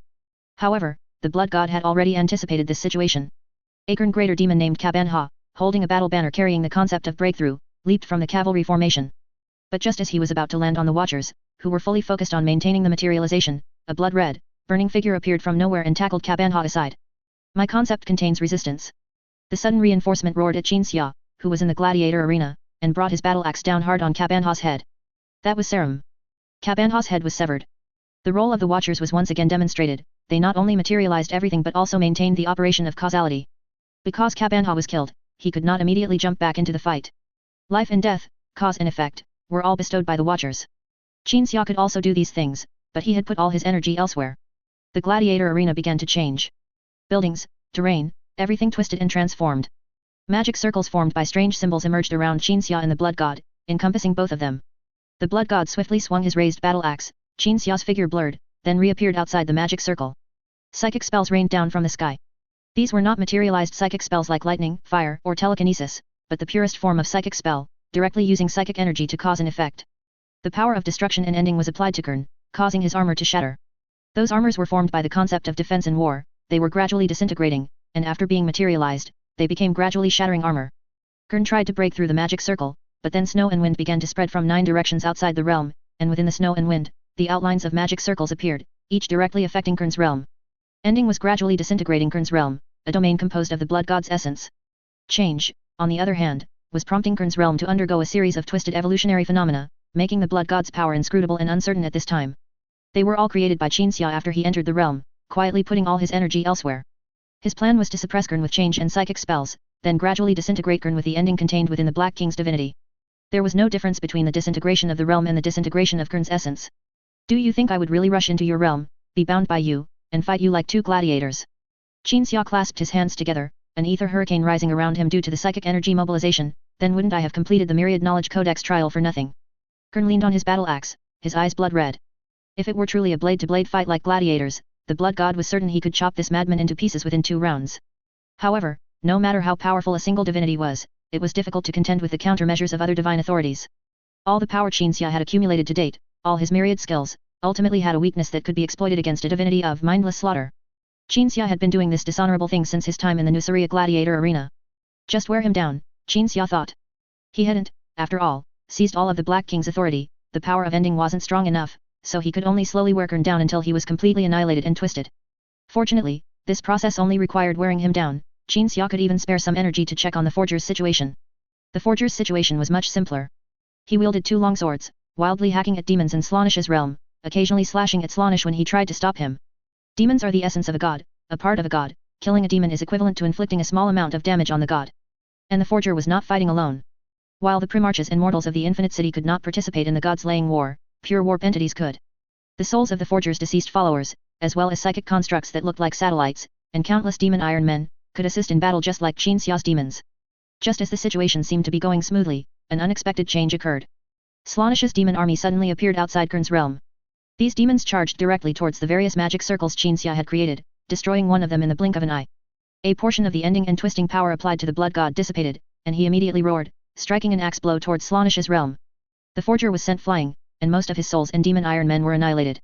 But he quickly charged back, relentlessly killing Slaanish demons, still occasionally slashing at Slaanish. Qin Xia tried to recreate the twisting ending magic circles outside Kern's realm, but as 4 consecutive magic circles were destroyed, the Blood God gradually broke free from the suppression, and struck Qin Xia in the neck with an axe. Qin Xia died. But the Blood God looked again, realizing that what he had killed was merely a warp entity created by a psychic spell. The real Qin Xia had already rushed out of the gladiator arena. Another magic circle was destroyed, and the Blood God completely broke free from the suppression, dragging Qin Xia back. At this moment, another anomaly occurred. A battleship suddenly appeared outside the realm. Qin Xia saw it as a battleship, but in his perception, it was a mass of ether. Before ether was materialized into reality, it was the constituent matter of the warp, impossible to utilize, yet it had been materialized into a battleship. A large group of green-skinned creatures suddenly teleported out from within the battleship. Wah-aik. The loudest wah-aik in history resounded through the warp, shaking the entire warp. Gusa, clad in armor forged from ether, descended onto the battlefield, raising his battle axe and roaring alongside his kin. Squeaky Fart stood behind the Blood Axe Warlord, conjuring and shaping things from the warp out of thin air. A massive cannon was created. It only looked like a cannon visually. In reality, it was a mass of the concept of destruction materialized from ether. Destruction, concepts related to this word either belonged to the Black King's divinity or Kern's divinity. It was absolutely impossible for a greenskin to possess an entity with both these authorities. But Squeaky Fart just made it. In the warp, this mental space, it was shaped by extremely powerful psychic energy. I reckon I can make a big cannon. The big cannon fired at Slaanish's demon army. Gusa led his greenskin army, with an average height of 15 meters or more, to attack Slaanish's demon army, and for a time, only Waa'ik cries could be heard everywhere, as both sides fought fiercely. It proved that the old ones had not imposed any genetic locks on the greenskins. The idea that fighting chaos would unlock genetic locks was non-existent. But Gusa had stumbled upon the true path of greenskin sublimation by accident, which was combat. Long before Qinxia entered the warp, Gusa had already been fighting in the warp for a long time. Qinxia and the Blood God were entangled, giving Qinxia a chance to reshape the magic circles. While shaping the magic circles, he suddenly felt a surge of assistance. Outside Kern's realm, a figure covered in old one constructs appeared. That was Uslan. Even Ursur. Countless Ursur emerged, collectively lending their aid to Qinxia in the warp. They even paused for a moment when they saw each other, but then immediately dedicated themselves to the task at hand. No matter which universe they came from, as long as there was still an Uslan as a core force against chaos, they would come to help when they observed fluctuations in the warp. The help of one Uslan was insignificant, like a single drop of water flowing into the clash between oceans. But drops of water converging into a torrent could also become a noteworthy source of assistance. After the Ursur appeared, new reinforcements also emerged on the side of chaos. Xianch, in an unprecedentedly powerful state, appeared. He was so powerful that even countless watchers could not materialize him. But Xianch merely watched from afar. The Blood God, on the other hand, completely ignored Xianch, choosing to abandon his fight against Qinxia before being suppressed again, instead gathering all his strength to prepare one final strike to kill the God Slayer's helpers. A strike materialized from the concepts of slaughter, destruction, and death would be enough to instantly obliterate everyone except Qinxia. But as he made his move, and before Qinxia could fully concentrate on shaping the magic circles, a cold sun appeared in the warp, its cold light simultaneously illuminating Slaanish's and Kern's realms. The cold sun slowly rotated. A face gradually emerged on its surface, along with a roar that started as a faint buzz and gradually became deafening. The unwillingness of countless emperors who had fallen from destroyed universes, their grand endeavors unfinished. The unwillingness of the human race in countless destroyed universes. And their souls. All were now gathered within a cold sun. The cold sun slowly turned towards the Blood God and Slaanish, its face contorted in agony and rage. It was not just the pain and anger of the emperors, but also the pain and anger of countless humans. Humans are not a species with strong psychic talent. Even if their entire race was annihilated countless times across multiple universes, there would not be a collective of resentment and unwillingness like the Eldar Death God Ennead jumping out to severely wound a Chaos God. To the Eldar, humans were as fragile as ants. But countless ants gathered together can also shake an elephant. The entire Blood God's realm burned in cold flames, and the Blood God's authority burned in unwillingness, pain, and anger. Chapter 664, The Time to Slay a God. The End Array was reshaped, and even more of it was created. The Blood God was suppressed. But before the suppression process was fully completed, he even bestowed blessings upon the Ursur and the Greenskins, allowing them to kill Kern demons faster, or to enhance the killing power of the End Array, simply because they showed courage. Xianch was still watching, and besides his laughter, nothing of his reached the two demon realms. Look at you, all of you, Qinxia clasped his hands together, veins bulging on his forehead, maintaining the operation of the End with all his might. You are just a collection of concepts, authorities, thoughts, spirits. You don't even understand the principle of when the lips are gone, the teeth are cold, you even bless your enemies. The essence of the Chaos Gods was once again exposed by Qinxia. A twisted, extreme mixture of emotions and spirits. Kern does not ask for the origin of skulls, and he certainly does not ask for the source of brave deeds. The actions of the gods, including Kern, are completely influenced by the concepts corresponding to their divinity, like puppets of the divinity spawned by chaos.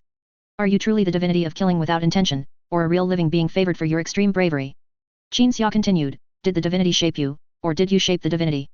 Qinxia knew this question wouldn't be answered, but he still asked it. Because philosophical speculation, like psychic spells, was detrimental to Kern, so he did it. 2. The Blood God trembled, his body, along with the demon realm, twisted and disintegrated. Too brave. Qinxia suddenly felt the divinity of killing without intention leaning towards him. The power of the Blood God Kern was draining away, while his own power was increasing. It was already very clear which side the scales of victory would tip. To deal with the warp, chaos, and demons, the most important thing is not how powerful one is, but finding the right method. Qinxia knew that he didn't need to fight Kern to the point of the Great Tao's destruction to slay him.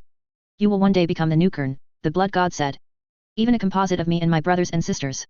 The distortion and extremism brought by divinity cannot affect me, Qinxia responded. But your power will seep into reality, as long as you enter reality, your power will affect reality. Then I will never enter reality and always stay in the warp. Qinxia actually planned to do just that. When he was mechanically acquiring the power of the End before, he had considered what he would do if he truly became an amalgamation of chaos divine power. Just as the 333 star system and many traces related to 3 were created in the primordial universe, power will seep into reality, because the power of the warp comes from thoughts, and thoughts will exist as long as the brain does not stop functioning. At that point, he really wouldn't return to reality. Forever in the warp. Using the power of the gods to fight the gods required this awareness. Jinxia had anticipated this when he finished talking with the laughing god and embarked on his return journey with the Book of Fourfold Trial. Are you willing to sacrifice yourself? The voice that now entered Jinxia's mind was not from the blood god, but from Xianch. Xianch, who was watching the show, suddenly threw out this question out of nowhere. Perhaps to see more changes, or perhaps just to stir up some mischief. I'm actually not that divine of a person. Jinxia said. But my current problem is, when only one individual in a collective can step up and do something, should it be done or not? The answer is, it still has to be done. After all, there's no other way. But it must be willingly, after some thought, and a conscious choice. I am that individual who has to do something and feels that he can do it. Even if I eventually can't return to reality because I've integrated the divinities, even in the worst case scenario. I would be harmful to reality even in the warp, perhaps even more harmful than you scattered gods. It doesn't matter, what can end me is in Slaanish's realm. At this, Jinxia lowered his head in thought for a moment. When he looked up again, his expression suddenly turned fierce, and his tone became impassioned. Damn chaos. In the end, I'll just blow up with all of you. The blood god's demon realm gradually twisted into an indescribable form amidst his words. The end was disintegrating Kern. Even the divinity of killing without intention began to choose a stronger ascended being.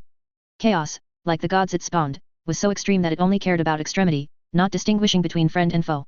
When the Kern demon army fighting on the battlefield began to gradually dissipate, and even convert to the faction they had just been battling, starting to kill their former comrades, the blood god had already met his moment of being slain.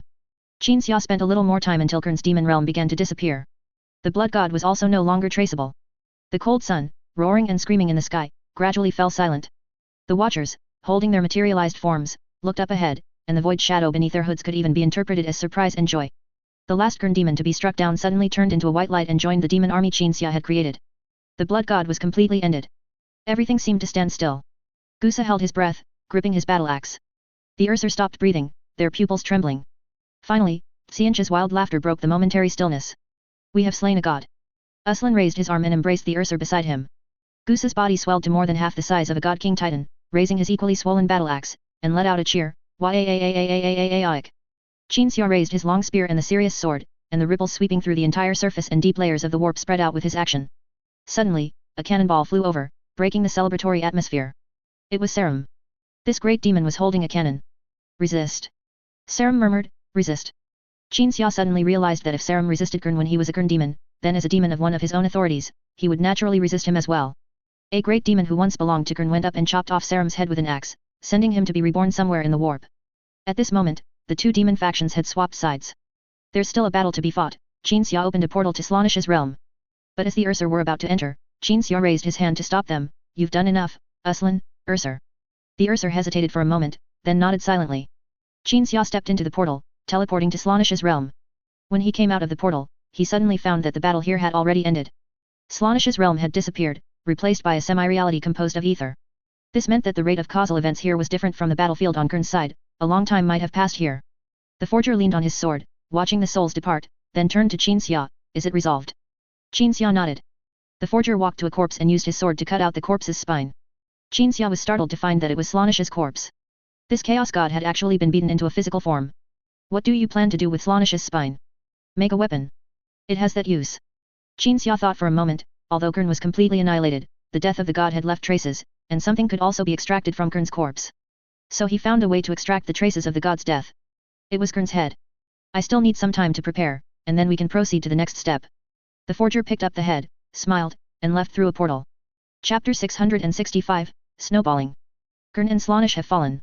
If the chaos gods disappear, then they will disappear in the past, present, and future. Everything in the warp will no longer bear the marks of Kern and Slaanish. However, the reality universe, after all, has causality and timelines, so the traces left by Kern and Slaanish in countless reality universes, and the people they influenced, will still exist. The god's lair, Jinxia, walked towards the Watchers. The Watchers had already opened a portal back to the reality universe. These Watchers bowed in unison to Jinxia, then silently turned and entered the portal. Only one Watcher, Kong, remained. What's the use of you holding that book? Jinxia pointed to the Book of Demons. In the warp, the Book of Demons' ability to reveal a demon's true name through the reality would not be effective. So you can recognize me at a glance among my unremarkable peers, Kong said. Jinxia thought, it would be quite difficult not to recognize you. The Watchers, this race of anti-warp biological weapons created by the Old Ones, were quite imposing, only Kong was an exception. This clown among the Watchers, just by standing there, was easily distinguishable from others. By his demeanor. My people express their gratitude to you, thank you for slaying the Chaos Gods, Kong added. We will appear again when you next slay a god. It should be me thanking you and your people, Qin Xia said, saluting with a hand over his chest. Thank you for your help. Kong nodded and turned to enter the portal. Among the many helpers were Gusa and his Blood Axe clan, as well as the Urser and the demons. All those demons were concept-shaped, apart from Sam's, they had no independence. Qin Xia didn't need to discuss anything with them, only to command them. So Qin Xia came before the Urser and bowed to the old seers, thank you for your assistance. The Urser all shook their heads. The leading Uslan, who was the Uslan of the original universe, spoke on behalf of all the Urser, it should be us thanking you. Besides, we didn't help you much in that battle just now. But you appeared, and you helped, Qin Xia said, staring at the Uslan. The Urser bowed and turned to return to the reality universe. Gusa leaned on his battle axe, watching Qin Xia slowly walk towards him and his clansmen. Qin Xia stopped, unsure what to say, because he really hadn't expected Gusa to show up and help. Now Gusa was larger and more robust than a Night Titan, and after slaying Kern, he became even stronger. A greenskin's size was equivalent to his combat power, so it was easy to imagine how strong he was now. I have been fighting in the warp for a long time, Gusa began proactively. I came to help you also because I realized that the god-slaying war was an opportunity, it could make me and my clansmen stronger. What do you plan to do after this? Qin Xia asked. We will continue to fight, continue to get stronger, until we can kill Gork and Mork, Gusa said, stating his path of god-slaying in an understated tone. Gork and Mork are the shackles of my race. Without killing these two gods, my race will not be able to grow into a truly intelligent species. I can help when you go to slay Gork and Mork. Hearing this, Gusa scanned Qin Xia up and down. He did not doubt Qin Xia's ability to help, because he could sense the power and authority emanating from Qin Xia. After Kern's death, most of the authority of the Heartless Slaughter divinity was absorbed by Qin Xia, or rather, the divinity chose the stronger Qin Xia. The part of Kern's authority that could not be absorbed was erased by the Forger, who could completely end the existence of warp entities. Gusa had even once slaughtered Kern demons with the Forger. Even just you acting alone would be enough to deal with Gork and Mork, but this is a god-slaying war belonging to us, the Orc race, Gusa said. You shaped me, Green-Tide Butcher, but you broke my shackles back then. I want to prove that even if I was born in lies and cowardice, I now have courage and strength. Qin Xia nodded, saying nothing more. Now that he thought about it, Gusa was truly miraculous. This greenskin was just a greenskin kid on the Super Big Wadaok star during the Onus Sector campaign back then, but he had two characteristics, he would run away and he would lie. Then, under the blessing of these two characteristics, Gusa grew stronger and stronger. His origin is meaningless now, Gusa is now the true Blood Axe warlord, a courageous behemoth. Farewell, Butcher, Gusa raised his hand and stroked Squeaky Fart on his shoulder. Squeaky Fart, with extraordinary wisdom in his eyes, took out a remote control and pressed a button, opening a portal to another location in the warp. After Gusa turned and left, Squeaky Fart threw a data slate to Qin Xia. Qin Xia caught it and examined it, seeing Gusa's past on the data slate. Not his past after birth, but the past of the genetic spore that shaped Gusa, this unique greenskin. That spore came from an ancient orc during the War in Heaven period. In the ancient orc biological weapon race, where all members assisted the old ones in battle after birth, Gusa's ancient ancestor was the only individual who would ponder why everyone was fighting for the old ones. He was born unique. Qin Xia put down the data slate and watched Gusa leave. At this moment, Qin Xia looked at Sams, this demon. Serum gathers rebellious concepts, whoever its master is, it rebels against them, Sam said. So it can never assist you as it did before. Then it is free, because I will not shackle it like Kern, Qin Xia said, pondering that he should send Serum to the deepest layer of the warp. Demons do not have the concept of friendship, which is based on independent consciousness and interpersonal interaction. Sams and Serum are not demonic close friends, they merely cooperated once. As special demons in the warp, independent even among the unaligned chaos demons, they were only united through cooperation. Now that the cooperation had ceased, Sams would not care about Serum's fate. Bring about the end for the warp, Sams spread his wings and hovered, taking flight. I am a demon of the Black King divinity, I only wish to bring about the end. Qin Xia watched Sams leave, then looked at the demon legions still remaining by his side. Among these demons were many familiar figures, some of whom were even Kern greater demons Qin Xia had once fought, such as Cabanha and others. There were even some Nurgle greater demons, but after Qin Xia repeatedly sent a reality universe to the heat death of decay, some of the authority from Nurgle's divinity was seized by Qin Xia, and the Nurgle greater demons under this authority also changed masters. The characteristics of demons were fully displayed in them. Merely puppets, merely marionettes. Just wait here, Qin Xia waved his hand, shaping a pure white domain. He didn't want his demons running around. Original reality universe. The Emperor and Angron stood together, dressed in formal attire, receiving Eldar envoys. Several Ark worlds were willing to join the alliance formed by humans and Eldar persuaded by the Uslan. To my knowledge, the Uslan once tried to persuade you, but without success, the Emperor said. Because the Uslan seer brought back a message, the envoy began. Kern and Slaanesh have been slain. Now, even if our race calls out the true names of the two chaos gods in the warp, we cannot attract their attention. Angron had already learned this news from the envoy's mind. The Emperor showed no discernible emotion upon hearing it, merely nodding silently before turning to look at Angron. Angron continued to sense. He found that the Eldar's mindset had changed due to Slaanesh's demise. Previously, Slaanesh was the Eldar's greatest enemy. Most Eldar did not intend to destroy Slaanesh, nor did they believe that awakening the god of the dead, Iniad, to kill Slaanesh was feasible. The Uslan, during the Kamarak destruction campaign, was persistent in seeking Yvraine to awaken the god of the dead because he wanted the Eldar to actually participate in the war against Slaanesh's destruction, and with the merit of this event, and the existence of the racial god Iniad, to have a voice in the future alliance between humans and Eldar. But Slaanesh was destroyed. Iniad was not awakened, and Yvraine played no role. In contrast, humanity had a god-slaying powerhouse, and the future era would inevitably be dominated by humans. As a species with neither a racial god nor a massive population, the Eldar needed humanity's permission to survive. Fortunately, some of their members had once given humanity a favor allowing humans into the webway. Therefore, the Eldar not only did not lose their motivation to ally because of Slaanesh's demise, but instead became more motivated. Congratulations on being forever free from the threat of Slaanesh, the Emperor's voice was cold. The envoys bowed and departed. He should be back soon, the Emperor turned to the Primarch. As soon as he finished speaking, a portal opened before them. Qin Xia did not emerge from this blizzard-like portal. After a moment's pause, the Emperor and the Primarch stepped forward, entering the portal and arriving in the warp. Qin Xia sat cross-legged in the center of an endless, pure white domain. Around him, countless bubble-like things surged, and occasionally, some of these bubbles would burst. The Emperor knew that each of those bubble-like things was a reality universe. When a reality universe shattered, a trace of power representing the force of final destruction would penetrate deep into the pure white domain, merging into Qin Xia's body. I am too powerful now. Once I enter a reality universe, I will unconsciously bring about negative effects. Qin Xia remained seated cross-legged. However, Qin Xia's eyes were not on the Emperor and Angron, but on one reality universe after another. In Qin Xia's vision, they appeared as constantly emerging and crowding forms, like cell walls observed under a microscope when examining biological matter. Some unsalvageable reality universes would crumble with a single thought from Qin Xia, while in the still salvageable reality universes, mortal beings would receive Qin Xia's gifts. Power, courage, knowledge, immortality, these gifts would enter those reality universes, strengthening those mortal flesh and blood beings who fought against the existing chaos. What state is he in now? This question arose in the Emperor's mind. He tried to sense. Most of the heartless slaughter divinity had been seized by Qin Xia, but a part of this divinity had disappeared, erased by someone capable of completely destroying warp existence, by killing the essence of the dark god while Kern still existed. A part of the authority of the end was seized by Qin Xia. A trace of Nurgle's divinity, and a trace of Xianche's divinity, these two were seized by Qin Xia. He was now a transcendent being. His power was snowballing, growing stronger and stronger, and the authority he had already seized would in turn accelerate the snowballing, just as he could now sit still and destroy or save several reality universes. From this point in time, the Emperor felt that perhaps from the moment Qin Xia embarked on the fourfold trial, the downfall of the gods was already destined. But only the downfall of the gods. Chapter 666, The Plan of Ascension. Father. Angron stepped forward, somewhat fearfully, watching the reality universes that were instantly destroyed or preserved. What have you been through? Qin Xia didn't know how to answer that question, because he had been through too much. Many unsalvageable universes destroyed for the sake of seizing authority. Eliminating Korn. And then focusing on continuing to seize the authority of the end.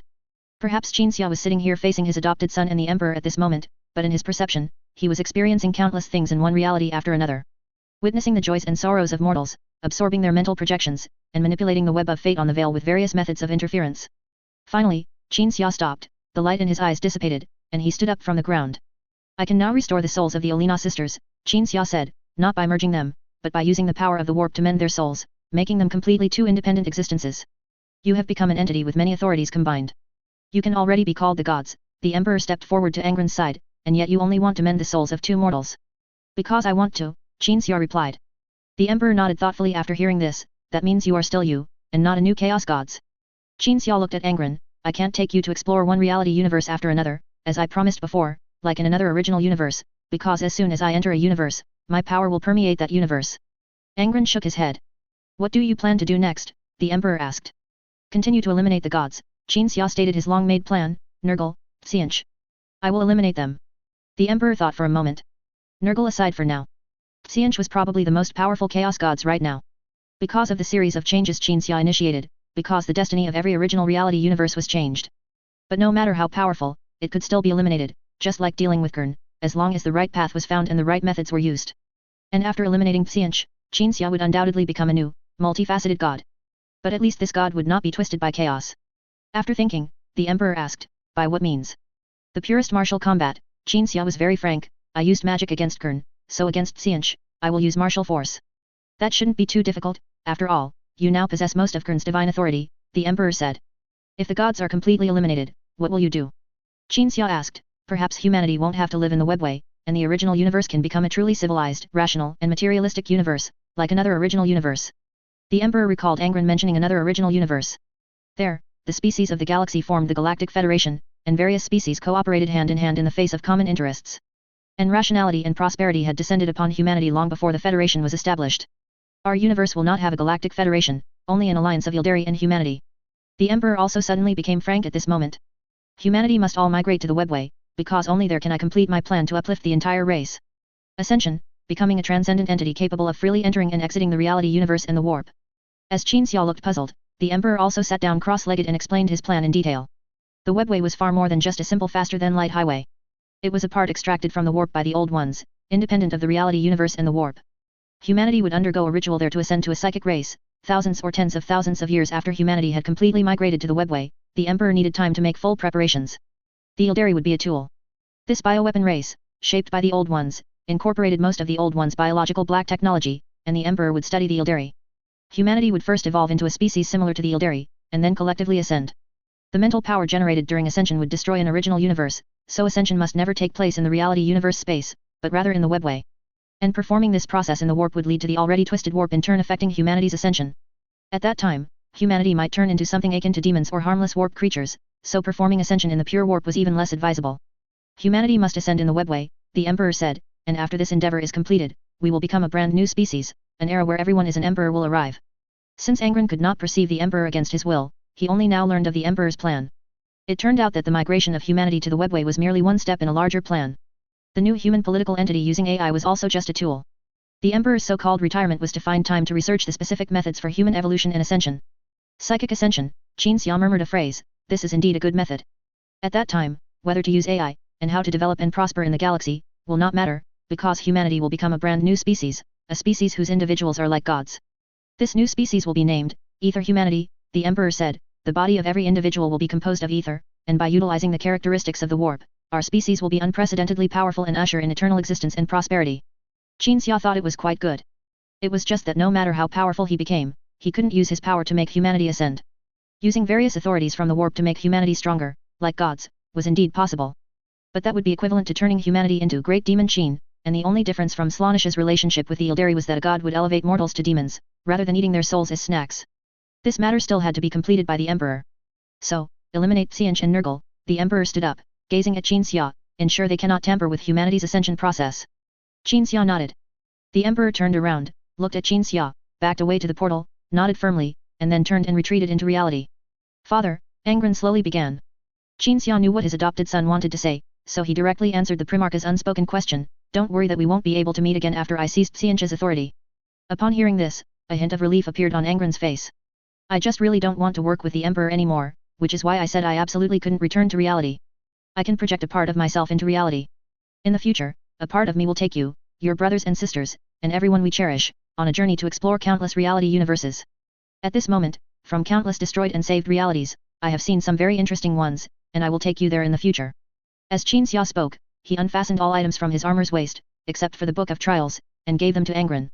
These things are no longer useful to me. Please take them to the White Knight and have the think tanks preserve them. Angron accepted all the items. Go back, Qin Xia lightly patted his adopted son's shoulder. Angron nodded vigorously and also returned to the reality universe. Qin Xia left the pure white domain to find the forger, preparing for the battle to slay Xianch. Ascension. I also have a similar plan, but it remains only at the planning stage. The forger and Qin Xia stood in a reality that was being born. Ether. This fundamental constituent of the warp was gradually nurturing a new reality universe. The reality universe would, after the Big Bang, shape all things based on ether. This was the process of a reality consuming a small part of the warp during its birth. But not psychic ascension, rather, ascension on the material level. The forger raised his hand and created an illusion in the nascent universe to explain his plan. All Federation species will be reborn as pure material life forms. Their souls will be transformed into ether, and then from ether into matter, to be carried by their new bodies.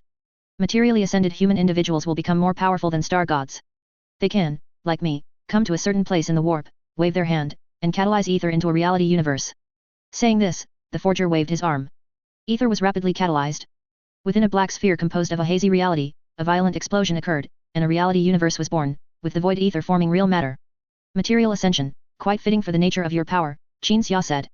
Let's talk about dealing with Xianch. The forger changed the subject. From my experience in the warp, I believe that if we want to deal with Xianch, we must create causality and timelines in the warp, because Xianch's most obvious characteristic is change, and its existence or non-existence are both changing.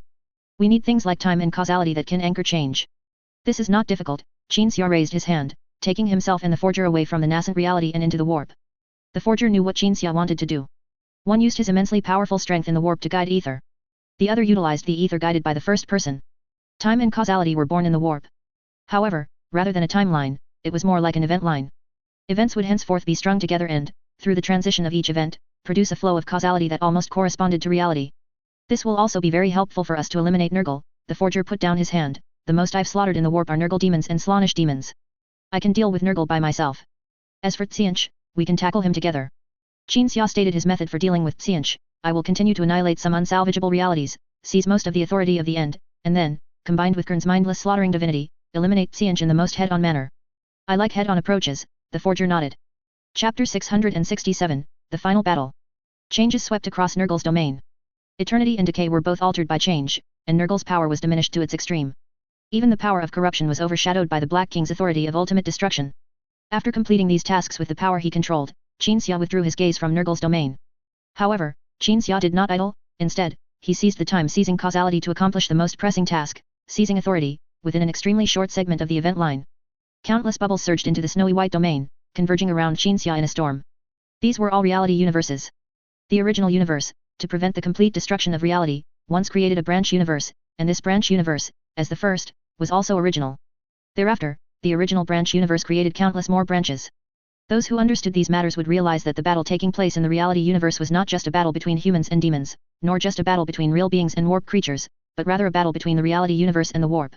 Ether, the fundamental substance that constitutes both reality and the warp, was being contended for by reality and the warp.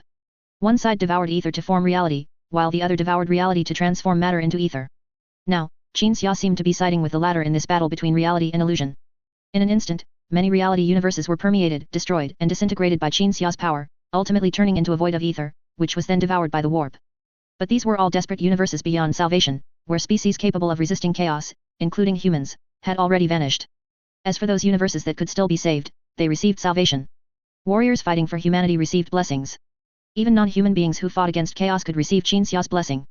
They became mighty, invincible, and dealt with the troubles of their respective reality universes. Each time the vortex of reality bubbles revolved around Qin Xia, thousands of universes were either destroyed or saved. Due to the law that the warp is affected by reality, even the destruction or salvation of a single reality was enough for Qin Xia to seize the power of ultimate destruction or salvation. Destroy us. Qin Xia heard many voices echoing in his ears.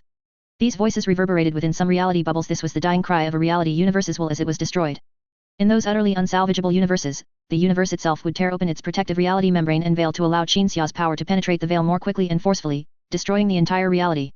Just as they would arrange causality themselves, prompting Erebus to persuade the Emperor to abandon his ascension, they would also, at critical moments, decide to let Qin Xia destroy them, simply because their destruction could allow Qin Xia to seize an additional sliver of ultimate power. And when those realities were destroyed, at the instant of dimensional shattering, at the instant the web of destiny burned, the events that occurred within those universes would be displayed before Qin Xia. The joys and sorrows of mortal beings. The final roar of defiance that people erupted in situations of desperate darkness. The tragic song of ultimate doom caused the still human Qin Xia to unconsciously shed a tear. Woo, woo. Crying sounds echoed within the snowy white domain. Qin Xia opened his eyes and saw the cold sun floating not far from him, the crying sounds emanating from within it. He sensed that the cold sun, this collective of the Emperor's will, was weeping. Some of the Emperor's wills within it originated from those reality universes that Qin Xia was destroying or had already destroyed. The shattering of dreams, the failure of endeavors, the extinction of the most beloved species. These saddened the Emperor, a person who had long suppressed his humanity in a corner of his heart, and even caused the Emperors within the cold sun, filled with vengeful fury, to weep.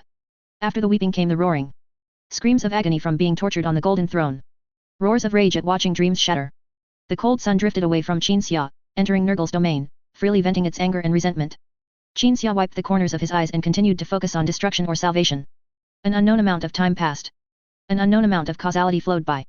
A cold light enveloped Qin Xia's body, and the forger appeared before him. Nurgle has been ended. The forger extended his hand. Let's go end Xianch, the last of the Chaos Gods. Qin Xia took a deep breath, pulling on the forger's hand to help himself stand. He first picked up the Book of Trials. This book had undergone significant changes. The path of the 5 trials had transformed into the path Qin Xia had walked. Kill, and change. Nurgle, Slaanesh, and their respective trials did not appear on the pages. Qin Xia closed his eyes and stirred a thought.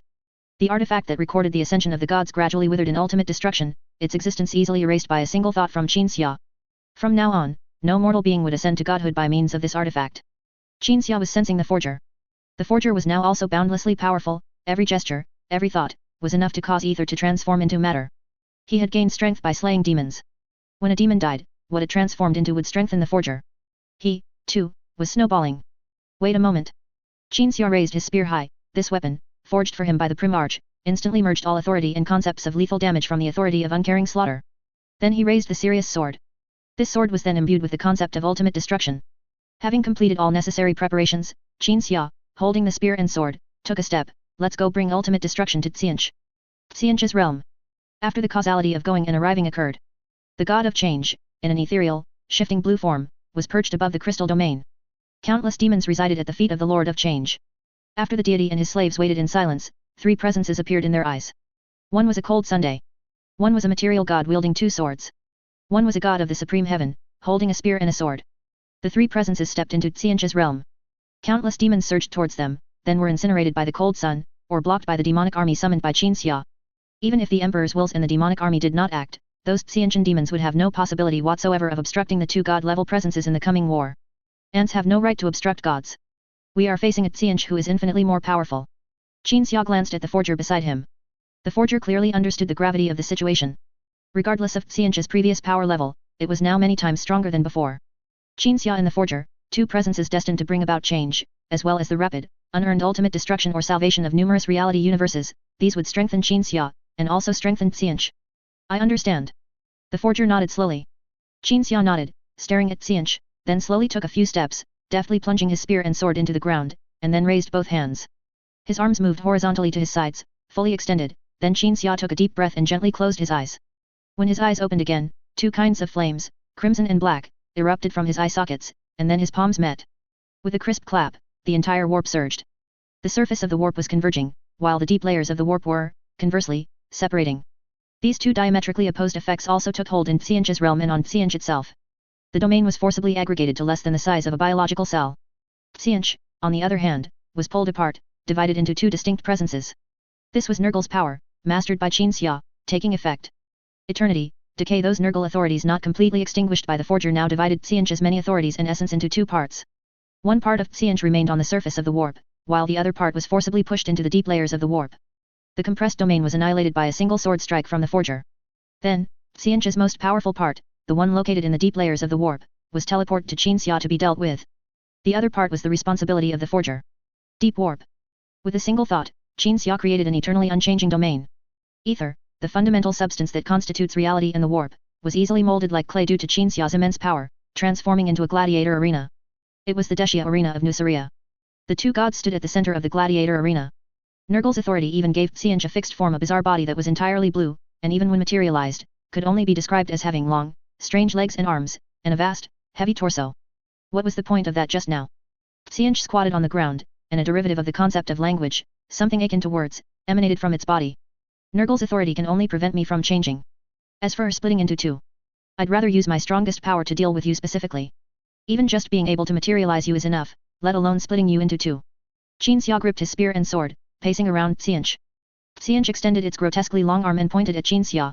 The purest malice and desire for destruction mobilized terrifying psychic energy to assault Qin Xia, which materialized as a blue light.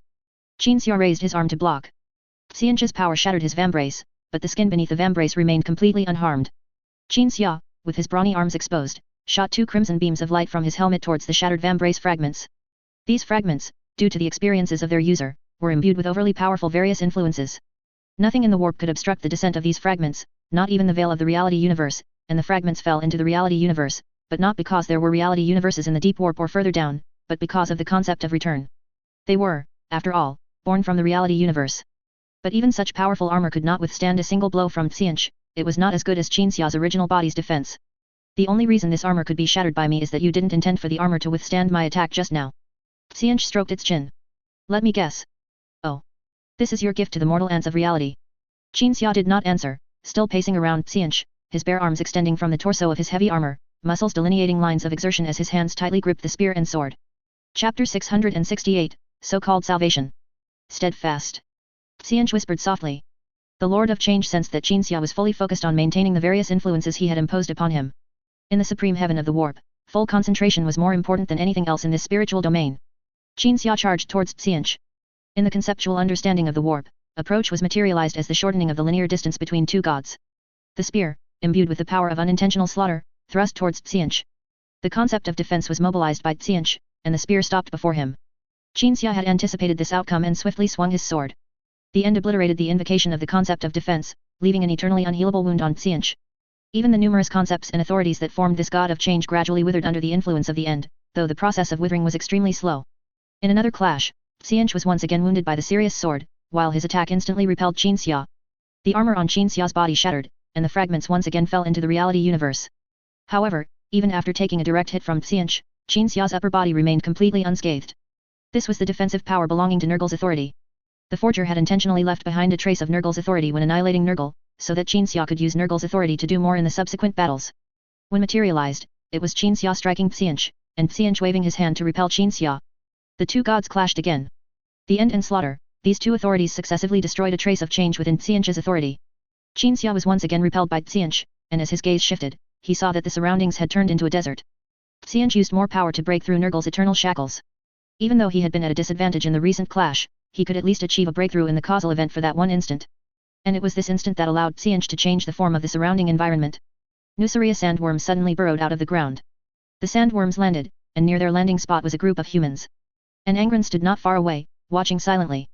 The sandworms devoured the humans, and Angron turned and left. This was not an illusion, nor something that happened in some multiverse, but something Angron, raised by Qinxia, had truly done. These people, they just couldn't accept that they were originally slaves of higher status, and after being liberated, they became freemen targeted for revenge by others. Angron could have persuaded them, but he chose to trick these people into dying. After another clash, Xianch spoke. And before he did this, when he revealed the entire plan to you, you actually praised the Primarch for growing. Xianch attempted to disturb Qinxia's fully concentrated state, and then in the supreme heaven of the warp, his power would inevitably show cracks. They clashed again. Qinxia did not remain silent, nor did he refute, merely saying, "Yes, I did it. Even if Angron didn't, I would have. These bastards, who gained higher status by catering to the cruelty and absurdity of the slave owners, they should have died with the slave owners. After the successful rebellion of the fortress territory, they even dared to plot bloody revenge against other slaves who welcomed us. Why should they live? Those bastards were no less soft-hearted than the slave owners in abusing their fellow slaves, even more cruel. Afterwards, seeing the disappointment and gnashing of teeth of the saved freemen when they learned of these people's disappearance, I should have slaughtered them all on the spot. That would have been truly satisfying." Xianch was wounded again. "Not all High Knights are unforgivable, some were quite benevolent, yet you slaughtered them all. And the guards, you could have reformed them. For Angron, this would have been easy. But you incited Angron, to kill them all." Accompanied by Xianch's mocking laughter, the surroundings changed once again. It was the siege of the Heresy region. The city was captured by the rebellion. Slaves were gathered together, and on top of the rebellion's first tank the God Monarch class tank Angron stood proclaiming, "From this moment on, you are freemen." Food and clothes were distributed to the freemen. In contrast, inside the city's inner district, brutal slaughter was taking place. The gates of the High Knight's mansion estate were rammed open. Gladiators, wielding ancient relics, slaughtered the High Knights who also possessed ancient relics. The rebellion, meanwhile, slaughtered the High Knights' families and guards. Gold, jewels, these were roughly plundered and then thrown onto the ground. Rebellion soldiers hastily followed orders, completing the task of seizing gold and jewels and throwing them on the ground, then stepping on the jewels to rush into buildings and kill people. For them, brutality was even more enticing than gold and silver. "Ha ha ha ha ha. Your life is at its end." A rebellion soldier grabbed a young girl by her collar, pressed her to the ground, and with a ferocious laugh, raised his long blade. Similar acts were constantly unfolding in the inner city. Only those in tattered clothing survived, for they were slaves. Angron could sense pain and despair, regardless of whether its source came from enemies or his own side. So he looked uncomfortable. Thorough revenge against the High Knights and guards is key to gaining the support of the new freemen. Qinxia walked onto the tank and said to the Primarch. "The High Knights enslaved the Nucereans for tens of thousands of years. The accumulated resentment and blood feud of these tens of thousands of years cannot be resolved by us. If we cannot help the people vent the hatred in their hearts, then we will not gain their support. After all, this is, ranging from casually chopping off a few slaves' legs for fun today, to imprisoning slaves' souls in instruments of torture for amusement. That kind of hatred. So, let them do as they please." Qinxia turned his head and said to the gladiators below, "Deliver the order, the inner city is not to be sealed off." The words from the illusion reached Qinxia, who was currently battling Xianch. "You claim to be a savior, but you are merely a hypocritical one.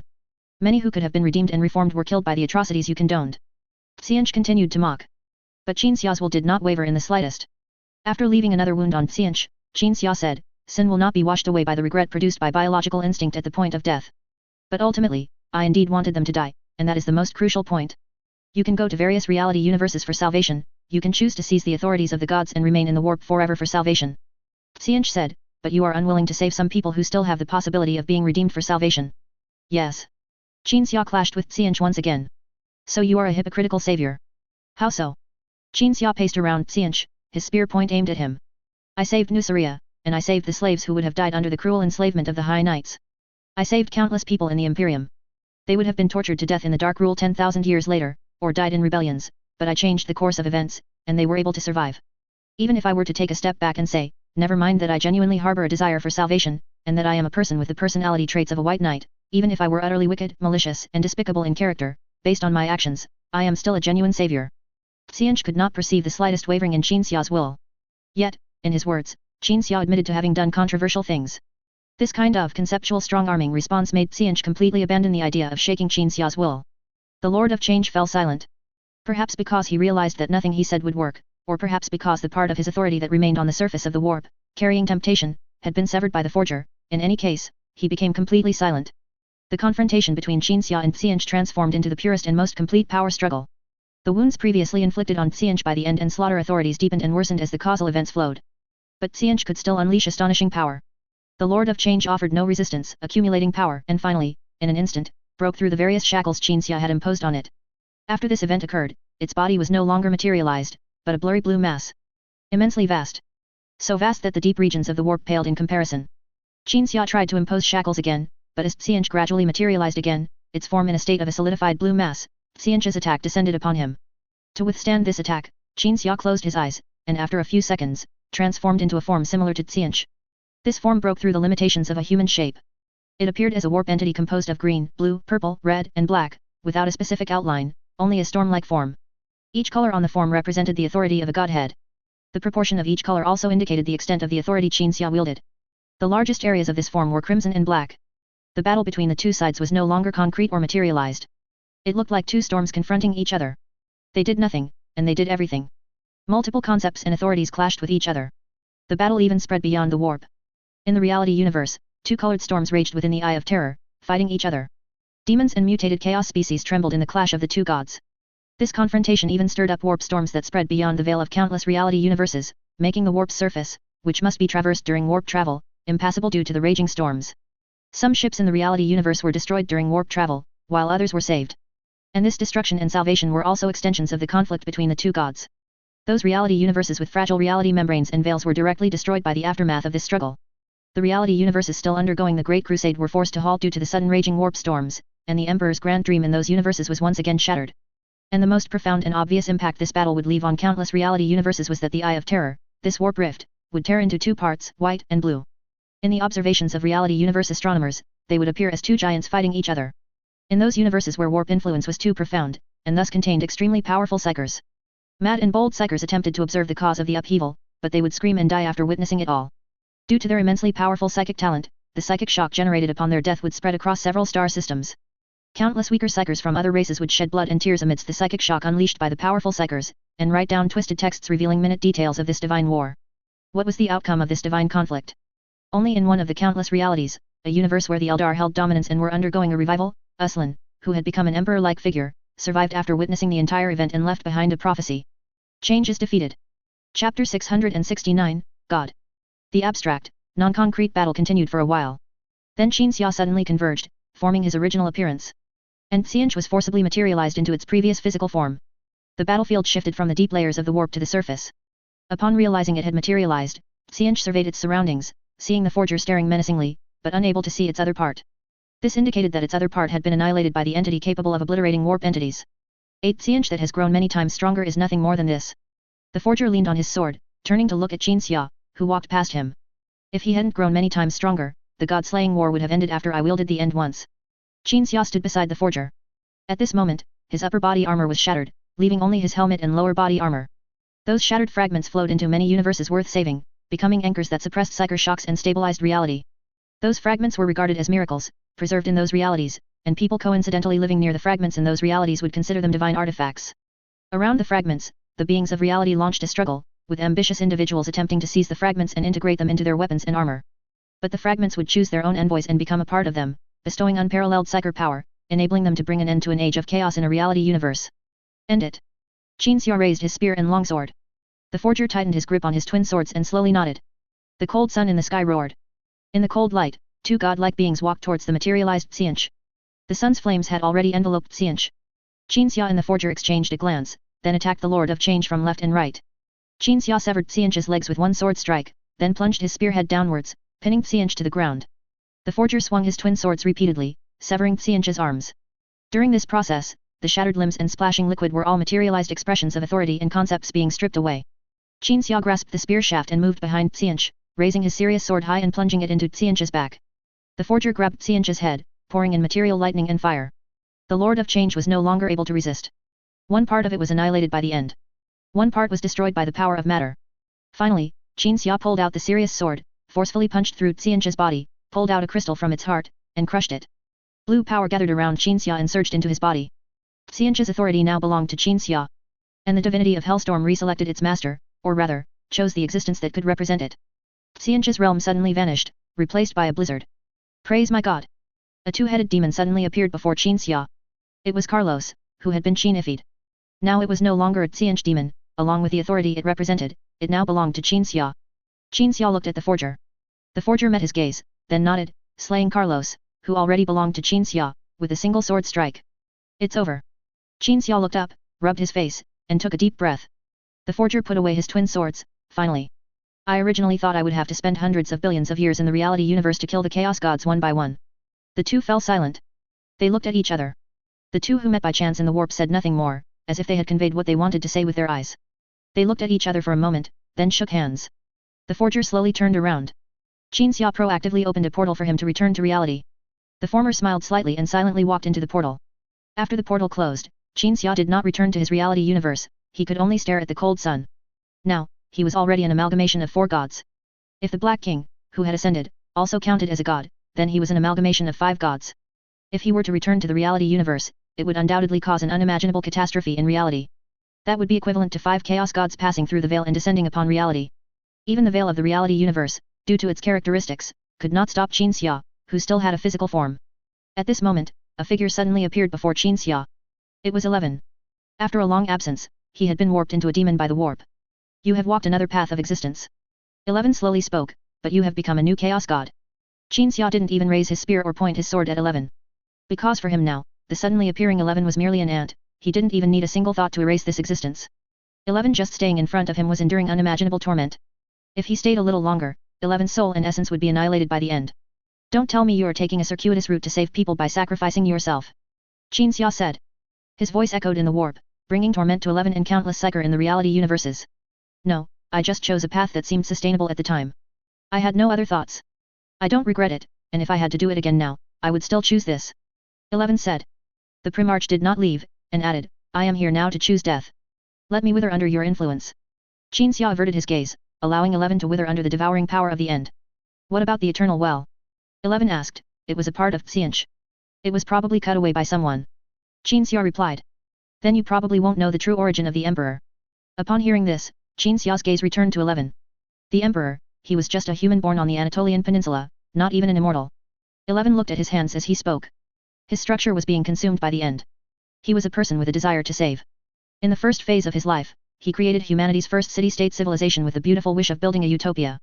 This is a manifestation of his essential character. Qin Xia thought of Perturabo. The beautiful part of Perturabo's personality must have been inherited from the Emperor. Originally, the reality universe was destined to be destroyed, and all sentient beings in reality would face their end. Humanity would also perish, and then the unwillingness before a species extinction, the yearning for a savior to rescue everything, caused ripples in the warp, reversing cause and effect, leading to the Emperor's birth. This is the source of the Emperor's power. Due to the unique nature of his power, stemming from humanity's yearning rather than innate psychic talent, the Emperor was restrained by demons like Drachnien, born from humanity's first murder. Qin Xia sensed 11, seeing everything 11 had seen about the Emperor in the Eternal Well. In short, 11 paused for a few seconds here. If he truly wanted to achieve the Ascension project, he would need to return what he gained from humanity. 11 had withered until only his head remained. Do you think he would choose to return the most powerful part of himself to humanity? He is a human, with human nature, he also possesses the malicious, cowardly, and selfish parts of human nature. And the rest of the words could not be spoken. 11 completely withered away. Qin Xiao looked at the cold sun in the sky, lost in thought. If you hadn't been transformed into this cold sun, if you had survived in your respective reality universes and reached this stage like the emperor of the original universe. He looked at the sun and asked. What would you choose? The cold sun slowly turned backward, gradually departing. It made no response. These warp entities, formed by the convergence of emperors from various reality universes, had already indirectly shown their answer. Qin Xia had personally destroyed many reality universes and saved many reality universes.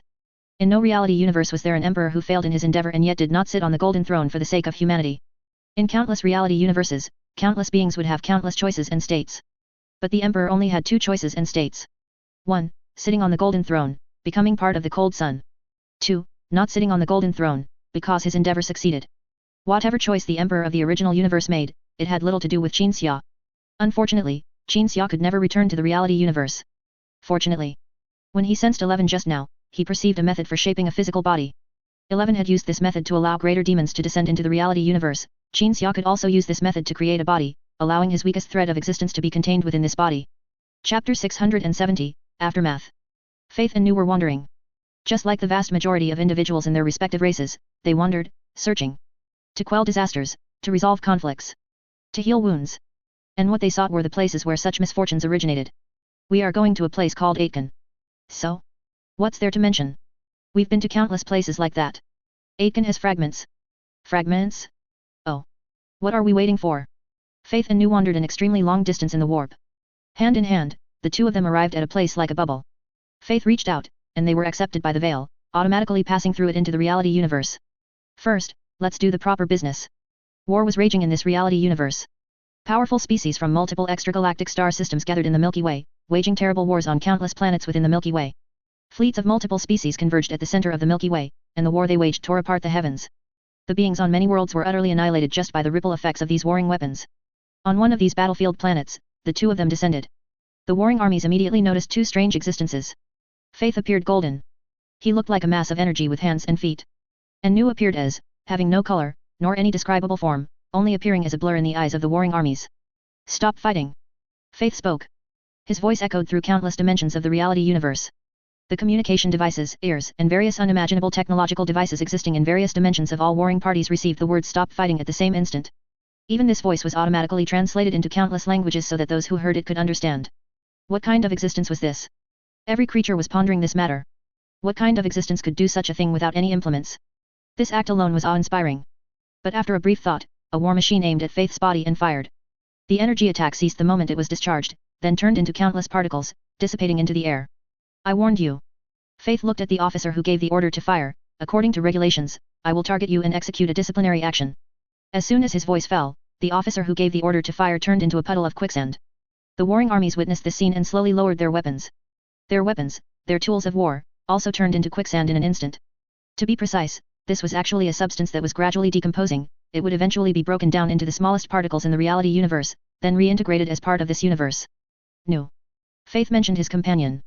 The one named Nu invoked his power, and the soul of the deceased officer was pulled into the reality universe, existing as a spirit body. He had no idea what had happened, his face was bewildered, and then he knelt on the ground, praying for forgiveness with words of prayer to a god. We are not gods. Nu spoke, we are humans, one is an etheric human, and one is a high-dimensional human. We will soon go to see your gods. Faith interjected, whether it is a star god or an existence in the warp, we will make him issue a ceasefire order, we have the means and the ability to do so. Before that, stop the war. Disarm, and we will ensure that you will not receive any further orders to engage in war. In return, I will later provide assistance to those among you who are not involved in any warp technology, building a new home for you, where you will obtain everything you would otherwise need to gain through war. And Nu will help the races among you with strong psychic talents to receive the same boon. Having said that, Faith perceived the entire Milky Way, the entire universe. In the reality universe, Faith's power as a high-dimensional human allowed the entire reality universe to see his existence and hear what he said. He and Nu resolved a war in one place. He and Nu also resolved countless conflicts and disputes in countless places, in countless dimensions. The chaos of the reality universe was quelled. If there were races so warlike that not fighting was equivalent to death, then they would not mind directly eradicating such beings. They had done similar things many times. With just a thought from Nu, those beings who could not survive without war would simultaneously vanish from the past, present, and future. Fortunately, there were no such creatures in this universe, and things were not troublesome. Thank you. Faith thanked them and had a thought, shaping the boon he was giving to these reality-bound beings. And Nu, on the other hand, bestowed warp-related technology upon the races with strong psychic talents in this reality universe. Afterward, the two departed, heading to the edge of this reality universe. That race with strong psychic talents is similar to the precursor of the Ildari. Nu suddenly mentioned the previous matter. I sensed this when I bestowed the boon upon them. I believe they might become a new etheric race. You can report this to the gods, they will be noted. Faith said. As they conversed, the two arrived at the edge of the reality universe. The reality universe is not infinite, but it is equivalent to infinite. The ether in the warp would be absorbed by this reality universe, then transformed into matter, forming new parts of the universe. As a balance, other aging reality universes would undergo heat death, then return to ether, and be engulfed by the warp. In any case, at the very edge of this reality universe, Faith and Nu found a planet. The fragment is at the planet's core. Good. Faith gently reached out, and the entire planet instantly decomposed into countless tiny particles. Nu raised his hand and extracted one metal fragment from among them. Then the countless tiny particles reformed into the original planet. The two left the reality universe, passing through the veil. In the warp, Faith, as a high-dimensional human, had to rely on Nu, the etheric human, for movement or existence. We can go find the gods now. Nu said, toying with the fragment. Navigate, buddy, you know I'm completely blind here. Completely blind? Oh, gods, how ancient those words are. Our race must have had physical bodies when we used to say such things. We're different, we're used to adopting things from reality, like lucky numbers or something. 666 is still a lucky number for us. That's not lucky at all, buddy. What's unlucky about it? Slaanesh has long been dead, and its influence on reality has long gone. Even the most ordinary being can say 666 million sixes without anything happening. After traveling through the warp for a while, the two arrived at a new reality universe. They did not pass through the veil but observed quietly from outside the universe.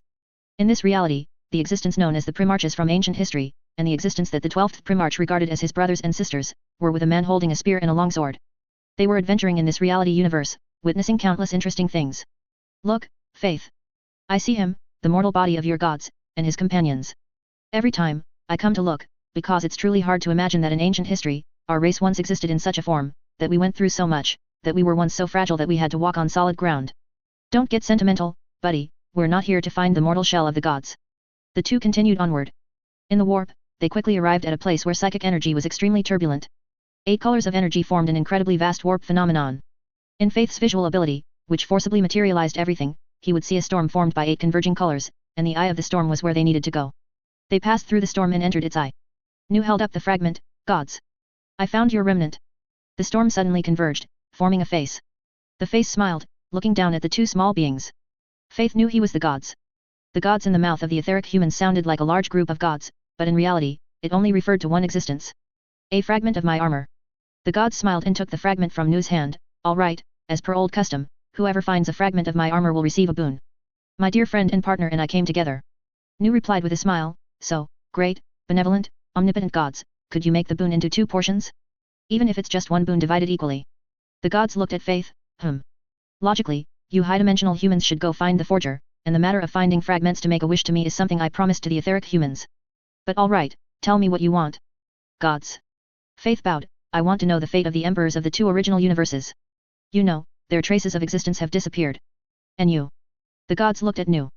My wish is the same as Faith's, although I really want something else, but for balance. All right, all right. A field of stars converged in the warp. Faith and Nu gained flesh and blood bodies, like their ancient ancestors. They were in their infancy, so they looked like children. And the gods had transformed into the appearance of a young man.